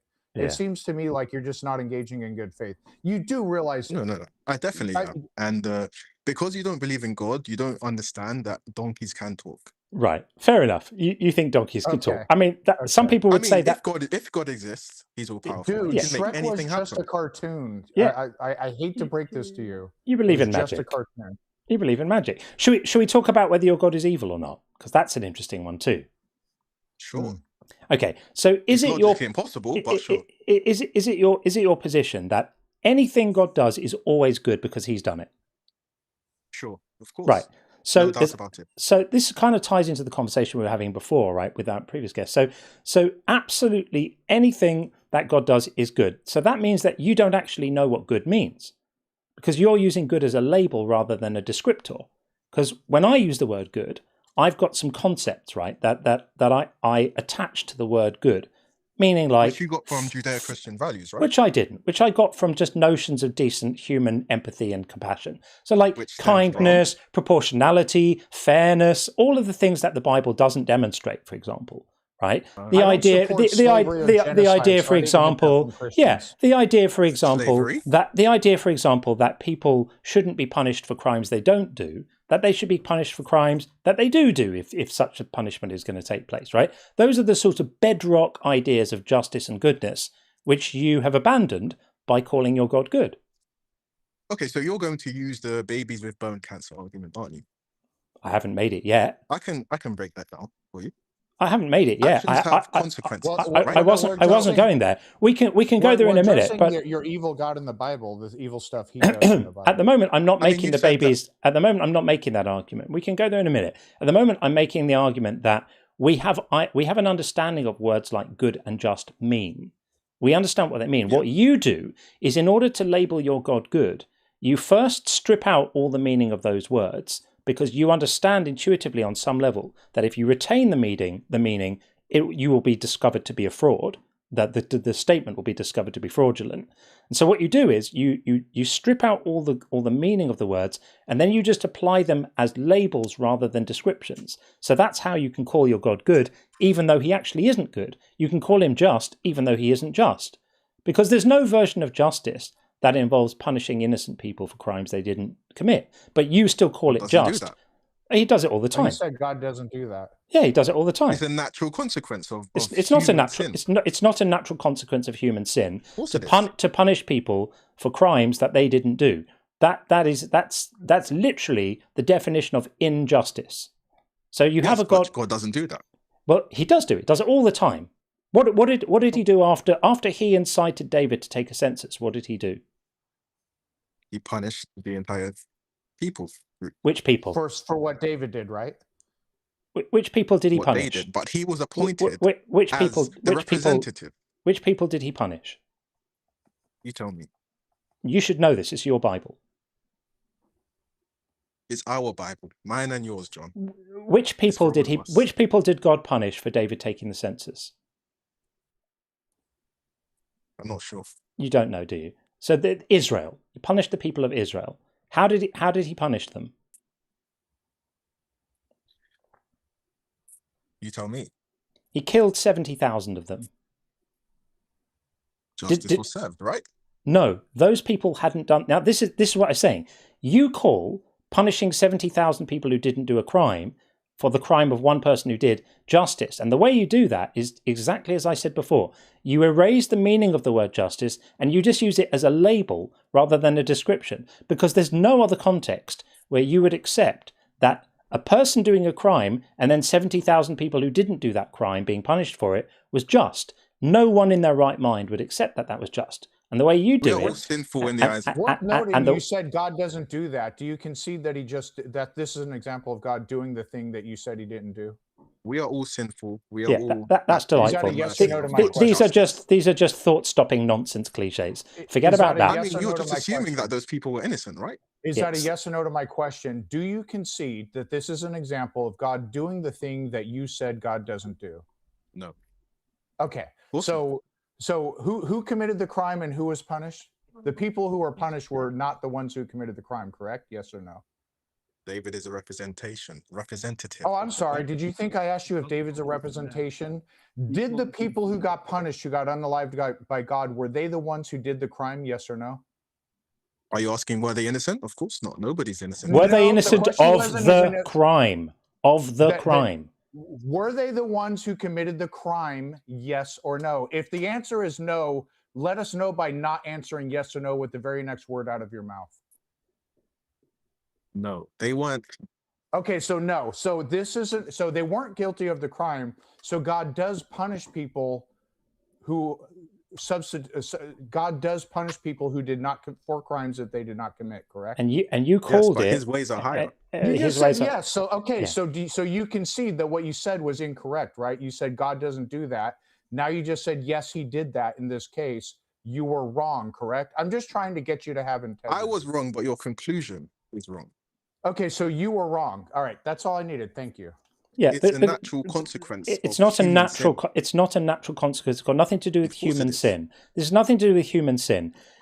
God punished those people not because of human needs to brush sin. up on Christian theology. Someone needs to read their own Bible because you clearly haven't read it. You're the one claiming to be a Christian, and I appear to know your Bible. You haven't read it back to front. You didn't know who David was the people of. You didn't know who got punished. Israel. You don't know anything about your Bible. You told Israel because I told you. You're clueless, mate. I answered. You're clueless. Said you didn't know. We heard. He's trolling. This guy can't be real. So yeah, it's hard to believe he's real. But look, the principle here is fairly simple, right? There is a principle in justice where the people who do the action are accountable for it. People who don't do the action are not accountable for it. If your response to that is to say, yeah, but they're all really bad anyway, then that's to miss the point. That's to miss the point. The idea here is that the punishment was enacted for a specific act. The act was doing a census, right? Who made David do the census? God. Right. So God incites David to do a census. God incites him to do a census and then punishes him for doing a census. So first, that's the first immoral thing. Then he doesn't actually punish him. He punishes. I don't agree it's immoral, but then he punishes 70,000 people who didn't do the census. That's the definition of injustice.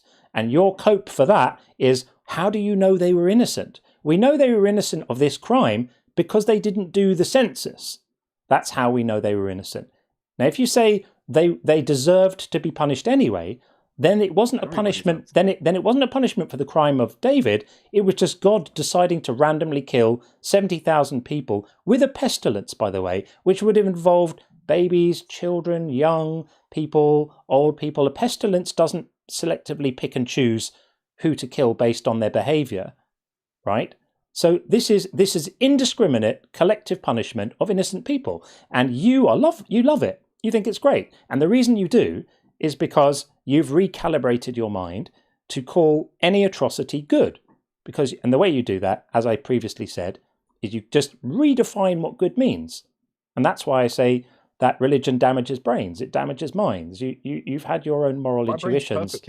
Your brain is no, he's British. Your brain is, you may be intact, but your moral sense is severely degraded because you're defending atrocities. No. An atrocity isn't God taking a life. It is. God can take a life. He's the giver of life. He can take it away at any moment. Exactly. That's an atrocity. So I created my son. Do I get to kill my son just because I made him? You didn't make him. I assure you I was there at the time. I assure you I was there at the time. God is the ultimate giver of life. You're just like a delightful. So level giver. Yeah, but again, this is another demonstration that you lack sufficient moral sense. Your idea now is that God made you so He can just wipe you out, snuff you out whenever He wants to, and that's good because everything He does is good. Another demonstration that you don't know how to correctly use the word good. It's getting more pathetic as we go on, isn't it? So, as an atheist, how do you describe what good is? Well, you have no moral foundation. I have an absolute moral foundation. You're just saying I don't like it. That's all you're saying. I'm saying that I root goodness in terms of real, measurable human suffering, which I am averse to. And that's your personal opinion, right? It's not an just opinion. Like your personal opinion is blindly obeying the God you believe in is good. But it's a little more objective than that, because my starting point for goodness is the avoidance of harm. Your starting point for goodness is you don't have one. You're just a good little God puppy. You just like doing what you're told, and anything God says goes. You'd have been a fantastic guard in the Reich. Just following orders, right? Just following orders. If the boss says it, it's fine. That's how totalitarianism works. It strips away people's ability to have moral intuitions and opinions, and they become good little slaves, mental slaves. That's what you are. I'd rather be a slave than go to heaven than be free in this life and go to hell. I'd rather stand up for what's actually right and have the balls to say innocent people shouldn't be punished and harmed, and stand up for that. And if a God's going to punish me for that, then he is the brute we say he is. You're just a moral coward. I'd rather go to heaven. I'd rather sit in my mansion in heaven watching God torture innocent people in hell, knowing that I'm all right, Jack. That's what you're saying. Okay. You'll be suffering by yourself. That's all you're saying. Can you name an atrocity you would not do if God ordered you to do it? Anything God orders me to do is good. Yeah. Okay, so what makes you different from definition. ISIS? What makes you different from, but besides what your religion is, what makes you different from ISIS? Well, you can't say besides the religion because they have a fake God. Yeah. Besides the religion, I granted they have different theology than you. Besides that, what makes it's you not different theology? It's okay. So paganism. What makes you different real. from ISIS? So what makes you different from ISIS besides different religion? He's no different to ISIS. It's exactly the same. Yeah. As Sean often says, go for it, Sean.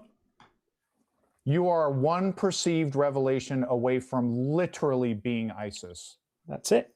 If God told you to do it, you do it. That landed how you thought it would land. Yeah, it absolutely did. If God told you to do it, it's not supposed to be a joke, dude. It's not funny in the slightest. It's tragic. No, it's not. Hell isn't funny at all. To watch minds absolutely corrupted like this, defending the indefensible, absolutely disgusting. That's just because you don't like it, right? It's not because I don't like it. It's because because you don't have a foundation either. All you have is blind obedience. It's the Bible. No, you've got blind obedience. That's all you have. Absolutely no moral sense whatsoever. You don't care, do you? You think that innocent women should be stoned to death. Totally fine with that. You're completely fine with that, aren't you? Back then, right? But Jesus came to abolish the law. Jesus actually came to not abolish the law, which is why he said in Matthew 5:17, I did not come to abolish the law. Another demonstration that you don't know your Bible. Should we look at it? It's another demonstration of you taking the Bible out of context. Do you want me to? What's the context that changes what it says? Shall I show you Jesus disagreeing with you? Why do you hate? Why do you hate up the Old Testament? Why do you hate the words of Jesus? Matthew's the Old Testament. Yeah. Why do you hate the words of Jesus? I love Jesus. But why are you ignoring what he said then? Why do you? What he said. Well, you said he. You said he. Do not think that I have come to abolish the law or the prophets. Literally said he has come. Yeah. You said Jesus came to abolish the law. You're disagreeing with Jesus, calling him a liar. Here he is in Matthew, a book you may have read. It's one of the books in the New Testament, one of the Gospels. You should try and read it one day. It says, do not think that I've come to abolish the law of the prophets. I have come not to abolish, but to fulfill. So when he said, I'm not here to abolish, did he mean he was here to abolish? What do you think he meant by fulfill? Not abolish, because he literally said... The old laws have been fulfilled in Christ, which means that they are no longer applicable. Yeah. Fulfill doesn't mean they're no longer applicable. Okay, so if I fulfill my duty, what does it mean? Yeah, if I fulfill the law I have accomplished the task that has been set before me, right? It doesn't mean that the law has gone away because he also chill out. Because he then also goes to say, for truly I tell you, until heaven and earth pass away, not one letter, not one stroke of a letter will pass from the law until all is accomplished. Therefore, that means the second coming, by the way. Therefore, whoever breaks one of the least of these commandments and teaches others to do the same will be called least in the kingdom of heaven. but whoever does them and teaches them will be called great in the kingdom of heaven. So he's saying that these laws are good. He's saying these ways are good. And he's saying that until there's no more heaven and earth, these laws still apply. Now, I checked outside the window earlier, and earth apparently is still there. So I'm not sure why you would imagine that a reading of this would be that these laws no longer apply when the person who you claim to love, Jesus, completely disagrees with you. You should stop calling Jesus a liar. You're going to end up in a very, very bad place if you do that. Way to take it out of context. That's the exact context. So, that's the exact context. Because So he said the commandments. Yeah. Right. Yeah. Not the civil laws, not the legal system back then. He said the law and it's not the 10 Commandments. It's all of the laws of Moses. The law and the prophets is not the 10 Commandments. Where did he say the law of Moses? It says the law and the prophets. Oh, you add your own interpretation. The law and the prophets is the Mosaic law, dude. It's not the 10 Commandments. No, I think you're a fan of Paul. Paul was one for stripping away everything, and just leaving the 10 Commandments. But that's not Jesus. Jesus disagreed with that. So it sounds to me like you're more of a Paul guy and less of a Jesus guy. Jesus is a liar, and Paul is your guy, apparently. That's okay. Jesus can never be lying. You don't have to like Jesus. That's all right. We understand. You know, the one sin that will never be forgiven is blaspheming the Holy Spirit. I do it every day before breakfast. Do it every day before breakfast. Yep. Should we do it together now? Fear shackles not of the looking mind good for you, John. yours, my friend, not mine. Yeah.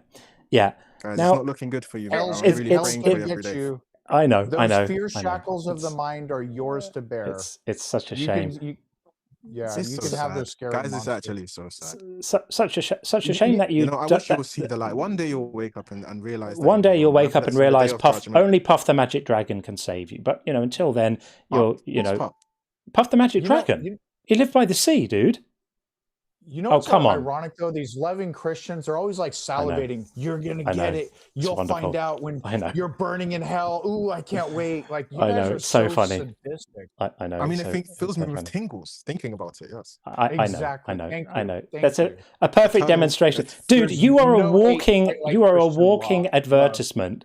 You are a walking advertisement for why people are leaving this cult for the love in of droves. Christ, of course. For the hate of the hate of Christ. Yep.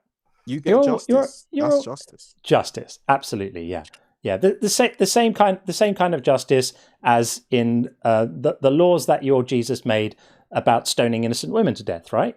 You like those too, don't you? You said they were innocent. Nobody's innocent. Oh, they were innocent. They were they were innocent of the crime of which they were accused. There were laws made by your God that definitionally that have been fulfilled, resulted for 1,000 years in innocent women being stoned to death, and you're completely fine with that. Again, you're going to justify it by saying those innocent women deserve to be stoned to death. This is what you do. This is why I'm really comfortable saying God is evil, because this cult makes people defend the indefensible. Because according to anyone with a brain, innocent people shouldn't be stoned to death for crimes they didn't do. But according to you, they should be. They're not innocent in the eyes of the Lord. Yeah, they are innocent of the specific crime that they were stoned to death for. But you don't mind that because you don't care whether they actually did a crime or not. Your get out is that every person who is mistakenly executed for a crime they didn't do, it was actually a good thing because they deserved it anyway because no one's innocent. By that logic, we should just kill everyone. Everyone should just kill everyone because no one's innocent, and it would be great. They deserved it. That's the logic. That's where you're going. If somebody is, that's your logic, my friend. If somebody is, if somebody goes to court and they're accused of a crime, but they didn't do the crime, and it's a miscarriage of justice, and perhaps there's some faulty evidence or something in the court, and as a result of that, they end up being executed for the crime, but it turns out they didn't do it. In your view, is that a good thing because everyone's guilty anyway? Do you celebrate when you hear about innocent people being executed because everyone's guilty anyway? Is that how your mind works? Not in the slightest, but It let's sounds add like it some is. extra context to that No. analogy. Let's say So, that person went straight to heaven and lived in eternity with Yahweh No. forever. I don't care about going straight to heaven. We're talking about the extinguishing of human lives. You can try and paint the extinguishing of human lives as actually good, but no one here is going to do that because, funnily enough, we're not psychopaths. So, again, when somebody goes to court and there's a miscarriage of justice and an innocent person gets executed, do you see that as a terrible tragedy or as a really good thing because nobody's really innocent? If it's a human passing the judgment, then it's wrong. It's wrong. Okay. If it's God, then it's right. Fine. So in your Bible that you like, God makes rules that would cause humans to pass judgment on women that would result in them being executed without having committed any crimes. Good or bad? Promiscuous women. Not promiscuous. No, not promiscuous women. Innocent women. 100% innocent women who never broke any law, who were just convicted on the basis of faulty evidence that an all-knowing God would know would be insufficient. Are you saying that's good? Faulty evidence? Yeah. Yeah. I mean, name one lady who was executed on faulty evidence. Oh, I can tell you about many. I mean, I can't name their names, but I can demonstrate that it happened. Yeah, no, because we don't have records of their specific names. But you know about the virginity test. So you're making a claim that's baseless, right? Be quiet. I'm going to educate you right now. So you know about the virginity test in Deuteronomy, don't you? Of course. What is bloody it? Cloth. The bloody cloth, right?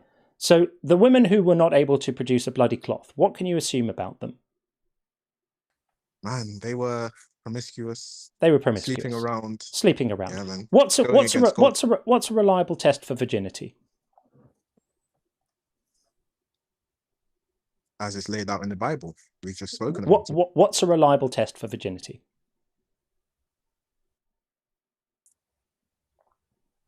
He doesn't know what the Bible says about it. You have no clue. You have no clue, do you? If she bleeds on the wedding night, on the marital sheet, yeah. Then... So if a woman doesn't bleed, what can you surmise about that?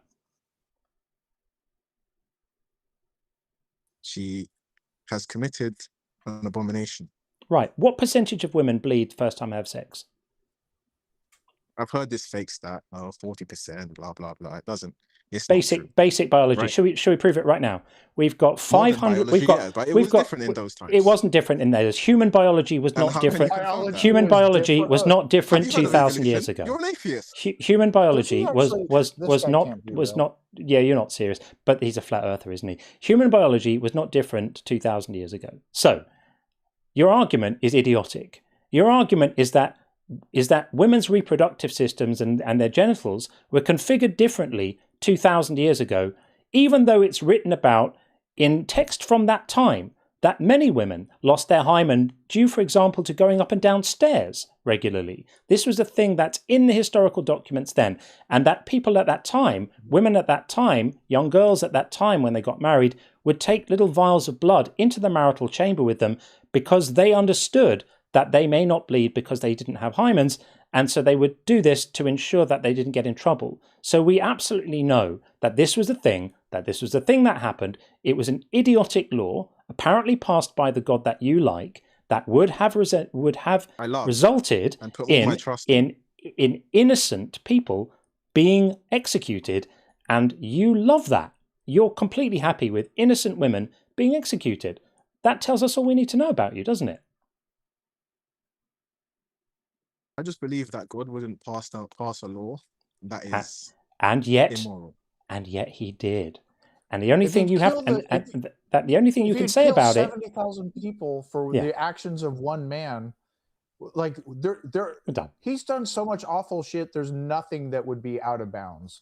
Yeah. Like I can't believe a God would pass a law that's bad. Like, are you kidding? Yeah, he thinks that women had bionic hymens 2,000 years ago and the Earth's flat. I mean, why are we even speaking to this person? You're disconnected from reality, friend. Your cult has fried your mind. It's made you an imbecile. Stop it. You don't need to be this ill-informed. There is rehabilitation available for people to come back from this. There are people who used to believe all the same ridiculous, crazy shit you do, who opened their eyes, got connected to the world and pulled themselves out of this cult. You can do it. You don't have to stay this ill-informed. I have a serious question for you guys. How are you so blind? Can you not see that the way that I'm living is miles more moral than you guys? And yet you've just defended a law that would have killed many, many, many innocent women. You defended a judgment that definitionally killed 70,000 innocent people. The only response you had is, how do you know they were innocent? To people who died in a pestilence. Absolutely idiotic. You have no ground to stand on whatsoever. You can declare yourself to be moral in the same way that you declare your God to be moral, but you have to back it up. You have to actually come with receipts. We literally have Christian ISIS trying to talk to us about our morality. Yeah. Yep. Which is the man who thinks the man who thinks that innocent women should be stoned to death is lecturing us about morality. It's hilarious. Absolutely hilarious. So, what else have we got to say for yourself? That. Yeah, you do. God says that. Yeah. God and thinks the law has been you just named it. God thinks that innocent women should be stoned to death. And your best cope is 1,000 years later, Jesus came along and said, all right, all that horrific shit I did doesn't count anymore, even though he didn't say that. You don't understand that those laws were to accommodate. Those laws were to accommodate. Yes, progressive revelation. God had absolutely no choice but to pass laws demanding that innocent women are stoned to death. It was to accommodate. Absolutely. The creator of the universe would be awfully upset if he offended anyone, wouldn't he? He has no actual sort of authority to pass laws based on morality or what's right or the avoidance of suffering. All the authority, and you will find out. Yeah. There you go. When the arguments run out, the threats start. What better way to demonstrate? Love, you'll find out. I'm salivating. He literally said that too. He's salivating. Yeah. He loves it. Burning in hell. He loves it. He loves it. Yeah. When the arguments run out, the threats start. You can always tell when someone's run out of runway, when they just give up on the arguments and start throwing threats. Well, anyway, there we go. I think this has been enlightening. Thank you so much for coming in to demonstrate that you don't know your own Bible, you don't know your own theology, your theodicies were not worth the paper they were nearly written on, and you have absolutely no way of defending these beliefs whatsoever. But feel free to come back and do it again another time. Thank you. I hope you guys see the light soon. Trust me, we are in the light already, dude. See you again. Bye-bye. By the way, worth noting, I neither I nor John want to see him burn even for a second, let alone in eternity, for having a different theology. Even though he said all those awful things, I don't want him or anybody, of course, having to suffer that kind of fate. Yeah, absolutely. Must be my inferior atheist morality. Yeah, that's right. I would be appalled at the idea of him being tortured by anything. He's delighted at the idea that we would be. Says it all. Okay, I'm going to lock off the voting on that. I still don't think he was a troll. I just think he was a brainwashed person with terrible hermeneutics, terrible apologetics, didn't know his own Bible, had absolutely no clue about real basic stuff. There you go. The most important book in the world, but can't be asked to read it, apparently. There you go. Okay, so we'll move on from that. And we will get in. Let me just check the TikTok queue.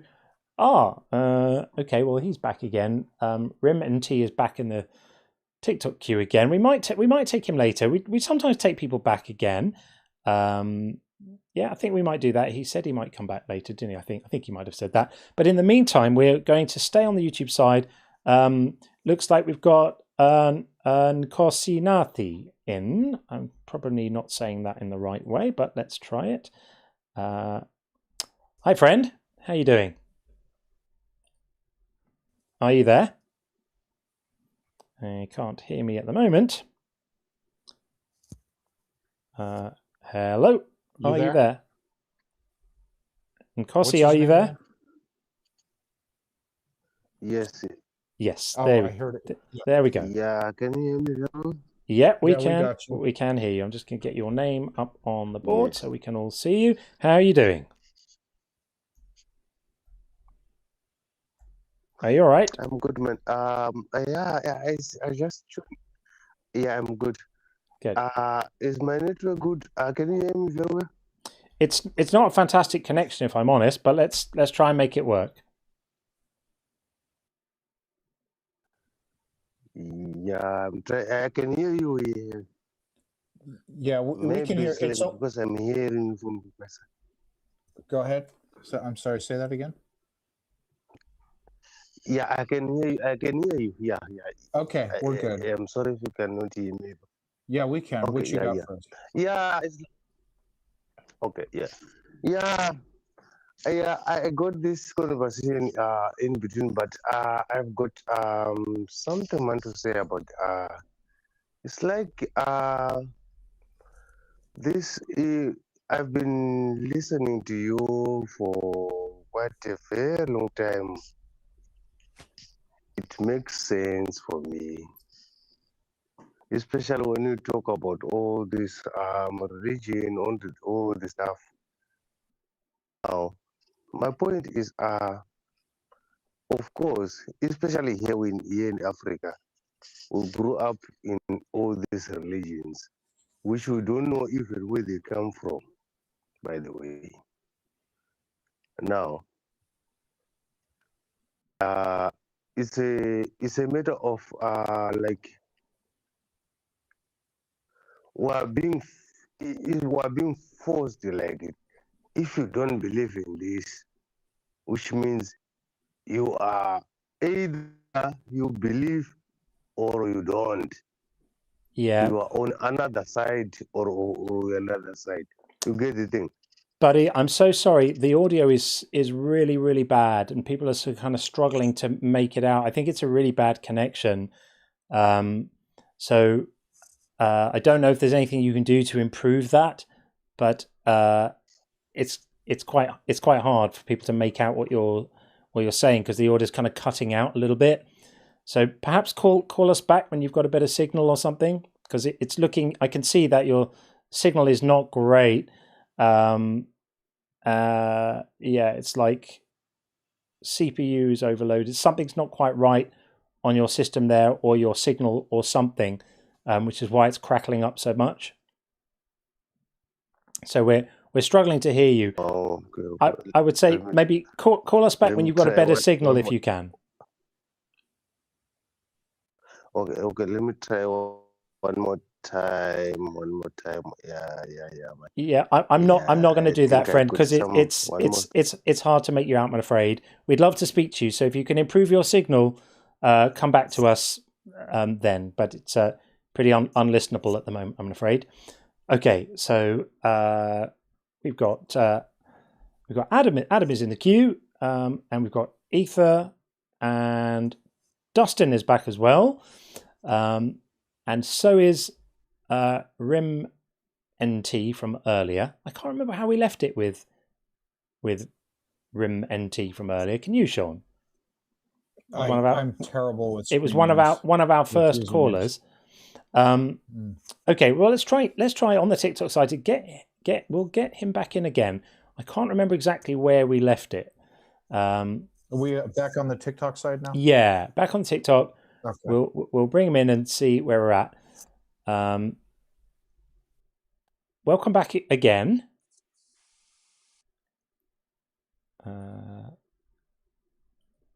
Rim and T, welcome back again. Hello.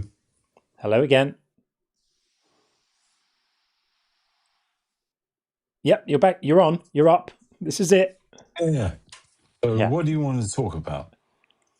Well, you called in. So we spoke a bit earlier, and then you've requested up again. So what would you like to say? Like where do we get stuck earlier? I can't quite remember where we got to in the discussion earlier. So why don't you tell us what you think about this stuff, and we'll pick up. Do you think it's reasonable or unreasonable to think that certain parts of the universe are disconnected or connected to our experience? Was this the discussion about Einstein and all of that stuff and our nearest galaxy? Was it that one? Maybe. Is that what we were speaking about earlier? That were you the one who was talking about? Forgive me for not having made a note about this. Were you the one who was proposing the idea that God exists outside of space and time, but can still interfere, but also can't. Is there a coherent expectation of coordinates outside of spatially separated? Yeah. Okay. I guess that's a yes. Yeah, I think it's a waste of time. Now, yeah, I remembered why we dropped it earlier. Yeah, sorry, friend. I just think it's not a productive conversation. You're all over the map with it. No one's interested in hearing that conversation right now. Okay, so we are going to get Adam in. At least we know it's going to be a sensible conversation when Adam calls. Adam, are you in? Hello. Hey, how you doing? Yeah. Not too bad. Good. Yeah, that the Andromeda thing is just. Yeah. I'm not sure if he really doesn't get it, or if it's just it's his bit for whatever to argue. Like, but no, because I remember he tried to say that Andromeda wasn't within like our light cone or whatever because of the distance and the time and all that. So it's the same thing as God being out of time, because it's like, no, that's not the same thing at all. It's not the same thing at all. He was arguing about you talking about sequencing and stuff, and that's right, saying that the Andromeda stuff is happening now even though it's in the past, so it breaks sequencing, and it's like, no. Yeah, exactly. But, I couldn't quite remember where we'd left it, and sometimes callers get cut off or there's a connection problem, and I do take notes on the calls, but I hadn't actually put in the notes for that one. I was like, which one was this? So yeah, there we go. And the whole thing with Andromeda, we're seeing 2.5 million years into the past when we look at the Andromeda galaxy, granted, but really when you think about it, literally everything we see with our eyes, we're seeing some fractional distance into the past, like time-wise into the past. It's just negligible. What things that are close enough, the how far into the past is so negligible, it doesn't really affect us. But when we look at something like the sun, that's like a little over 8 minutes into the past. Whatever we see the sun doing, it happened just over 8 minutes ago. Yeah.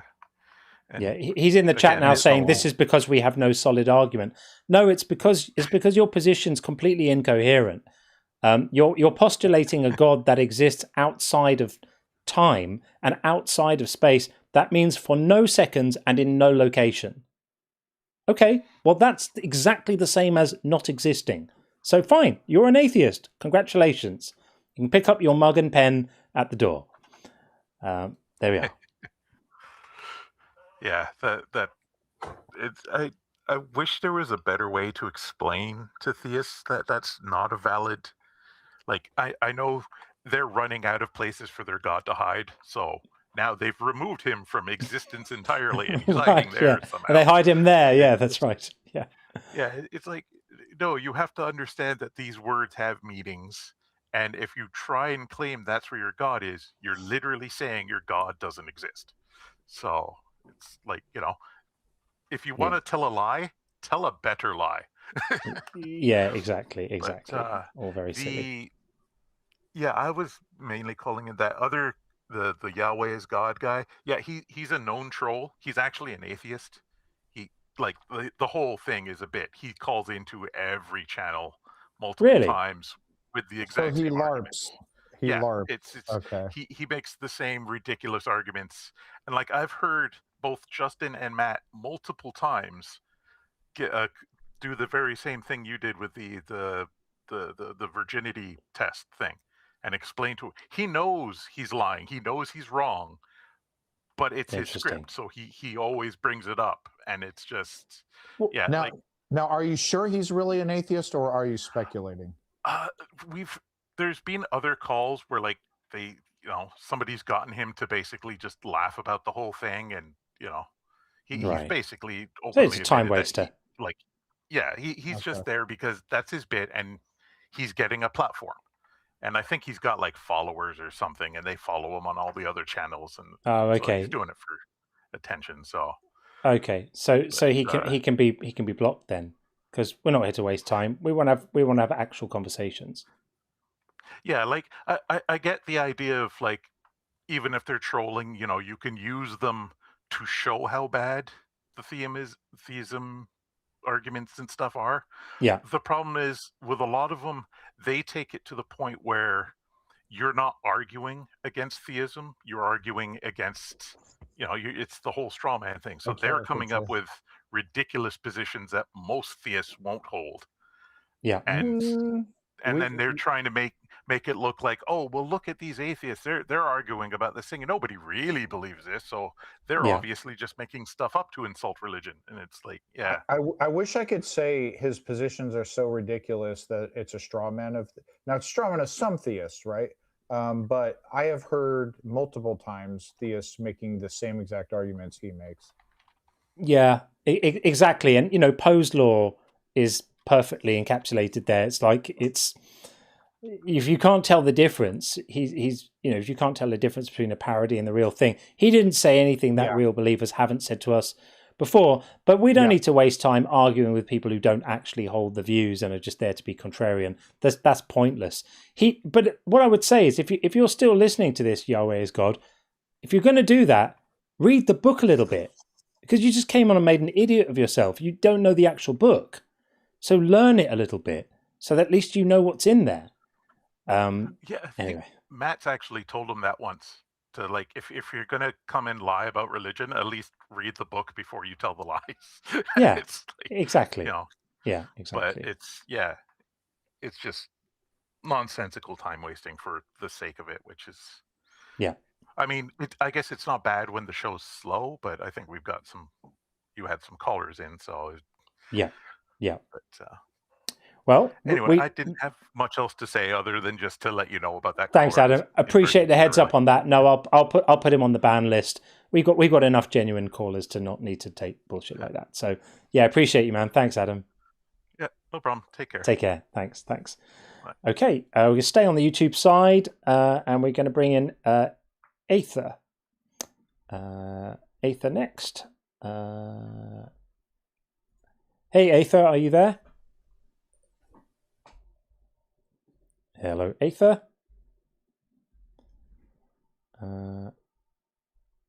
Hello, are you there, Aether? Apparently not. I can see you, but we can't hear you. Aether, can you hear us? Don't know why. Yeah, might have to go out. Might have to do the trick again. I'll tell him in the chat. Yeah. Oh, there you go. Can you hear me? Yeah, we can hear you now. Yeah. Okay. If you've got the stream on in the background, obviously turn that off, and headphones if you can. Yeah, that's it. Yes, this is my first time in this kind of video. Yeah. That's fine. Oh, welcome in. Can you hear me now? Yeah, we've got you. We can hear you. Okay. What would you like to say? Yes. Okay. I thought that in this kind of programs you had like four topics, and two of them are belief is not a choice and the problem of hell, right? Yeah, we often talk about that. We can talk about that if you want to. Yeah, that would be a great idea. Perhaps, excuse me if my English is not very good. I am from Argentina. English is not my first language, but I will try. That's okay. Well, that's absolutely fine. Yeah. What would you like to say? What do you think about doxastic involuntarism? I've written an entire book on it, so we agree with it. And yeah, when I am a Christian, a believer, and when I first heard about doxastic involuntarism, I thought, oh no, that's a great problem, and I tried to find some excuse, but then I thought a little more, and I think that the evidence is pretty convincing in the sense that you cannot be convinced of something. You can act, you can speak, and say, I want this. You can speak everything you want, but convincing is like different. When you have enough evidence, you are convinced. If you don't have evidence, you're not convinced. Correct. That's right. And that's why it's immoral for non-believers to be condemned. Because if you're a non-believer and you're not convinced, what can you do?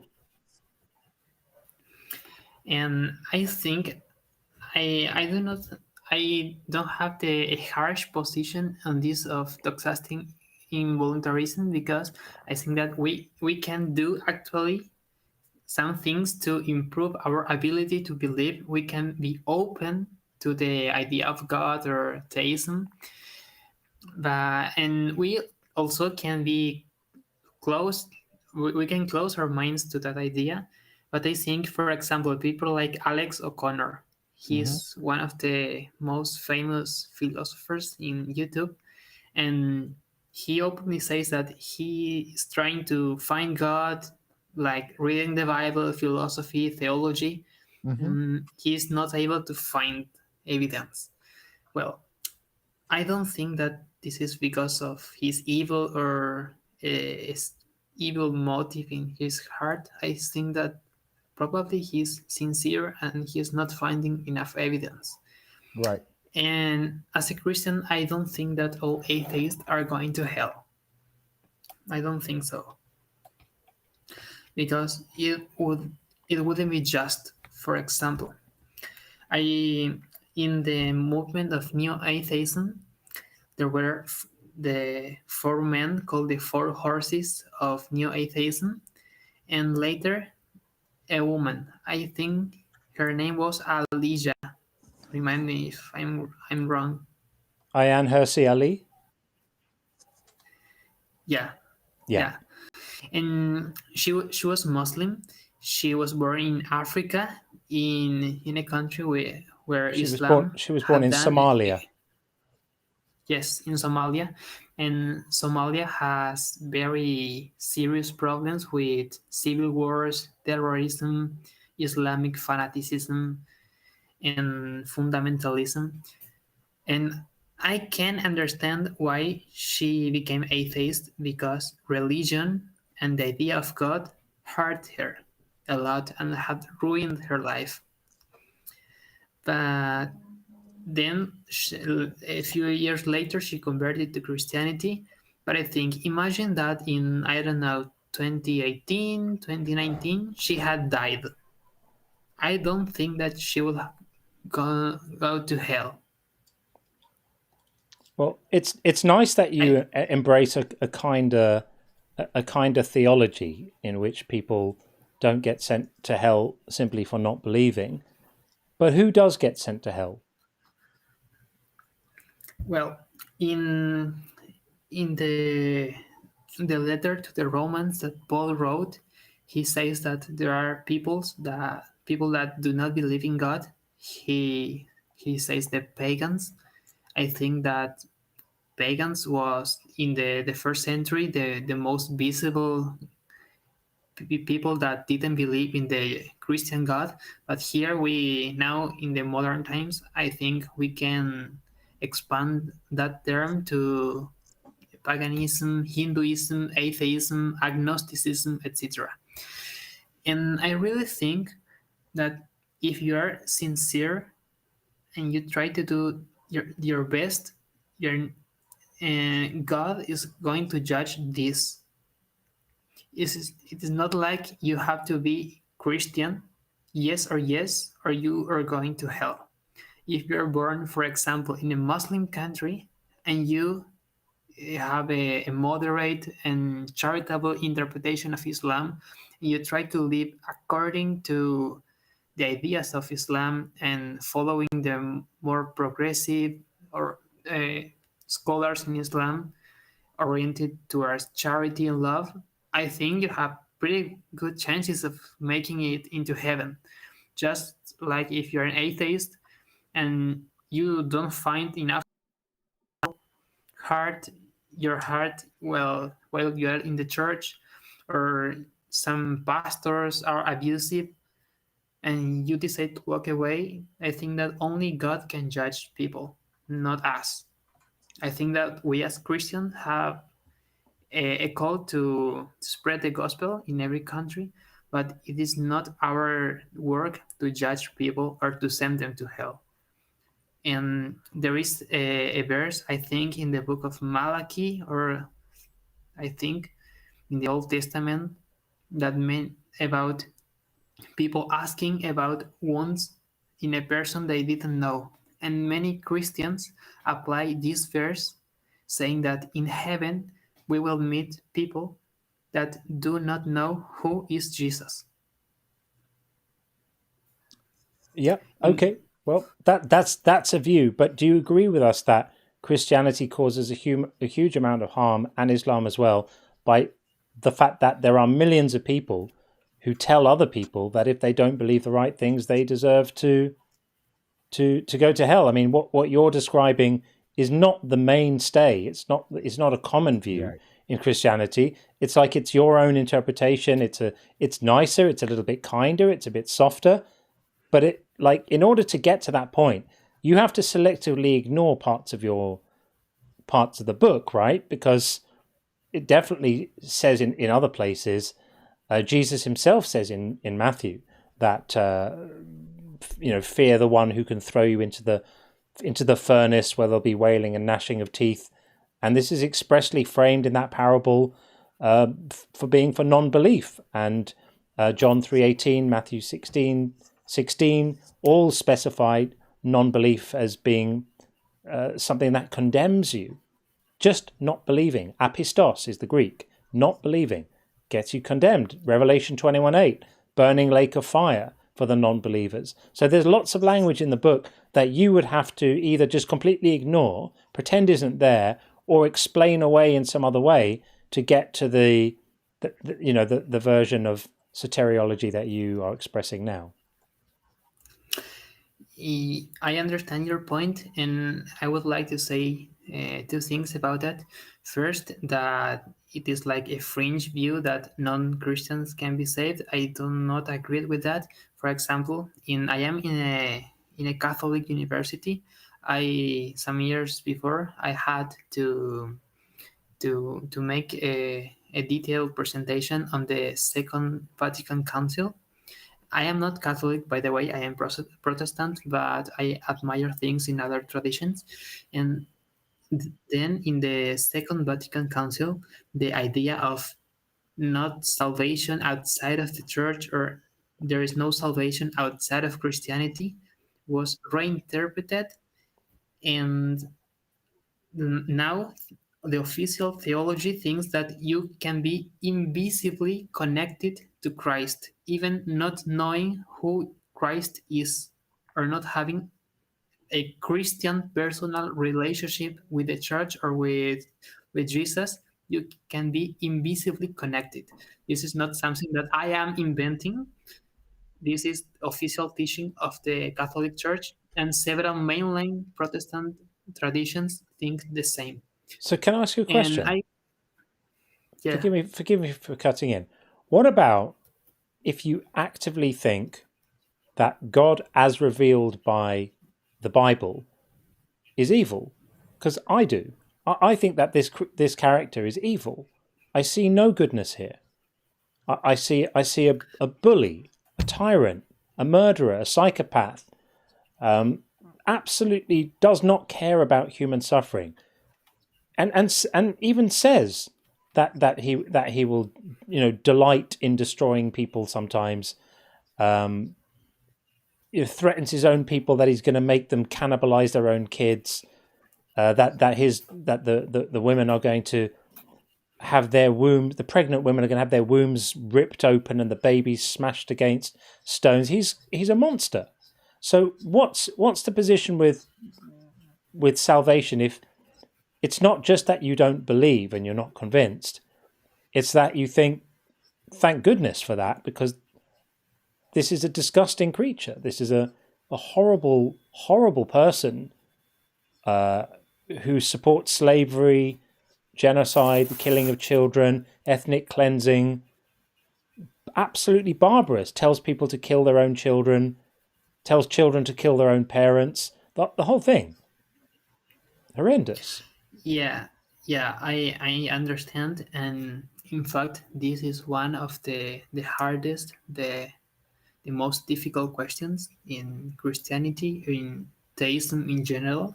I have wrestled with this idea for a lot of time, and I think that first we need to contextualize and understand several texts in their original ancient Near Eastern context and the linguistic traditions. And also, the consensus view among biblical scholars is that many of these texts are hyperbolic, and also that in the Old Testament, especially in many cases where God is threatening, or we understand that He is threatening, what He actually does is withdrawing His supernatural protection of the people of Israel and letting evil things happen. For example, if we look at ancient countries, Egypt, Babylon, Assyria, Edom, Moab, Rome, Greece, anywhere, in any time, all empires ended in the same way: a brutal battle, a war, genocide, mass killings, women were raped on a daily basis. But you're making all my case for children me. Friend, you're making my case for me. If there's an all-powerful God watching all of this happen with arms folded, then he's culpable. I don't accept the difference. There is no difference between a God who does something or a God who allows something to happen if he has the power to stop it. Those are the same, morally absolutely the same. It would be like me standing next to a pool of water with a little child drowning in it, and I could bend over and just pull the child out, and I just watch the child drown. And someone comes by and says, "Why did you let that child drown?" I say, "I didn't throw him in the water. I didn't make it happen." There's no one in the world who would think that that was morally okay. And it's exactly the same here. Yes, it was a brutal place. Yes, the language may have been hyperbolic, but there's no getting away from the fact that if there is a God who's all-powerful, who created the universe, who intervenes, we're told, regularly to help people find parking spaces and get jobs, but remains arms folded when young children are being abused or dying of starvation or illness, then the full force of moral culpability rests on that God for choosing not to intervene when he could. There's no solution to this. All the theodicies that are offered up take the form, he must have had a reason for allowing this which you don't understand. There is no reason. If you're all powerful, if you have to allow things to happen in order to achieve your plan, you're not all powerful. And if you are all powerful, then you want the suffering. That's it. That's why I say this God is not worthy of worship. Whether the Old Testament language is hyperbolic, whether these things are metaphorical or poetic, whether they're historical or pseudo-historical, there's no getting away from this. If there is an all-powerful God, I might fear that God, but I could not love that God. I understand, and I think that now we are switching to the problem of evil. And in my Catholic university, I studied philosophy and theology, and we analyzed different theodicies, and I understand that this is a really difficult question. The priest didn't give us like a complete theodicy, like saying this is the only one. He gave us several options, and I understand that it is very complicated, but I find attractive the idea of kenosis, the Greek word kenosis. You know that concept? I'm not sure I do, but I've never heard a theodicy that works. But let's try it. The idea that God is all-powerful and all-loving, but he decided to create human beings with free will, and he decided to self-limit his own power to intervene in human life, in human history, throughout a kenosis or self-preservation a process of self-emptiness. Then he's evil for doing that, because if he's all-knowing, he would have understood. He would have understood what the repercussions of that self-limiting would have been, and it's reckless. It would be like the pilot of a plane deciding to self-limit his ability to fly the plane by knocking himself out or tying himself up or breaking his own hands or something, and then the plane flies into a mountain. It's his fault. And even worse, because the pilot wouldn't have been all-knowing. Yeah, also, if he's all-powerful, he could have created free-willed beings who, A, have free will, and B, will never choose to do evil to each other. Yeah, and that also doesn't account for natural creating disasters. Tsunamis and tsunamis, etc., that have nothing to do with free will. It's just the Earth doing its thing. Well. I think we have different topics here. The latter idea of tsunamis, natural disasters. Well, I think that the free will interpretation still applies here, but not human free will, because we are not alone in this universe.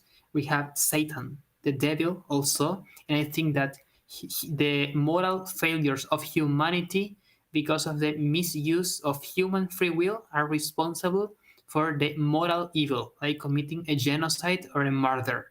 And Satan also misused his free will, and Satan's fall is the reason of natural evil. No, so like not having it. So sorry, but Satan makes tsunamis. Satan could click. God could click his fingers and magic away Satan, so there was no Satan. If Satan is doing evil things in the world, it's on God's watch, and he's signed up for it. God would have known in advance that Satan was going to do all of this stuff and could have intervened. Chose not to. This is why none of these theodicies work, my friend. None of them work. They either limit... Go ahead, John. Sorry. Go ahead. Also, is God powerful enough to make beings who have free will but will never use that free will to sin?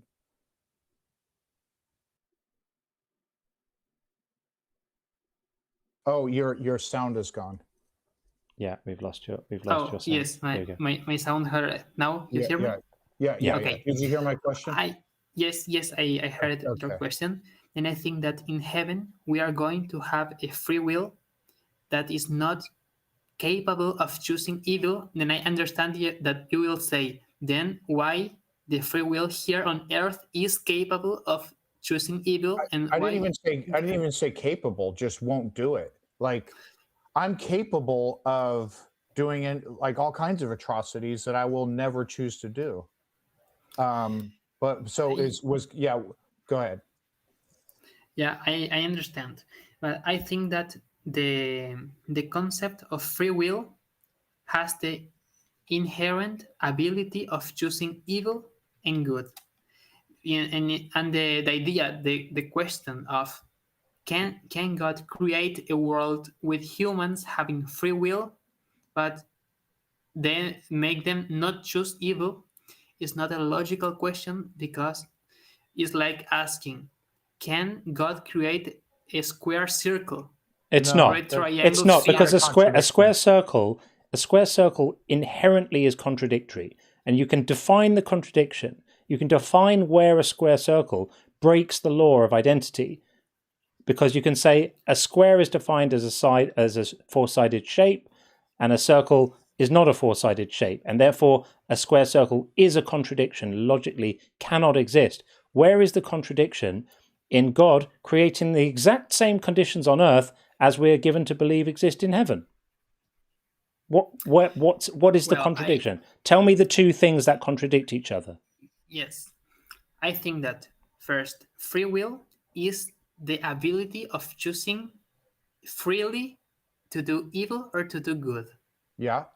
And so there is no definition of a natural free will that is incapable of choosing evil. You're misunderstanding. John, have you ever committed murder? I have not. Okay, let's assume, like the vast majority of people, John will never commit murder. John has a free will, has the capability to commit murder, and will never commit murder. So all those have been met. John's parents were capable of creating a child who have free will but will never use that free will to commit murder.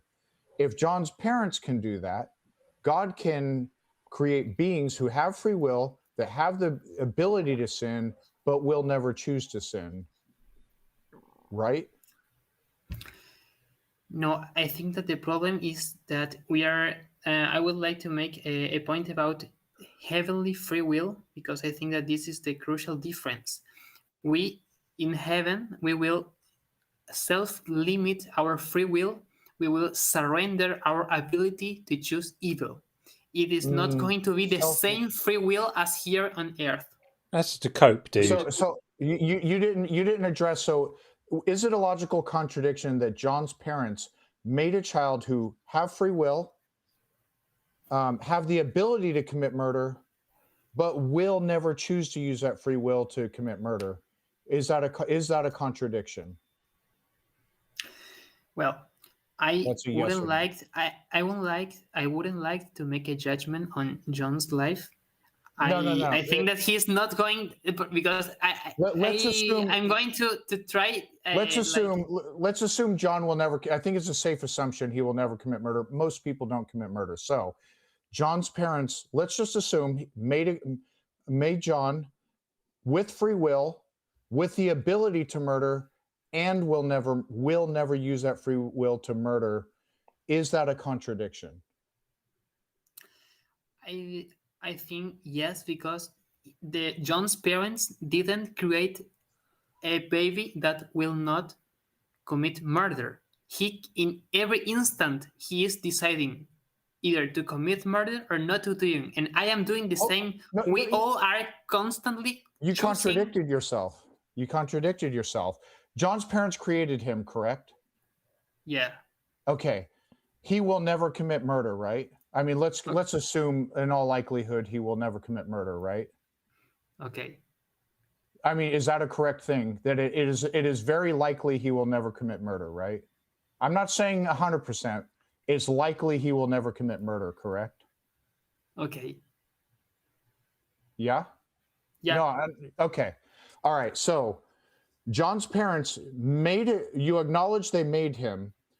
You acknowledge he has free will. You acknowledge it's likely he will not commit murder. Is that those three things that you acknowledged are a fact of reality? Are they a contradiction? Because if you say yes, you're now saying a contradiction actually exists in reality. If we maintain the word likely, I would say yes. Okay. And if it comes to let's say it comes to fruition that throughout John's entire life he never committed murder, is it retroactively a contradiction that John was made by his parents, has free will, and never used his free will to commit murder? Lots of people, you acknowledge that is true for them, correct? Yes, that is true. And you called that a contradiction, but we have example after example after example of it that actually exists in reality. So what you claimed is a contradiction actually exists in reality, which can't be the case, correct? No, I wouldn't say like that, because I think that you are saying that John's parents created a baby with free will, but capable of choosing to commit murder, but he will not choose to commit murder. Correct. But that's not a contradiction, right? If you say that he will, with 100% security, he will not commit murder, I couldn't agree with that. If you say it is likely that he will not commit murder, yes, I will agree. Let's forget about the future, because that's sort of a little way out. We have there's example after example of people who have lived their entire lives with the ability to commit murder, but never choosing to commit murder, and they had free will throughout their life. That is true of many, many, many people, correct? Yes. Okay. So is it a contradiction for somebody to have the ability to commit murder and never choose to commit murder throughout their entire, to have parents that made them with the ability to commit murder with free will and never choose to murder, right? So that's not a contradiction? I think that it is not a contradiction to have the ability to commit murder and not to do it in your whole life. Yeah, It is not a contradiction. Parents create them with that condition all the time. Cool. So is it a contradiction for God to create, instead of parents, to create children who have the ability to commit sin, and have free will, have the ability to commit sin, and will never sin? Is that a contradiction? I would say yes, but because, let me put it in these terms. It is not my parents, it is not John's parents or your parents that decide the conditions of your life or your free will. They can teach or educate, but they do not decide the free will decisions that we make. In the same way, God does not decide the fate of our decisions made with free will. Sure he does. Because do you know why? My parents are not guilty of my sins, and they are not worthy, or they are not to be worshipped because I am a good person. It is my decision to do good things and my decision to do bad things. The same thing happens with God. So if God can see the future, it's not a contradiction. It just, by definition, it's not a contradiction. God can instantiate the universe in any way he sees fit. He could have created a version of Adam and Eve, for example, that would never eat of the fruit. If he's all powerful, he can do it. He's all powerful and all knowing. So he saw the future. Everything that's playing out right now it would have to be exactly as he wanted, because some people will commit murder, some people won't. So, if an all-knowing, all-powerful God created the universe, he could only make people who will never commit murder and have the same free will that we have. Can I ask you a question, Etho? Because we're getting a bit into the weeds of the whole free will thing, and we actually don't need to discuss this at all. Would the universe be intolerable for God if we just made one small change to it and we removed those parasites that burrow into children's eyes, making them blind? I think that it wouldn't be intolerable, but Satan is responsible for natural evil. So God couldn't stop Satan doing that then? God gave Satan... God equipped Satan with the power to make parasites that burrow into children's eyes, and God was totally fine with Satan having that power. Yes. Yes. Then God's evil. Because if I was God and Satan was running around, first of all, I would stop Satan doing it, because God apparently, there's nothing more important to God than Satan's free will, right? The free will of little girls who don't want to be raped, unimportant. The free will of people who don't want to die of diseases that Satan's caused, unimportant. Nobody's free will is important to God unless they're Satan, at which point suddenly God is very, very concerned about Satan's free will. It sounds like Satan's in charge here and God is working for Satan, in which case maybe you're praying to the wrong person. Maybe you need to be praying to Satan, because this sounds pretty bad to me. Well, first, you're saying that God only cares for Satan's free will, but not for human free will. It certainly looks that way. That but you say that little children are harmed, but if little children are harmed by adults, it's because that adult people have free will and God is respecting that free will. Right, not respecting the free will of the children not to be raped. The free will of the rapist, much more important. And in the case of diseases and tsunamis and hurricanes and blights and plagues and famines and failed crops and earthquakes, that's all Satan's fault. Satan makes it all happen, and God is completely fine with Satan doing that because, heaven forbid God does anything to interfere with Satan's plans or free will. This is ridiculous. This is preposterous. And this is why these theodicies don't work, friend. They're pathetic. They're terrible arguments.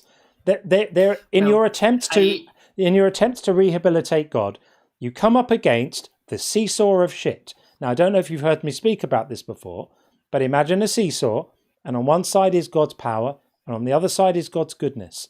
And every move you make to rehabilitate God's goodness by moving that seesaw up pushes his power down.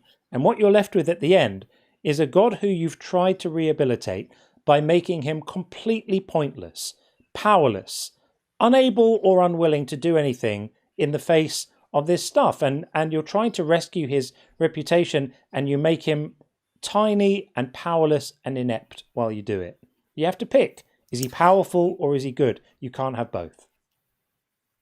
Well, first, I would like to present an idea that I have and other Christians have, and that is the idea of great controversy in the universe. And that is that we are not the first intelligent beings in the universe. We humans, as intelligent people, have like some tens of thousands years here with a rational mind.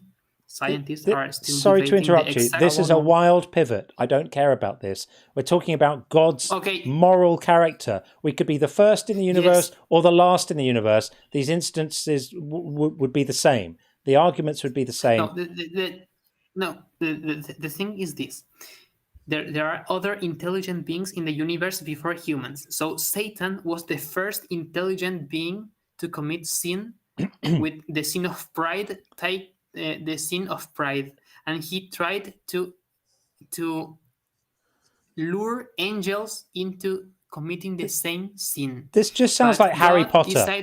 This is bullshit. Sorry, this just sounds like Harry Potter. You're not addressing the question I've asked. Is God capable of intervening such that Satan can't run the show and blind children and make people sick and make earthquakes happen? Or is he not capable? Is God capable of stopping Satan doing all of this stuff, or is he incapable of doing it? God is limiting his own power. Then he's morally culpable. No, then he's morally culpable. He's limiting his own power, and he knows what the consequences of that limiting is. He's reckless. He gets to limit his own power while kids die. Charming. If I was in charge, I would not limit my own power, knowing what the consequences would be. He holds the full weight of moral accountability for the consequences of him choosing to limit his own power. That's it. Done. Worth noting, limiting his own power is a word game to kind of soften what he's actually doing, because if he's choosing to limit his own power, he can choose to unlimit his power, which means he can choose to act if he so wants to. That's right. So basically, if he sees a child getting harmed, it's functionally indistinguishable from him just saying, I value the free will of the child rapist more than I value the free will of the child. And while you're here, I'm going to share some super chats that have come in, all from Buzz, by the way, pertaining to this conversation. So the first one is a compliment for you. So the first one says, as an English as second language professor, your English is great. So that's what Buzz says. Is that super chat showing up properly? Why is that not showing up? By the way, kudos to you for these are difficult topics, and English is your second language. It can't be easy. So my compliments to you on that as well. Yeah, absolutely. Thank you. Is that showing up on the YouTube feed? Why is that super chat not showing up? This next one is also not showing up. It's showing up on the vertical, but not the horizontal for some reason. Why is that not showing up there? I think I might know why. I think it might be that we need to... Yeah, okay, I need to enable the super chats. Let's do this for a second. I'm just taking you off camera for a second. So the first one said, from Buzz, as an ESL professor, Corley's English is great. That's a compliment for you. The next one is to do with this free will situation. So it can be done if it's been done in heaven. And your response to that was, it's a different type of free will in heaven. That sounds absolutely hideous. Count me out for having my free will surgically modified. No, I'm not doing that. Thank you very much. And then the last thing that Buzz says is to remind you about Isaiah 45:7. God creates evil. You could call it calamity, but these things are credited to God, not to Satan. And finally from Buzz, great English, shit apologetics. I would unfortunately agree with that assessment. I don't think that these theodicies are working, and the problem is, I mean, I've been doing this for many years. None of the theodicies work. They all fail because they all make God weak or reckless or bad. All of them. There isn't a single one that doesn't. He's either weak, reckless, or bad. You have to choose which one of those poisons you want. But every explanation you're going to offer here is going to make him one of those three things, and therefore unworthy of worship. That's a problem. I understand, and I really can understand why people are posting these comments. I can understand them because seeing the horrible evil in the world is shocking. Sometimes when I'm thinking about the Holocaust or genocides, I really cry because it is extremely evil. Makes horrible, you better than makes you better than the God you're praying to then. And sometimes we say this is unhuman. I would say this is human, because the word unhuman is like to saying humans are not responsible for that. And no, this is human because humanity is evil. There are evil humans, and humans create these genocides. Evil earthquake. Evil people don't create earthquakes, dude. Tectonic plates moving create earthquakes. And if you're going to blame that on Satan, if it's blamed on Satan, then God let Satan do it. It's blamed on God. Who's in charge, God or Satan? You're going to say God limited himself to let Satan be in charge. Well, then we're back to the reckless. God limits himself to let Satan run the show, knowing what he was going to do. Every earthquake we have now. Every car crash that kills a child, every terrible tragedy. God knew 1,000 years ago, 1,000,000 years ago, knew it was going to happen as a result of God putting Satan in charge and limiting his own powers. It's on him. If you're going to postulate an all-powerful God, unfortunately, you make a rod for God's back. Sorry, Sean. No, that's okay. Satan does it, but here, according to what you're saying, but I want to know if you actually, truly, I understand it's an apologetic, but you seem like an intelligent guy. I want to know if you really believe that. Because we know earthquakes are caused by plate tectonics pressing up against each other and the stress, and then one of the plates, shift the tectonic plates, and you know that this is actually caused by nature. So it would have to be Satan arranging the world in such a way that, like, the Earth's crust going to have plate tectonics and all that. You get what I'm saying? Like, we know that there's natural causes of it. Yes. And I saying, understand. So it's not Satan like, I hereby give you an earthquake and here's a volcano eruption. You know, actually by nature. So how are you crediting Satan? Yes, I understand that in earthquake we have three types of tectonic faults that create different types of earthquakes. I know that. So I think that Satan is, like Jesus said, the king of this world, the Lord of this world. This world is taken by Satan. So it's not like Satan is supernaturally creating earthquake. God made the world though, right? So God made the world without earthquakes, and then Satan said, let there be tectonics, and then he saw that it was good. And let there be pressure that causes rock to turn into magma, and that, like, really, dude? You don't believe that, do you? I think that Satan's fall took place a lot time ago, before humans. So this earth has been with under the influence of Satan for an extremely long time. But So he's causing wind turbulence to cause hurricanes and, like, causing not directly, like changing the laws of nature to where warm water directly. No. This is natural laws, not directly. The thing is, we are living beings, and life in this earth is subject to natural disasters. Yeah, got you. Nature. But you're saying Satan's causing the natural disasters. Not but God made the world. It's not a supernatural cause. For example, if I am praying to get a job, and I have this job, I saying thanks God, but God is not supernatural creating this job. He just arranges things or let things happen. The same with Satan. Satan is not supernatural creating earthquakes. It's just the works of nature. Yeah, the works of nature, but you said Satan is the one causing all these things.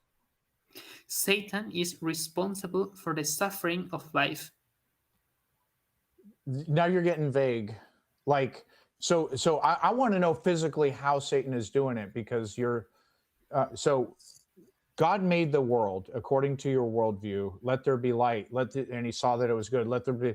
Then you're saying like all these natural disasters are Satan's doing. So it would have to be Satan tweaking God's work and saying like, let there be plate tectonics that'll press up against each other and cause earthquakes. And he saw that it was bad. And then let there be, warm water and laws of science to where the warm water will cause temperature variances in the air that will cause hurricanes. And he saw that it was bad. And then Satan rested on the seventh day. Now that he's caused, volcano eruptions, earthquakes, tsunamis, and like, what you get what I'm saying? Come on, man. You don't believe any of that. I got you, and I love your poetic style. I also like to write poems sometimes, so this is a great phrasing. But I think we can understand in a different way. For example, if bacteria are dying, or I don't know, a parasite is dying, we do not call this evil. But for example, animal suffering, I think that most atheists say that animal suffering is a problem, right? Sure, unnecessary animal suffering is a problem. You think I that value. animals Well, I value the more intelligent and sentient a life form, the more I care about it. I care about the suffering of a dog more than I do an ant. Yes, I think the same. So we know that first on Earth, there were primitive life forms like cells or tiny living beings, first in water, then in land. So if they die, this is not morally good, this is not morally bad, this is neutral because they do not suffer. Around the time of the Cambrian explosion, we can think that there were the first instances of evil and suffering because the nervous systems became more advanced and animal suffering started. You think the same? The animal suffering started. I think there's always been animal suffering.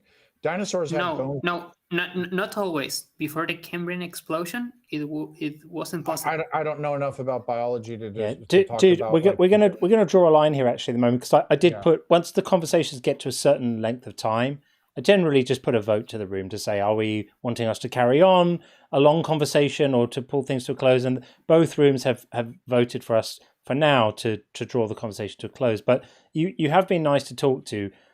Even though I think your theodicies haven't worked, and sadly, you won't find one that does. It's a problem. It's a problem that you have to wrestle with, and I feel bad for you that you have to wrestle with it. But sadly, that's the nature of these things. So feel free, Aether, to call us back another time. We'll be happy to speak to you again and talk about this stuff some more. Another time, I would like to talk about hell. We can come back. Time. We could definitely do that. We're back on Tuesday during the day or Thursday night. Come back anytime. We'll be happy to talk to you again. Okay, I think on Tuesday I have perhaps one university exam, but in another day it could be. No problem. All right. Well, thanks for coming in. We appreciate you. I enjoyed the talk. Goodbye. Thank you. Us too. Take care. Keep well. Bye-bye. Bye. All right. There we go. I mean, he's a well-read chap, right? He knows a lot of stuff. Hang on, we've got some doubling going on. Sorry. That's all right. We're going to stay on the YouTube side, by the way, Sean, because we're going to get Matthew in next on the YouTube side. We're going to get Matthew in next. There was some interesting chats. Like, you could have studied calculus. You could have studied physics. You could have studied something. It seems a waste to put all of that. He's a smart guy, right? All of that. Look how good his English was. He is. I mean, this was a tough topic, and we were tough on him. And this is the second. No, he did well, really, but it strikes me just a waste of brain power. To should be out, like, go and be an astronaut or something. Go and save the world. Come up with a cure for something. don't nice spend, guy too, by the way. Yeah, nice guy, but wasting lots of time studying BS really. Yeah. But there we are. Okay, let's bring in Matthew. Matthew, are you there? Hopefully, possibly not. There you go. Hello. Hey, Matthew. Can you hear me? Yeah, we can Yeah, hear we you. got you. I'm so sorry. I've joined Deconstruction Zone channels once, and I'm not used to this tiny URL thing, so I'm not sure how this site works. All good. My volume's okay? Yeah, you sound fine. It's a little bit noisy in the background, but we can deal with it. My apologies. Honestly, I just wanted to come by briefly. I'm not in opposition, so I know I'll keep it brief, and I guess I'll keep debates. Sure. First, I just wanted to say, I kind of came across you kind of late in my deconstruction journey, probably when I've already kind of reached the other side. But you and your wit and the way you speak with some of these guests and try to get through to them logically and catering to their emotions and their morality has just been absolutely amazing to listen to in the last couple months. Thank you.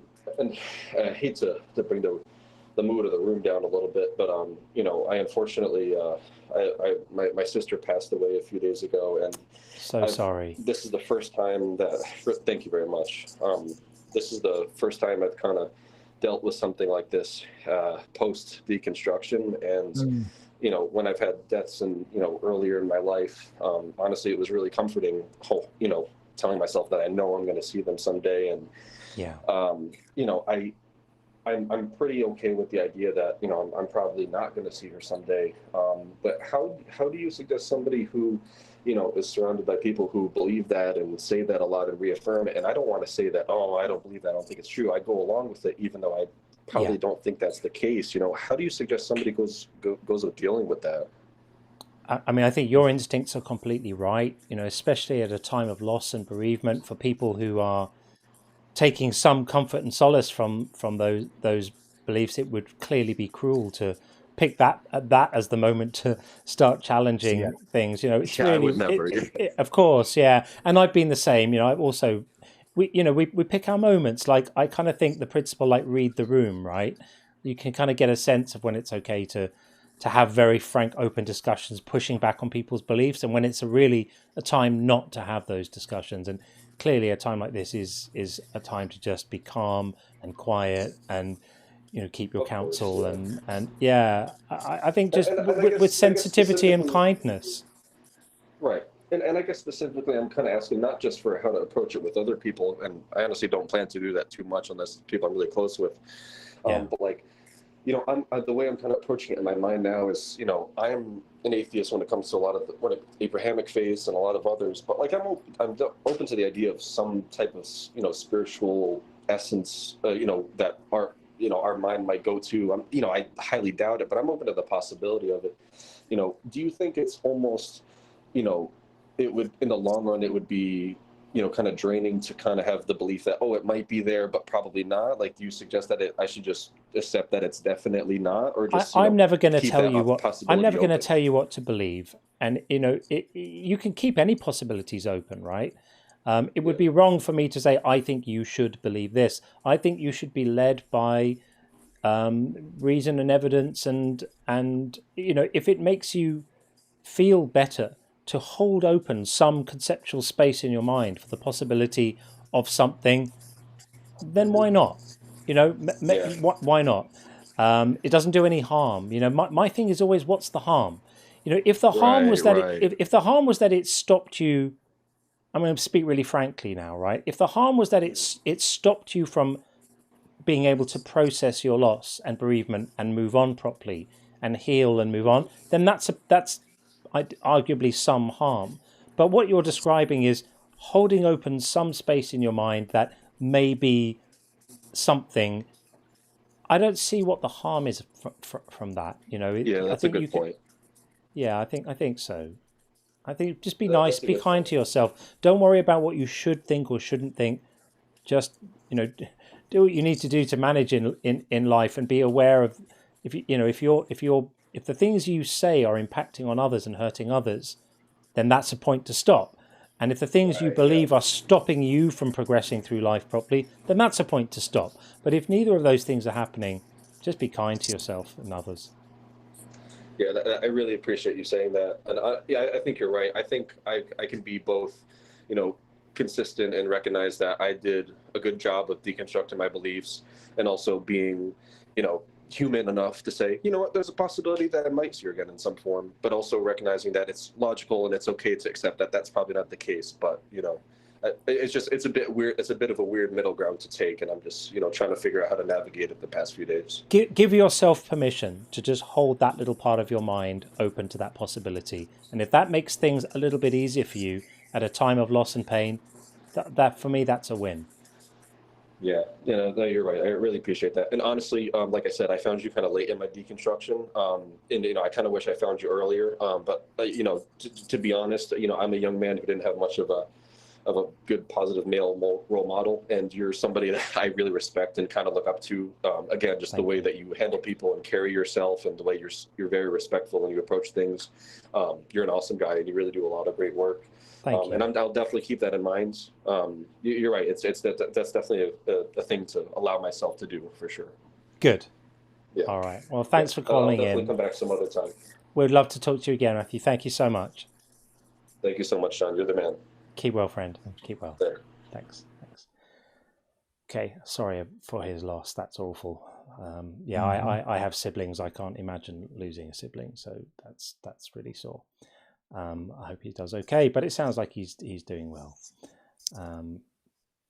Okay, where are we at? We've got a few super chats to read, which we will do now before we get our next guest in. Let's just have a little look and see what we've got here. Right, we have a few. So, Babs, always, I love everything from Babs. I always love. God moved to outside of space and time just after the firmament was shattered by Yuri Gagarin in the 60s. Brilliant, Babs. Brilliant. Babs always brings it every time. Thank you, Babs. That's brilliant. And Docs and Greenlight. In context. Bingo. I need to check the bingo. We will be checking the bingo. And I haven't forgotten earlier, I promised a surprise on the bingo. That is coming a little bit later. Docs and Greenlight says also, praise be to Almighty Puff. May the guest's blindness be forgiven, and he frolic forever in the autumn mist. You have studied the holy texts, my son. Excellent, or daughter. Excellent, brilliant. I love that. All praise Puff, always, every day. Pray for better signal from us. Yeah, when the signal's not good, it's not fun, when it's all crackling and breaking up. Nobody wants to listen to that, which is sad because we want to hear what people have to say. But when it's all, it's not the best. And Buzz also says, I'm sad when the lives end every time. Oh, Buzz. I'm sad too when they end, funnily enough. I always feel a little bit bereft as I hit the stop button and it all shuts off and suddenly I'm not with all of you guys anymore. It does feel a little bit sad. But then I think only a couple of days to wait until the next one and then I feel happy again. That's genuinely what happens. And Liquid826 says, when we look at the sun, please don't do that. Yeah, especially if you're a US president. In fact, if you are a US president... You're the US president, that's okay. Oh dear, never forget that one. By all means. By all means, yeah. And Buzz says, I'll pray for you. Bingo. Oh, that one doesn't come up often. Yeah. I think it's on there. I forget sometimes which ones I've shifted around. And Jim Henry, hi Jim, thank you for the super chat, says, God creates people who will do heinous acts knowing they will do them, just don't create them. Right. And the other thing is that, I'll tell you another thing that people get wrong when they're dealing with this problem of evil thing, is that they assume that any intervention by God would necessarily be a restriction of that person's free will. It doesn't have to be. The intervention could stop the bad act or limit the effects of the bad act without doing anything to hurt the person's free will. So, for example, say somebody goes out with the intention to attack someone, Well, they could make them miss the train, and they don't get to the place where they could attack people on time. They haven't messed with anyone's free will. You just caused a train delay. And people pray to God to do things about trains and buses and cars and traffic all the time, and it apparently regularly does it. Or you could even just reverse the effects of something. So if it's somebody's free will to injure someone else, God could intervene to just make the injuries heal and not be injuries anymore. But he doesn't. Someone gets beaten up in a park, God wouldn't be interfering with it, with the free will of the attackers to just fix the person who got beaten up. So there's always a way, and it's just amazing. Whenever you hear anyone trying to engage with this, like, why does God let all these terrible things happen? Just listen. They will always be making God smaller or complicit or reckless. That whole thing of he limits his own power. He would have known what limiting his own power would do. It's just nonsense. These theodicies don't work. They've had hundreds of years to figure them out, and they still haven't got any that work, because there aren't any. Babs again says, plate tectonics is just the continents getting their rocks off. It is. It is. Did the earth move? And Buzz says, shame when religion gets in the way of smarts. I think that's absolutely appropriate to our last guest. That was religion getting in the way of smarts. If that guy had decided to, be a doctor or to be fair, we don't know that he hasn't, but do something worthwhile with all that brain power. Don't spend it on trying to cram Bronze Age myths into modern day life. It's never going to work. Never going to work. And it looks like a message for Matt next from Buzz, who of course knows a thing or two about loss. So sorry for your loss, Matt. Picking battles is important. Say thanks and move on is all you can really do. Deal with one thing at a time. Much love. Well, that's excellent advice from Buzz, who is well qualified to give it in this instance. So thank you, Buzz. You're an absolute trooper. I can't imagine this community without Buzz now. You're part of the furniture, Buzz. We really love you, man. You're awesome. Absolutely awesome. Okay, let's see where we're at. And we've got no one in the TikTok queue. TikTok's been really quiet tonight. We have some nights when there's like 4 or 5 in the TikTok queue. I don't think we've had 2 at any point tonight. All the action's been over on the YouTube side. Broken through to all the theists. We've convinced them now on TikTok. So now Apparently we just got to so. convince all the YouTube Christians, and our job is done. Then our work is done, indeed. Okay, right. Well, Adam's in the queue. We'll get Adam in. Nkosi Nathi, who we brought him in earlier, is back, and his signal is showing us better. So let's try it and see if it's better a second time. Nkosi, are you there?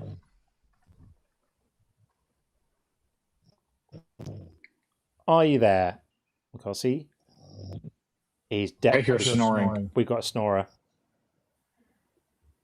You put him to sleep, John. Yeah. Okay, well, we'll remove that. That's a proper snorer.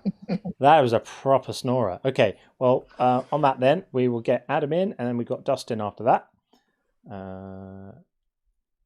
Adam, welcome back. Hello. Hey. Get that muted. There we go. Yeah, so I was just calling to comment on, the nice kid who, again, like you say, he seems really smart, and sadly he's, like, if he studied the theology to help people get away from it, that would be great. Yeah. He sounds like a smart kid. Yeah. It's just, his arguments kept getting worse and worse. And I think he could tell he was painting himself into a corner. Because, he was, you point out that if God can take the action and doesn't, then it's his fault. If he chooses not to, well, that's still him not taking the action that he could. Yeah. So, purposefully limiting. And then he switched over to, everything's Satan's fault, which God made Satan. So anything equally Satan sticky. Does, that's God's fault then. And, he tried to argue that Satan isn't supernatural, so he's not like magically causing the earthquakes. He just somehow changed nature so that earthquakes happened, which, you know, still sounds pretty supernatural to me. And again, it's still God's fault, because why didn't God just change it back? Yeah, and then we get the God chose to limit himself. Like, yeah, and it's like, if you stand back and watch somebody getting beat up, you are responsible for them getting beat up, because you could have taken action to stop them. You had the power, yeah, and you chose not to. So, you know, yeah, like there's literally many countries have like the Good Samaritan laws and stuff. If you see a crime and you don't take action, you can be charged, because why the fuck did you do anything? Right. Yeah. Well, there's still hope for him. I mean, he's still going through his studies, and Yeah. a lot of people go to seminary school, Bible college, or what have you, and actually end up losing their faith. Yep. Yeah, So- we can hope that he sees enough like contradictions and just, you know, things that he can't argue his way out of, to just realize, you know, maybe this is just kind of bullshit. By the way, is the snore still audible? Should we see? Or am I I don't- hearing things? I don't hear anything. Let's have a listen. Yep. Still snoring. Yeah, yeah. There's still. To be fair, he did sound reasonably reasonably sleepy before as well. I think he has sleep apnea. I think he should get a sleep study done. But I have that. I have the CPAP machine, and it's okay. I sleep so much better since I got that. But anyway, that's There we go. why did God make me this way? Damn him. Yeah. Yep. But there was, well, also the whole argument, he kept trying to bring up free will and ignoring the fact that God constantly violates free will in the Bible. Like, Yep. God clearly has no issues with that. Like, yeah, you were bringing up the fact that, you know, he tries to argue that it's in heaven we have free will, but we choose to give up the ability to do evil. And it's like, well, why can't we just do that here then? It's Exactly. like you can't make an argument for heaven without just making God worse, because either he could do it on earth and he's not, so he's at fault, or, you know, the way that heaven is described is we're basically getting lobotomized and completely forget how to do anything other than worship God, or, you know, care about all those people who are burning in hell, which, Exactly. you know, I'd rather not go through that. So Yeah. But I was calling also because earlier, I can't remember the name, but somebody, one of the atheists called in to try and steel man the objective morality argument. Yeah. And yeah, like the objective morality just doesn't work on a whole lot of levels. Like, for one, being God, if he makes it, then he is the subject. Like, it's subjective based on his whims, which again change constantly. So trying to say that it's objective when they're constantly different doesn't help. Yeah. So yeah, something is objective if it's mind independent. Yeah. If it's dependent on God's mind, then by definition, it's subjective then morality. and it also doesn't alleviate. It's still your subjective preference to defer to that, guys. That's why we always say there's two levels of subjectivity there, and there's certain workarounds people try to get. Oh, no. It's not God's mind. It's his nature. Well, your nature is derivative of your mind. I could play the same game. It is. And say like, oh, no. Humanism isn't like a stance of my mind. It's in my nature to be a humanist. Bada bing, bada bang. I have objective morality. Well, yeah, and that's it. Like, if it's God's nature and he can't change it or whatever, so then you're now saying again, God isn't all powerful because he can't even, you know, determine his own morality. But then if God supposedly is following this, you know, set morality that even he can't change, then why do everybody else have different, you know, views on morality? Because if there is an objective morality, everyone would by default believe the same thing. Well, not like necessarily. We could not necessarily, change, but it should be instinctive. Yeah, so not necessarily, and that's a mistake a lot of people make is as they correlate universality with objectivity. So like a couple of examples I give on this, like if you give a really hard math problem to an entire class, in a math class, let's say 80% or 60% or whatever percent get it right and the other get it wrong, it's still, the math is still objective. And then conversely, if for some reason everyone on earth who doesn't like the taste of chocolate disappeared, you would have universality of the opinion, but culinary tastes are still subjective.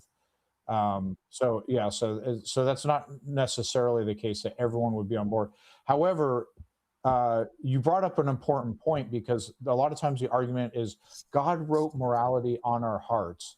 Okay, so God wrote on my heart that gay marriage is perfectly fine, because that's my morality.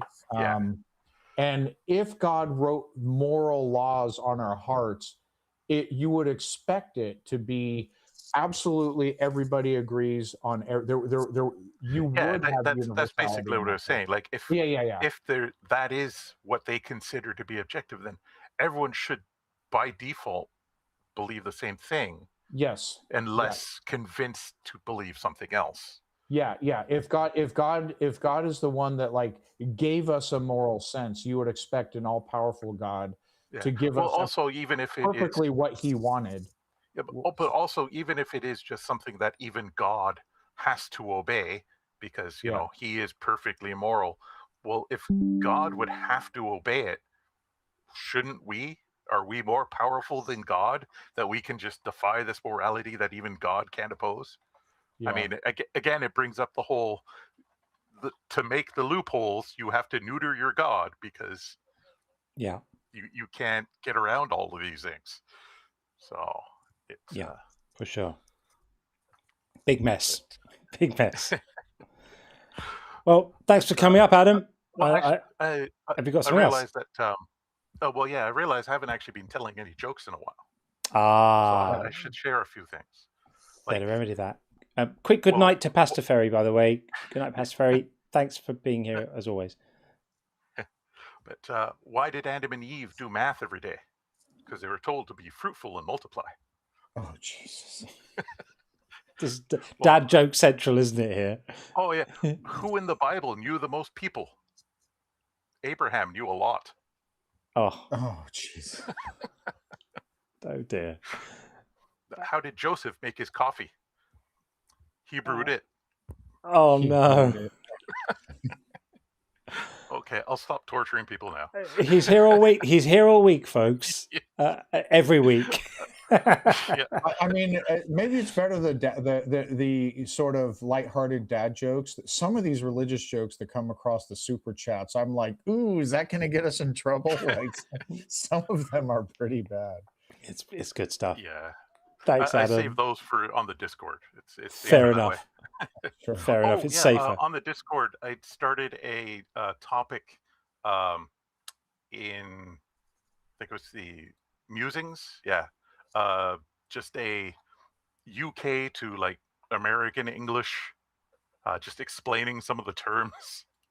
Oh, nice. I've had to, like my dad is British, so I tend to use a lot of the UK terms for things and have to explain it to people. So what would be a term that you've explained so far? Well, I've done things like I've got like a list like explaining a bonnet and a boot. You know, the pavement, motorway, right? Motorway. Fair enough. Just because I'll say a thing and a friend will look at me funny and it's like, oh, what I mean this. You know. Right. Good. Well, like, I'm pleased we've got you there to iron out the kinks in the language, so everyone can understand everyone. Love that. You know, the irony is instead of having a laugh track to these jokes, we have snoring. As they're that bad. Shall we check in on him again? Bless him. Let's just gently check a little again. Have a listen. That's properly going on, folks. Oh my God. Seems so wrong and yet so right as well. Well, there we are. I know some people will listen to tapes and stuff while they're asleep to change the way they think. Maybe we can influence them. Hey, that's not a bad idea. Yeah, you will send a money order to. You will buy John's book. I was gonna say that. You will. Yeah, we're subliminally. You will buy John's book. Oh man. Oh dear. Oh dear. You gotta clip it. You know, just like one of the short reels of like man enjoying the show. That is quite funny, actually. Yeah. Okay, so ready, everyone. Okay, one more little go. So, this is the sound of an engaged audience.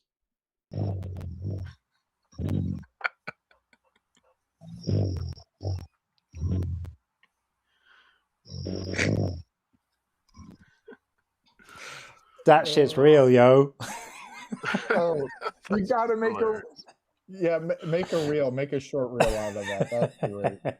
Bless him. I feel a bit bad, but not quite bad enough to have not done it. To not do it. Not bad enough to not do it, but I do feel a little bit. But to be fair, he does need to get that apnea does sound a little worrying, doesn't it? I hope he's going to see a doctor for that, because that's not great. You might save a life by doing it. He might listen to that and say, "I got to go get checked right now for sleep study." Yeah, well, it's quite funny, isn't it? Oh dear, oh dear, oh dear. Okay, well, Adam, thanks for coming up again, man. Always great to speak to you, friend. Yeah, you take care. Bye. Speak soon, man. Cheers. Oh, that's really funny. Okay, let's see. That's going to appear in when PVG does the the timestamps. Oh yeah, PVG the snores. PVG, if you're listening, timestamp the snores. That's going to be pretty seminal. That might be the breakthrough clip we've been waiting for. Let's see. Right, let's have a look. I've got a few of these comments which are still good. So this is probably one that we ought to read. Let's see if we should. I did not have snoring on the bingo card. I got to tell you that. No, it's quite funny. We have had snorers before, but I think this was definitely the best one. That was pretty epic. He's still there. Pretty epic. Yeah. You can't bring yourself to like drop him, can you? No. just in case we want to listen again. That's right. Actually, you can silence it and like bring it back, so you can like keep that as a resource. Yeah, this is what proper mute function is. People are always saying like, why can't you mute your callers? I try to explain to them, well, TikTok muting doesn't work, but muting on this one does. Like this is the benefits of proper muting. Okay, let's have a look at this. So this is a comment from someone who comments quite a lot. Is it this one? Oh no, yeah, and he's a fair amount. Let's see. And what he says is, he announces himself with much hype. Coming into the comments section under one of the videos, he says, "Final boss has entered." And he says a video talking about slavery in the Bible. And he says, transatlantic slave trade is a capital offence in the Bible. I love how he calls it transatlantic. It's so stupid. He means slavery, but he calls it transatlantic. It was either a job or a system of punishment. Exodus 21:16. If someone kidnaps anyone, they are to be put to death, no matter if the victim is in their possession or sold. That verse is in the slave chapter of the Bible. You can buy slaves who sell themselves and agree to the terms. Anything else is kidnapping, with the exception of crime or wartime punishment. So he's basically trying to justify biblical slavery by appealing to the kidnapping law. Dan McClellan addressed that that verse about not kidnapping somebody into slavery. The word that's used in Hebrew, as he described it, he was very good at articulating how he knows this is the case. But it says kidnapping a man, but it's in Hebrew, it's specifically a male Hebrew, point blank period. Yeah, on that. Exactly. And then also, it doesn't say anything about this. It just says you can acquire slaves from the nations around you. From them, you may buy slaves. It doesn't say you can buy people only if they've sold themselves into slavery. That's right. Exactly. There's a whole lot of the Bible doesn't not say this, and it helps my case. So I'm going to say it's the case, even though there's nothing in the Bible that says that whatsoever. Yeah, exactly. Sorry for my keep continually rubbing my eye. I think I got a bit of hay fever or something. But yeah, exactly. So I mean, this verse in Exodus, it bans the kidnapping of free people, of fellow Hebrews. It absolutely does not ban slavery itself in any way at all. Right. And like you say, if it were banned, then why are there specific instructions on how to do it in Leviticus 25, right? Exactly how and how you can pass them on to your kids and that you own them for their whole lives. It's such a ridiculous claim, this. And the final boss, as he put it, has made this claim with such confidence. But this is not employment. This is chattel slavery. I mean, if this isn't chattel slavery, absolutely nothing is. And the Hebrew servants, or the people who had sold themselves into slavery to pay off a debt, were released after 6 years. The foreign slaves were permanent property. That's it. So even the Bible itself distinguishes clearly the difference between this indentured servitude and the chattel slavery. This is just absolute wishful thinking, made with such sublime confidence as well. Absolutely amazing. How does he account for the babies born into slavery? Right? The children of existing slaves would themselves be slaves. If you were a slave and you had a baby, that baby has a lifetime of being a slave. Born into slavery, will be a slave for its whole life. Did that baby sell itself into slavery? Just forgot about that a little bit, didn't he? Right. We got one requesting on TikTok. We have. We'll take Rissa in. Let me get rid of this. Where's it gone? You may want to mute the snorer for now. Yeah, we will mute the snorer for now, and we'll bring Rissa in. Let's see, bring Rissa in there. There we go. That's funny, wasn't it? Bringing in Rissa now. Can you imagine if I was another snorer? It would be funny if you were, especially if you just requested up in the middle of your snoring. That would be funny. No, I'm A-friendly, but I just wanted to say you've been a huge part of my deconstruction for the last year or two. I've been kind of a silent observer, and can you hear me all right? Sorry, I just realized my... Really well. We got you. You sound great. Okay, yeah, great. We got you. Sorry. So, yeah, just a kind of silent observer, but I was sent to a very strict religious missionary school growing up, which was... Looking back on it, it was so damaging, and it's something that I don't think we talk about enough regarding schools and upbringing. Like the schools are just so harsh, but yeah, that's I just wanted to say thank you so much for everything that you're doing, and keep it up, really. Thank you. That's really kind to hear. It does mean an awful lot to know that the work we do helps people and connects and makes it easier. Or, anything. That's kind of why we do it, and it's very, very meaningful to hear it. I will never get tired of hearing that what we do actually connects and makes a difference. It's hugely meaningful. So thank you for taking the time to call. Absolutely. Also, I just wanted to say, like I said, I've been watching your stream for I think about a year now. I'm also like a big fan and follower of Dalton and Ian and Justin. Love all of you guys. But I accidentally on your stream earlier about like 3 hours or 2 hours ago or so, I laughed at something you said, and I accidentally laughed in capitals.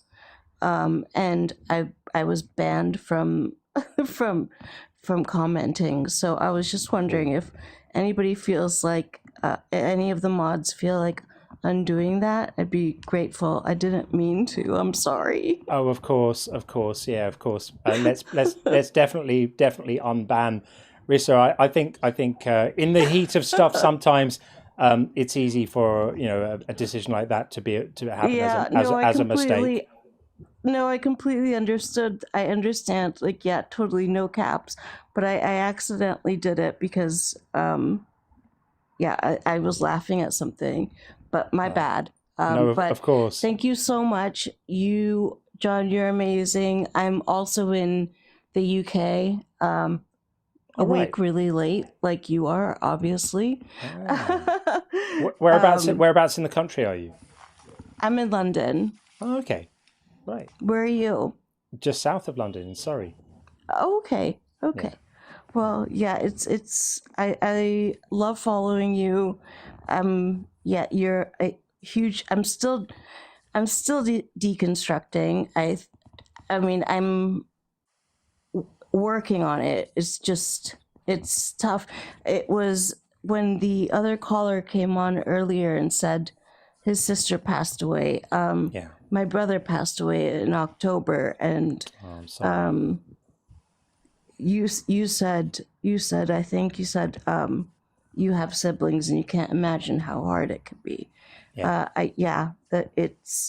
it's the worst thing I've ever experienced in my life. Losing a brother was horrible.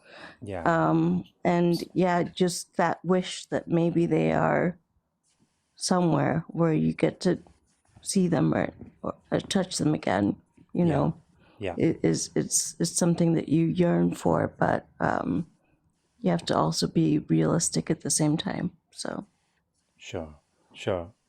Yeah. Well, we hope you're doing all right, and that's also obviously awful to hear, but time heals these things somehow. Even if the pain never goes away, it kind of gets a little bit easier. And thanks for your kind words. We really appreciate it. Absolutely. Thank you so much, guys. Cheers. Hopefully, I will be able to carry on cheering you on from the comments at some point. If anyone's listening, let's definitely unban. I'm sure they are. It's not a big deal. I'm sure. I'm here either way. Good stuff. Thank you, Rissa. Lovely to have you in the community. Thank you so much. Keep well. Bye, John. Bye. Take care. Okay. Let's see. What else have we got? I think that's it for callers right now. Maybe we should think about starting to wind it down. It's 4 a.m. here. It's a little bit of a quiet one tonight. What do you think? Oh, thank you, Annabella. Annabella has unmuted Rissa. That's great. I can't believe we're on 210,000 likes on TikTok tonight. That's absolutely stupendous. I think that we have to get Maren in now. We have our good friend Maren, aka Misinterpretations. Let's bring Maren in right now, like this. Yeah. Can you hear us? I can. Can you hear me? Okay. Yes, I just have to reset a bit of stuff so we can see you because your screen has a different aspect ratio. So if I do this, we can see you there. There you go. And we'll do the same over there. How are you doing? I'm doing pretty good. I've got to turn you. Okay, there we go. There we go. I got to turn you down on the actual. I still had YouTube open. So how are you? Yeah, really good. Thanks. Really good. Does this sound froggy? Is that me? It sounds good. I think she's sharing the snoring. No. Hang on, I can mute that. There we go. It's okay. But you know how sometimes when you don't have a good connection on the audio, it's like a... Yes. No, you were hearing a foghorn, all right. It like that froggy voice. Oh my dear. gosh, that's too funny. So I just wanted to pop in and say hello. And I'm very excited that you're going to be on my channel on Monday. On Monday, yeah.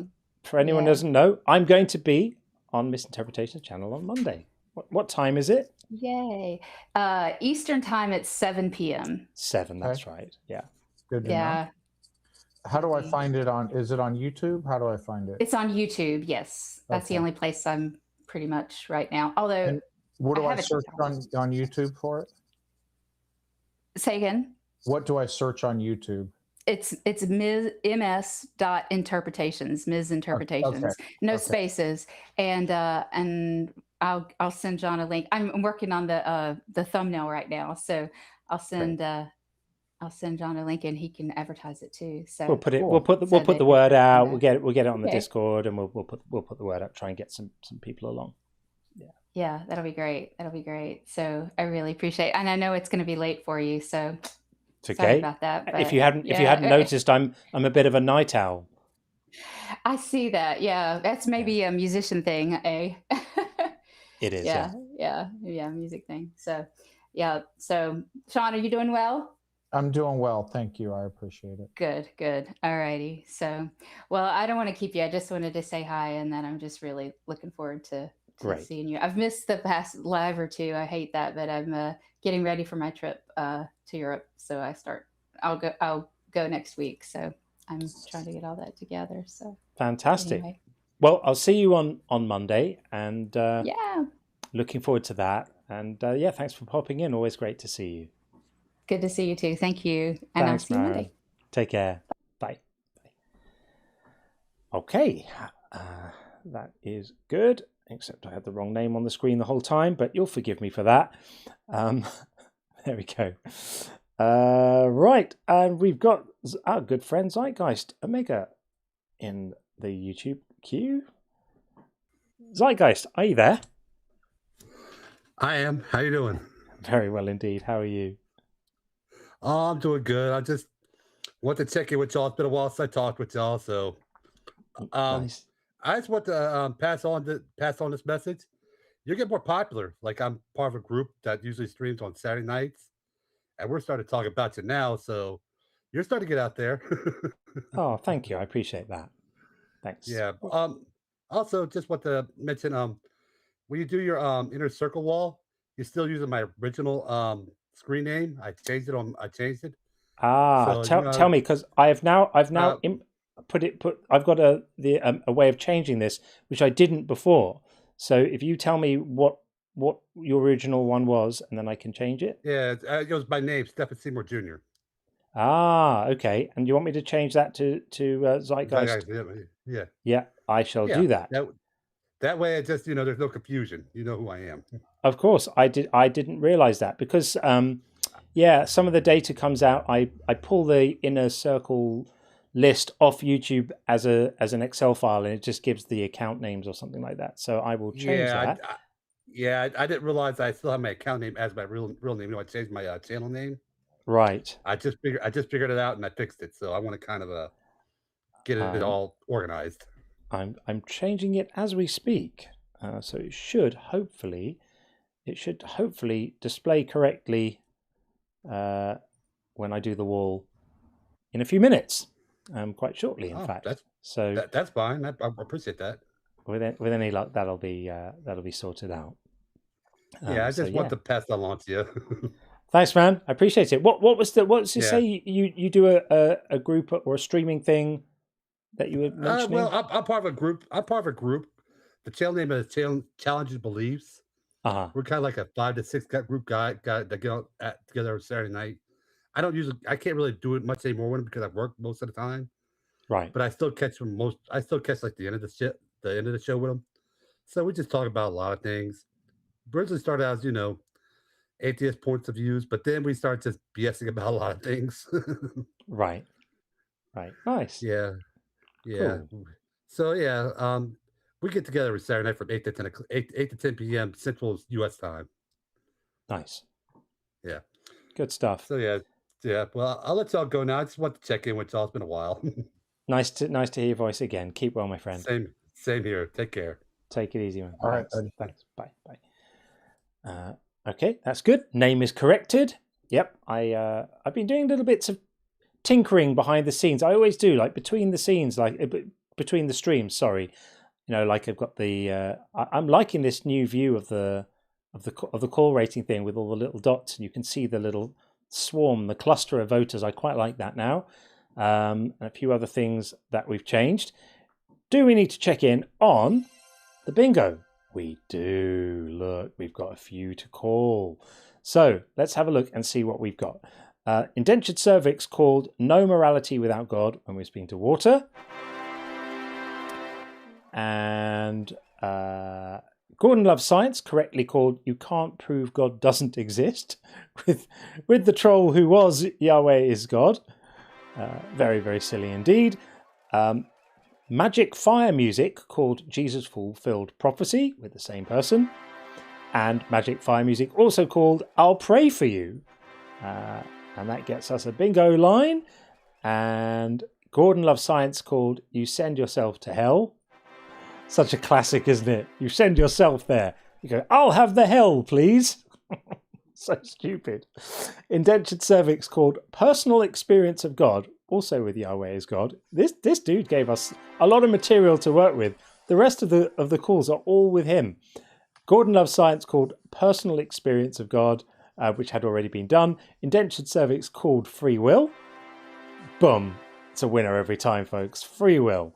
And Indentured cervix also called Fine-Tuned Universe, also with Yahweh is God.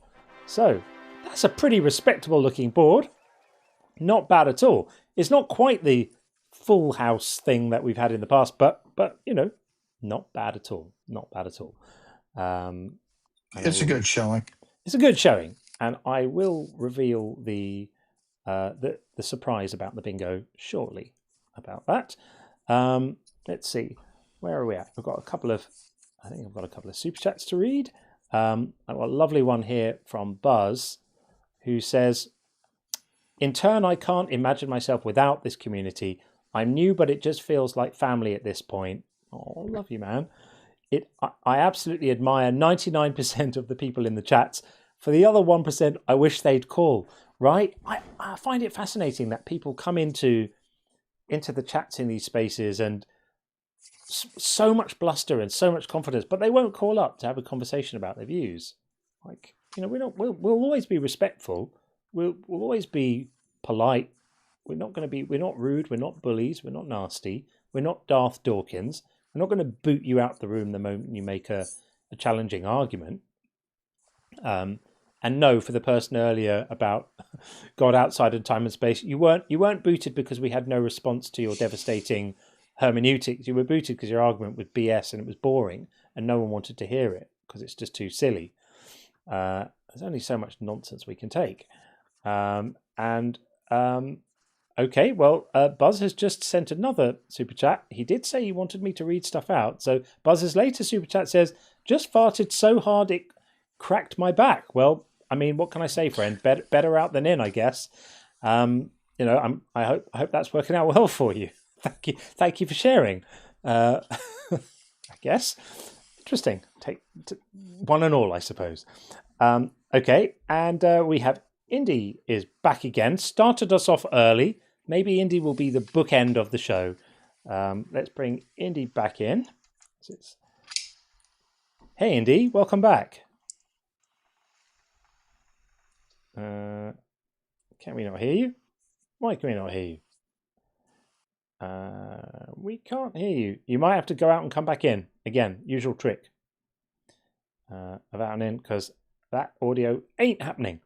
It's so rubbish, that platform. It might be different when... I'm going to be changing my computer soon, and I'll run the video on the same computer. At the moment, it runs on another one, which might be part of the issue. Because I don't think Justin has these kind of problems with video. I know he uses it. I think it's a bit more stable for him. So hopefully when that happens, it will be a bit better. Let's see. Is that better now? Still not. This is not good. Still no audio from you, Indy. Still not happening. Don't know why. Do not know why. Let's try refreshing his audio. All of this silly nonsense. Refresh mic. Let's do that, but I'm not sure if it's going to make a difference. Drop down again. maybe third time lucky. I don't know. Silly stuff. You got plans for the rest of the weekend, Sean? What are you up to? I'm not sure. Get some rest tomorrow, exercise, regular stuff. Good. No big plans. Good stuff. Sounds good. Right. Third time lucky with Indy. Hopefully it works. Let's see if it does. Right. How's that? Still not. Let me have a look if I can see your... It says no microphone selected for some reason. Don't know why. You're on your iPhone. I can see it here. There we go. Now it works. Yeah, we got you. There we go. You know the really bad thing about this though is that the call is so crap that it can't, like, after all that, the call can never possibly live up to all that. All the that effort. rigmarole, like.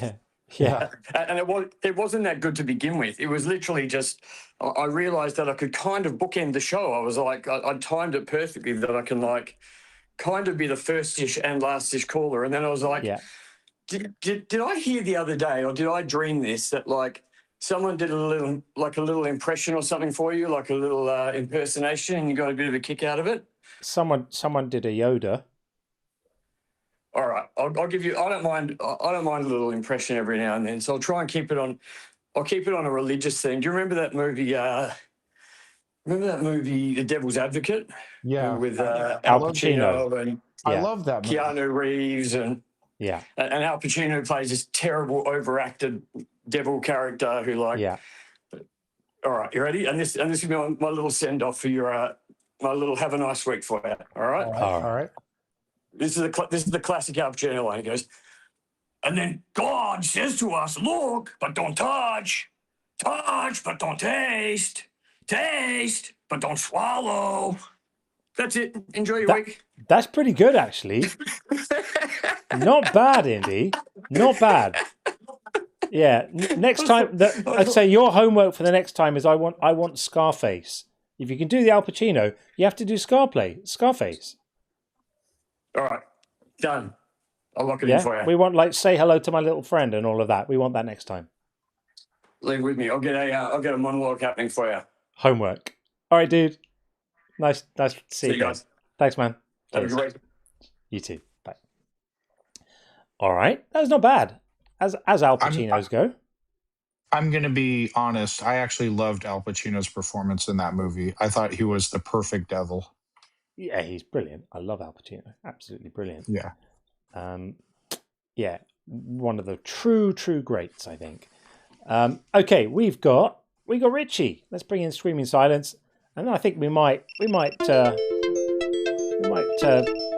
draw things to an end after that. Yeah, I can't see any more sort of big action happening tonight, and 6 hours. It's not the 8 that I was thinking of, but it just feels a little calm and quiet. So maybe we'll pull things to a close after this. Do you know the snorer's still there? He's still there. We can check in on him in a minute. Richie, how are you? I'm okay. Sorry it's been a slow night. It really seems like this has been one of your slowest nights as far as ops go. Yeah, it has been a bit, but that's okay. It seems that way. We still get to hang out. It's all right. It's not too bad. Is there a lot of people on the YouTube side watching? Because it seems like it's slow in here too. It's only like 80-something people. Yeah, it's been really quiet on TikTok. YouTube was up, like YouTube was like 400 and something at one point. It's 348 now. Yeah. Good. I was speaking of older movies. I was watching The Rock last night with Sean Connery. Oh yeah. And Nicolas Cage. Yeah. And there is a couple scenes where clearly was not Sean Connery. It was a stuntman. I mean, you could see his face so clearly climbing and it was like, that's not him. And I was thinking about how I've seen that movie so many times when I was younger. I loved that movie as a kid. I just really enjoyed it. And never thought anything about that. And I was thinking about how back in the day when, you know, movies were made this way, a lot of this stuff we never noticed. And as time went on and the movies got better and they did a better job of it and whatever, now we can look back and we see it and it's so obvious. And I was thinking about how since I've been like deconstructing and I've been further away from being in the circle of religion, now when I see it and I hear it, I'm like, that's so obviously ridiculous. And there was kind of like a light bulb moment last night where I was like, man, like, I guess I gotta have I do always try to have like sympathy for these people, but they don't see it, even though to us on the outside, it's so obviously clear. Like when I hear all the stories now of the Bible, I'm just like, man, how did I ever think any of that made any sense? And I'm talking about everything from the creation story to the flood to the salvation and even heaven and hell. Yeah. Heaven, like what actually is heaven? Because what's so funny about it is like a lot of the things that we really, really enjoy in today's era didn't exist back then. So when they described heaven about how awesome it was going to be, they were talking about like mansions and streets of gold. But if you think about all of that, you're like, well, what was a mansion back then? Just like a bigger hut, like a bigger tent. I mean, what did that really mean? It didn't mean you had a movie theater in your basement and a bowling alley and you had a big giant pool and, you know, tennis courts and whatever. They described it that way because it was written by man.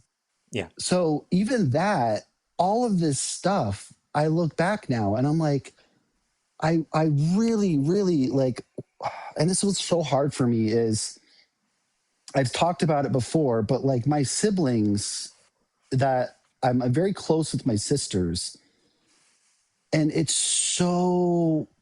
really is cultish for them. I mean, they're happy, but it's like, I really want to be able to get them out of it. And that's something that's really like sometimes a struggle for me. And I know it's different for everybody, but I mean, Sean, did you, when you came out of it, have some, I don't want to be like evangelical about what I believe now, but I mean, I see it now and I'm just like, man, I really don't want them to like be involved in this anymore, be tricked.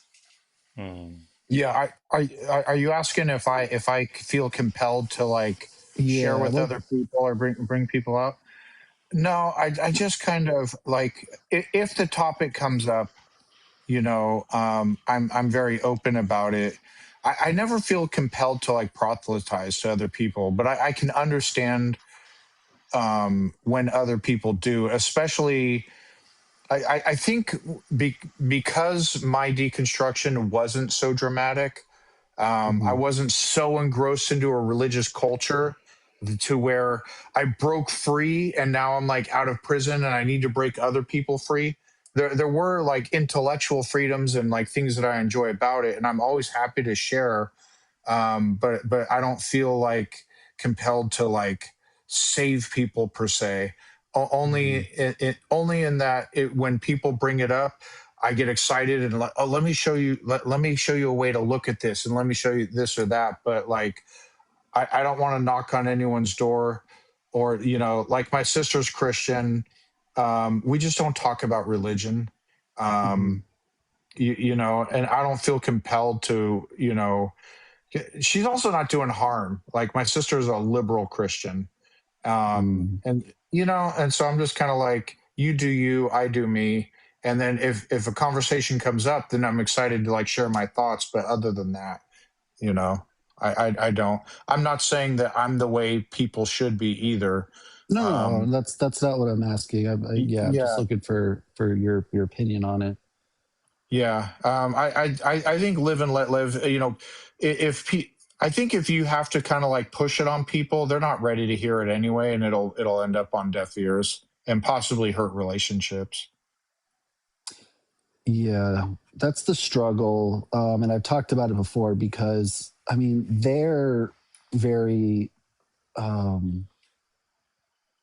extroverted about, their faith. And so it's always a battle of, well, Oh, if they're coming at me with their shit, yeah.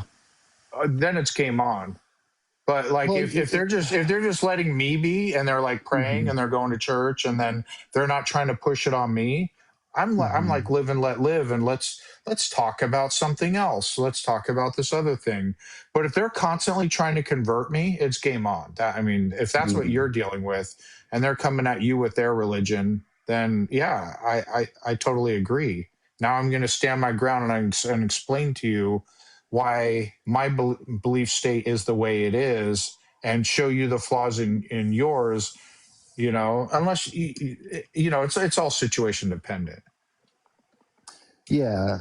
Like my older sister, because I've said before, like I have a lot of chronic health issues and so does she. And so, just when we're talking about it, she'll be like, just really try, like, I'm telling you, Richie, like, she's like, I pray to Jesus, and, Oh, I'll feel bad. And I'm like, I don't want to like fight about it or argue, but when she knows how I feel like if she's comfortable enough to say that to me, I should be comfortable enough to engage in that and tell oh, her my end of it. oh, absolutely, and tell your end of it. But this, honestly, this is what I would do. I would just have a conversation with her. Just say, hey, listen, I've been in your shoes, and I understand why you feel like, from your perspective, you're quote unquote saving me.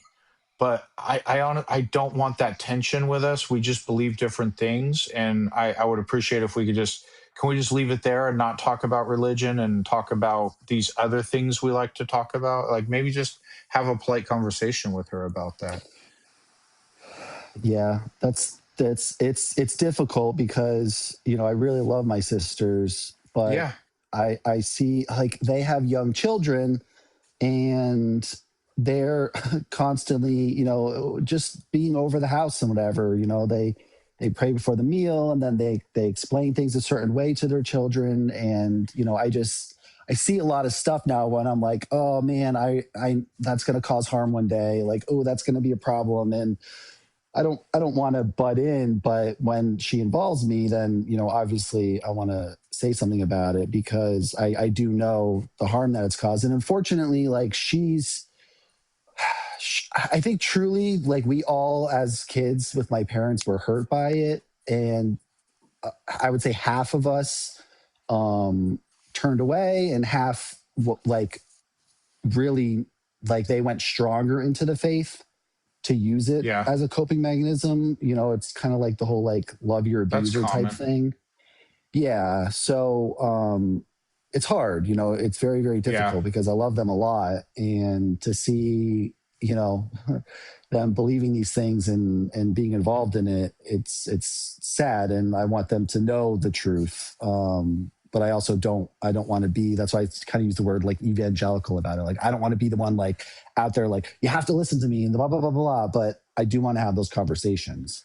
Yeah, I think it's a matter of, my opinion, it's just a matter of reciprocation, because someone who's deep in the faith and isn't interested, that isn't curious, non-believer curious and asking questions and things like that, they're probably like not ready anyway. It's probably not going to do any good anyway. So you might as well just keep the relationship. And then, if it comes up like, why don't you believe? And they start having curious questions, then start sharing, just kind of match the energy. That's what I would recommend. And then just accept that, I mean, it is the way it is. Like some people are deep in their faith and they're going to continue believing. And then I'm not going to address it until they start pushing things that are harmful or doing harmful things or things of that nature. Yeah, it's good advice. Good advice. Yeah, Sherry I Sherry in the think chat says they're not respecting you. Set a boundary. I mean, these things can be done with love, but also with firmness. Yeah, that's what's so hard about religion is it really is people's identity. So I know you're saying they're not respecting, but I don't think they're ultimately ill-willed. No, and they're so not. They're not ill-willed. Yeah. They're not ill-willed. Because There's no ill intent there. It's more a blindness. It's not realizing that they're inadvertently, without meaning to, even if they're motivated by love and care for your eternal soul, there still is a boundary there which is being disregarded or not seen or stepped over or something, and you are entitled to gently protect it.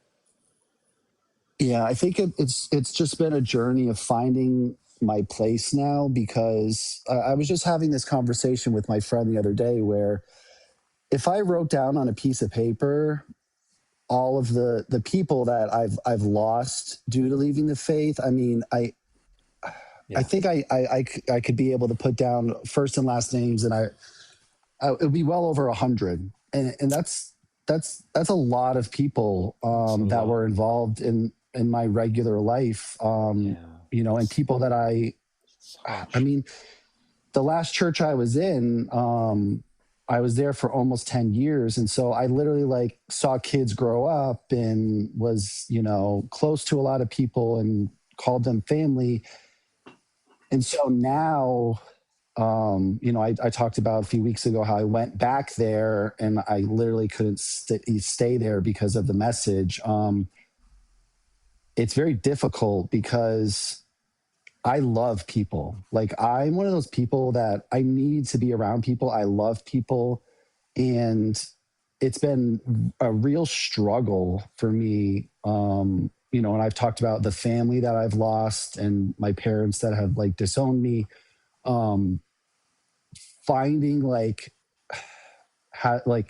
my place now is a real struggle. And you were earlier talking about nihilism, and if I'm being honest, like that's something that it's been really difficult for me the past year. And a big part of that is losing all these people. Yeah, sure. It's kind of like, okay, well, the next thing I get involved in, or the next route I take, like, is that gonna be a dead end? Am I gonna get close to people again and then lose all these people? So the nihilism is definitely something that's hard. And I think you said some other word, but it's called absurdism, where you said it's kind of like the more positive side of nihilism. And I'm trying to get there. But that's been the hardest part of my deconstruction is dealing with nihilism. Yeah. I can understand that. And it's very much a double-edged sword, because in some respects it can be quite liberating to just go, actually, nothing's that important. All my petty concerns are actually not that important. And there is a perspective that I've been able to access where I can kind of go, you know what, all the stuff that keeps me up at night, it's not that big a deal in the bigger scheme of things. Whatever, just enjoy life and give myself permission to worry less and not fuss so much. But I understand that there's a flip side to it where it feels dark and empty and hard to deal with too. But you know, one day at a time, man, just one day at a time, and it's not an easy process, but you know, you're on. No, it's definitely not, and that's what I wish that people that are religious would see and hear, is that it's not something that we're taking lightly. It's not something that's easy for us that are going through this. It's honestly one of the hardest things I think people can go through, because it's so encompassing of your life. Like it involves so much, you know, about your daily life, your social life, your family. It really does. The roots go deep into all the areas. And so, you know, I see a lot of the comments on you. I mean, you get a ton of comments on YouTube. It's really quite amazing. And a lot of people are just very insensitive to it and just say like, well, you know, choose Jesus, or, you know, oh, life would be so much better if they, you know, had God and all this stuff. And it's like, we're not choosing this because we think it's easier. We're not choosing this because it's the easy way out. It's definitely very difficult for most of us. And I just, you know, anyone that I know, you have thousands of people that see your videos on YouTube. I just would advise people to really stop and think about this and look at people as humans with stories and experiences, and not just dirty, rotten sinners that are destined for hell. I mean, you really just stop, just sit in silence for a few minutes. This is what I've done in my life. Like, sit in silence and consider these things and think about the people on the other end of these calls. There's a lot of people that we hear that call in. I mean, someone commented earlier, oh, what is this, a therapy session, for people? And it's like, well, yeah, for some of us it is, because for some of us, it's all we have. And just stop, don't touch the keyboard, think about what's going on, and think about that there's a human being on the other end of this, and really consider that, because I think people don't actually realize that. I think the way that especially social media and all this stuff is structured, they forget that there's real people with stories on the other end of this, and just have more compassion. Good call, Richie. I think that's very fitting words. Very fitting words probably to kind of end on, but yeah, for sure. Good for you, man. Thank you for your Appreciate you guys. insight. Sure, man. Always good to talk to you, Richie. Keep well. I'll speak soon. All right, guys. Thanks again. All right, Richie, keep your head up, man. Take care. I'll try. Thanks. Thanks, pal. Okay. Let's see. What have we got going on now? Right. Okay. I think we're probably going to start drawing things to a close. Would it be really, really mischievous if we put the snoring on in the background while we read the members wall? Go for it. Should we do that? Okay. Yeah, let's do it. It just feels like it might be the soundtrack to the end of the evening. It might be quite That's relaxing, right. quite relaxing and nice. Before I do, I have to just acknowledge this from Alasket. Thank you very much indeed for that. And also, Alasket also says you should collab with Mindshift and the Magic Skeptic. Hey, I'm up for collabing with anyone. Love a bit of a collab. So yeah, why not? Okay, so let's see if we can make this work now in a way which is and is fun. Let's try this. Okay, listen carefully, everyone.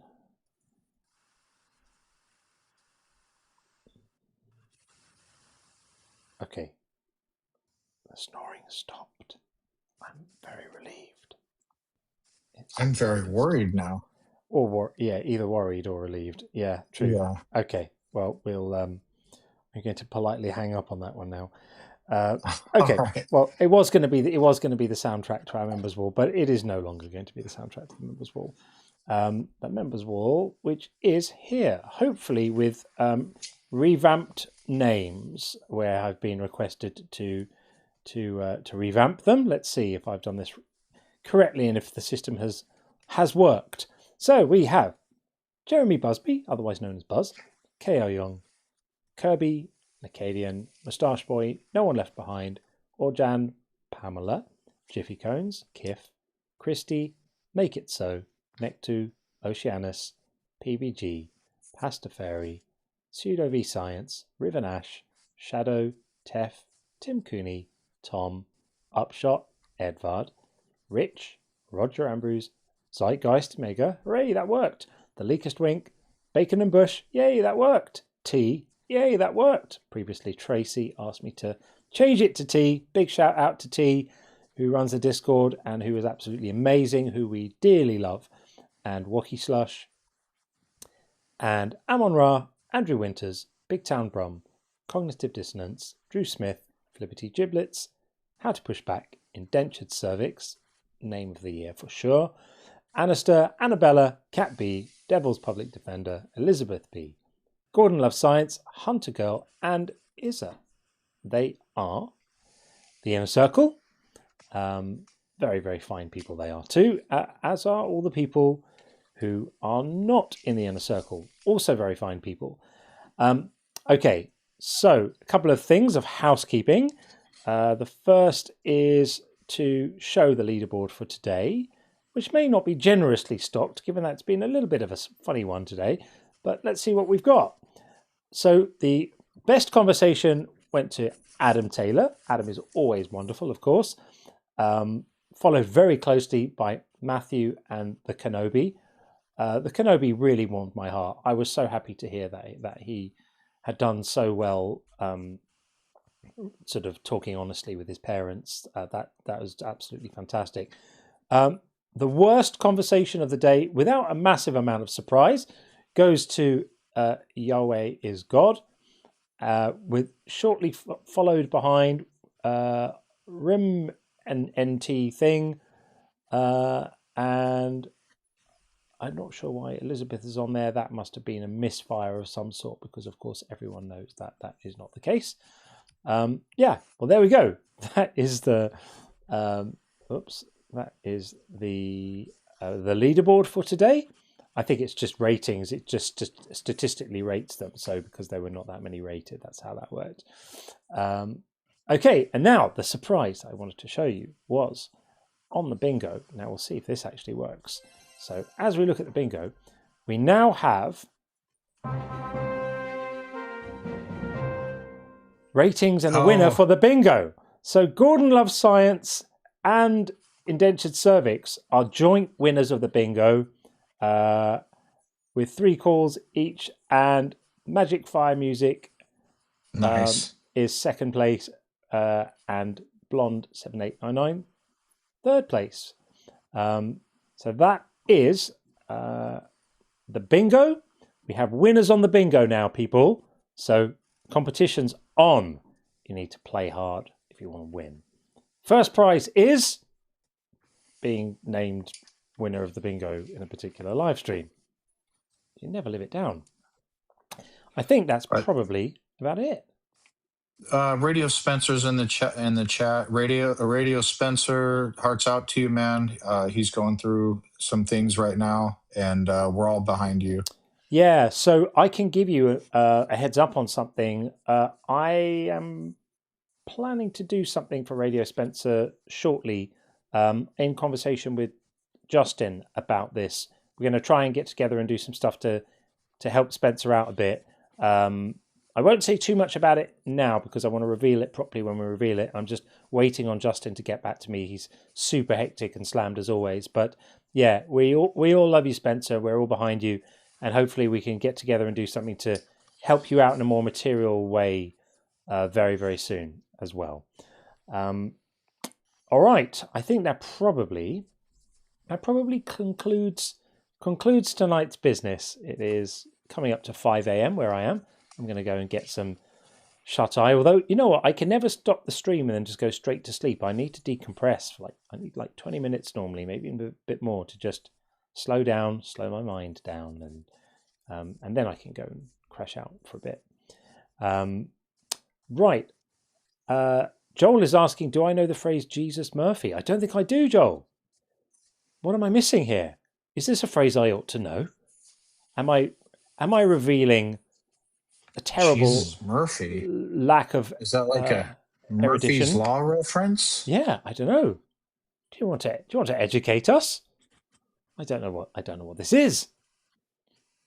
It must be Canadian. Here's Joel to explain. I did a joke last night on my stream, and I was just like, I was hanging out with a guy, and he said Jesus Murphy, and I was like, oh, I didn't know that was Jesus' last name, and everyone was like, what are you talking about? Like nobody knew what it was. They're like, Jesus Murphy, what is it's? I guess it's just like quintessentially Canadian, right? Which I didn't realize, but what it is like instead of going Jesus Christ, which some people might find offensive, right. You go, Jesus Murphy. Fair enough. But it's done out east, and there's a lot of like people that sound Scottish. So I thought maybe because you're in the UK, it might have they may have gotten it from Scotland, and then you may have heard it because you're close by. Murphy is Irish, isn't it? Though, so it would be across the water or Irish, whatever. Yeah, they're both the same to me. I'm very insensitive.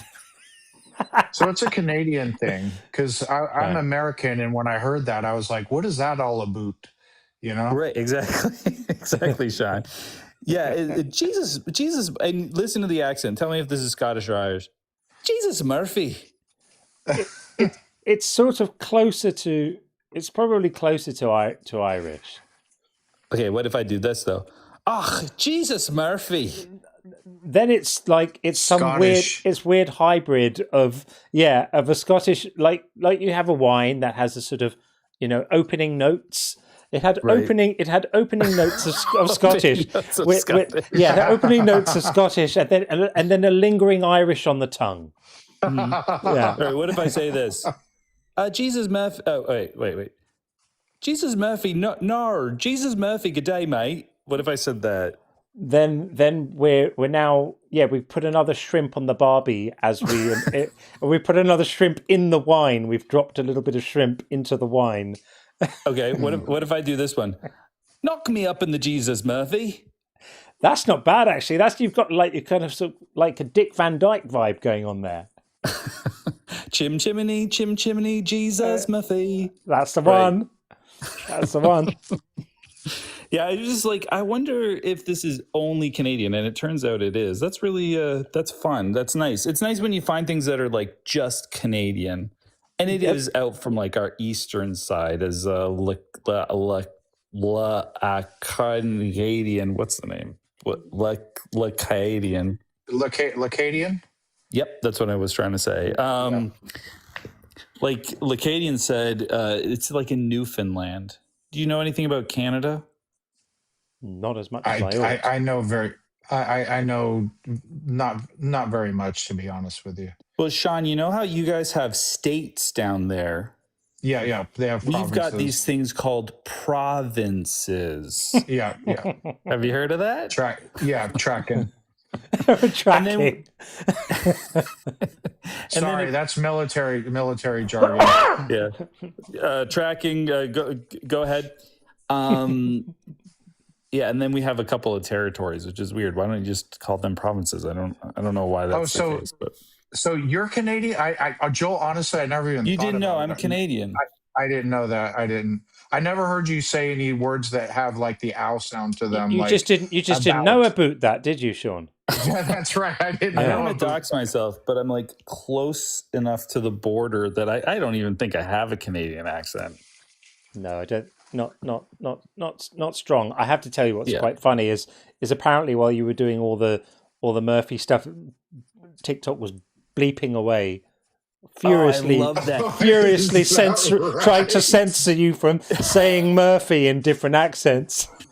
Well, they bleeped you when you said Spencer. That's crazy. Really? But just before I came up, you're like, "We're gonna help you out, Spencer." Beep. That's crazy. That's so TikTok. They're I don't know if they have like AI generated flags and warnings and kicks, and it's just fitting that their bleep sensor would just be totally off the chain, allowing curse words, and then like just missing bleeping words like cotton, or it's. Let me try this. Cunt. Oops! Did that go through? That's gonna destroy something, isn't it? Did that work? Did it beep, guys? Yeah. Because I don't. As a guest, I don't hear the beep. I was doing the Australian accent again. Yeah. Nope. Yeah. Wait. Screaming Silence said no, and Annabella said it did. No, now I know where John's line is when it comes to bad words. A lot of people are saying no, it didn't bleep. Yeah. I guess cunt is okay. I mean, it's right at the end of the screen, so we could. Did you see John's face? He doesn't want us saying that word. That's fine. Yeah, you can't say that around here. Yeah. Okay, now I'm confused. Yeah. Right, and on that bombshell, have a beautiful night. Cheers, Joel. Take care, man. All right, Joel. Oh my goodness. There we are. Thank you, everyone. I much appreciate it. My entire channel will now be demonetized, but that's fine. Love you all. We'll see you on Tuesday. We'll see you on. I'll let you know about Misinterpretation's show on Monday night. I'll get some as soon as she sends me the stuff. I will make it available, and so people know. I don't really know what it is. She's invited me on the show. She wants to have you too, Sean. I think I sent you an email. I you have my email address? Yeah. I mean, it's fine if you have it. I just don't remember giving it to you. Yeah, we did email at one point. But I'll send it to you again, or I'll message you with it. But yeah, she wants to. I had no idea I was invited. Sure, I'll she be wants there to. for sure. No, she wants to have you on separately on your own on another night. Oh, sure. Okay. Yeah. So I'm good with that was what because she asked me, and I said, "Do you want to have us both on?" She said she'd prefer to have us on separately. So I don't know what it'll be, but she's awesome. She's always great, so it'll be fun. Whatever it is. So all right, good stuff. Well, thank you, everyone. Love you all. Hope you have a lovely rest of the weekend, and see you on Tuesday for the day stream.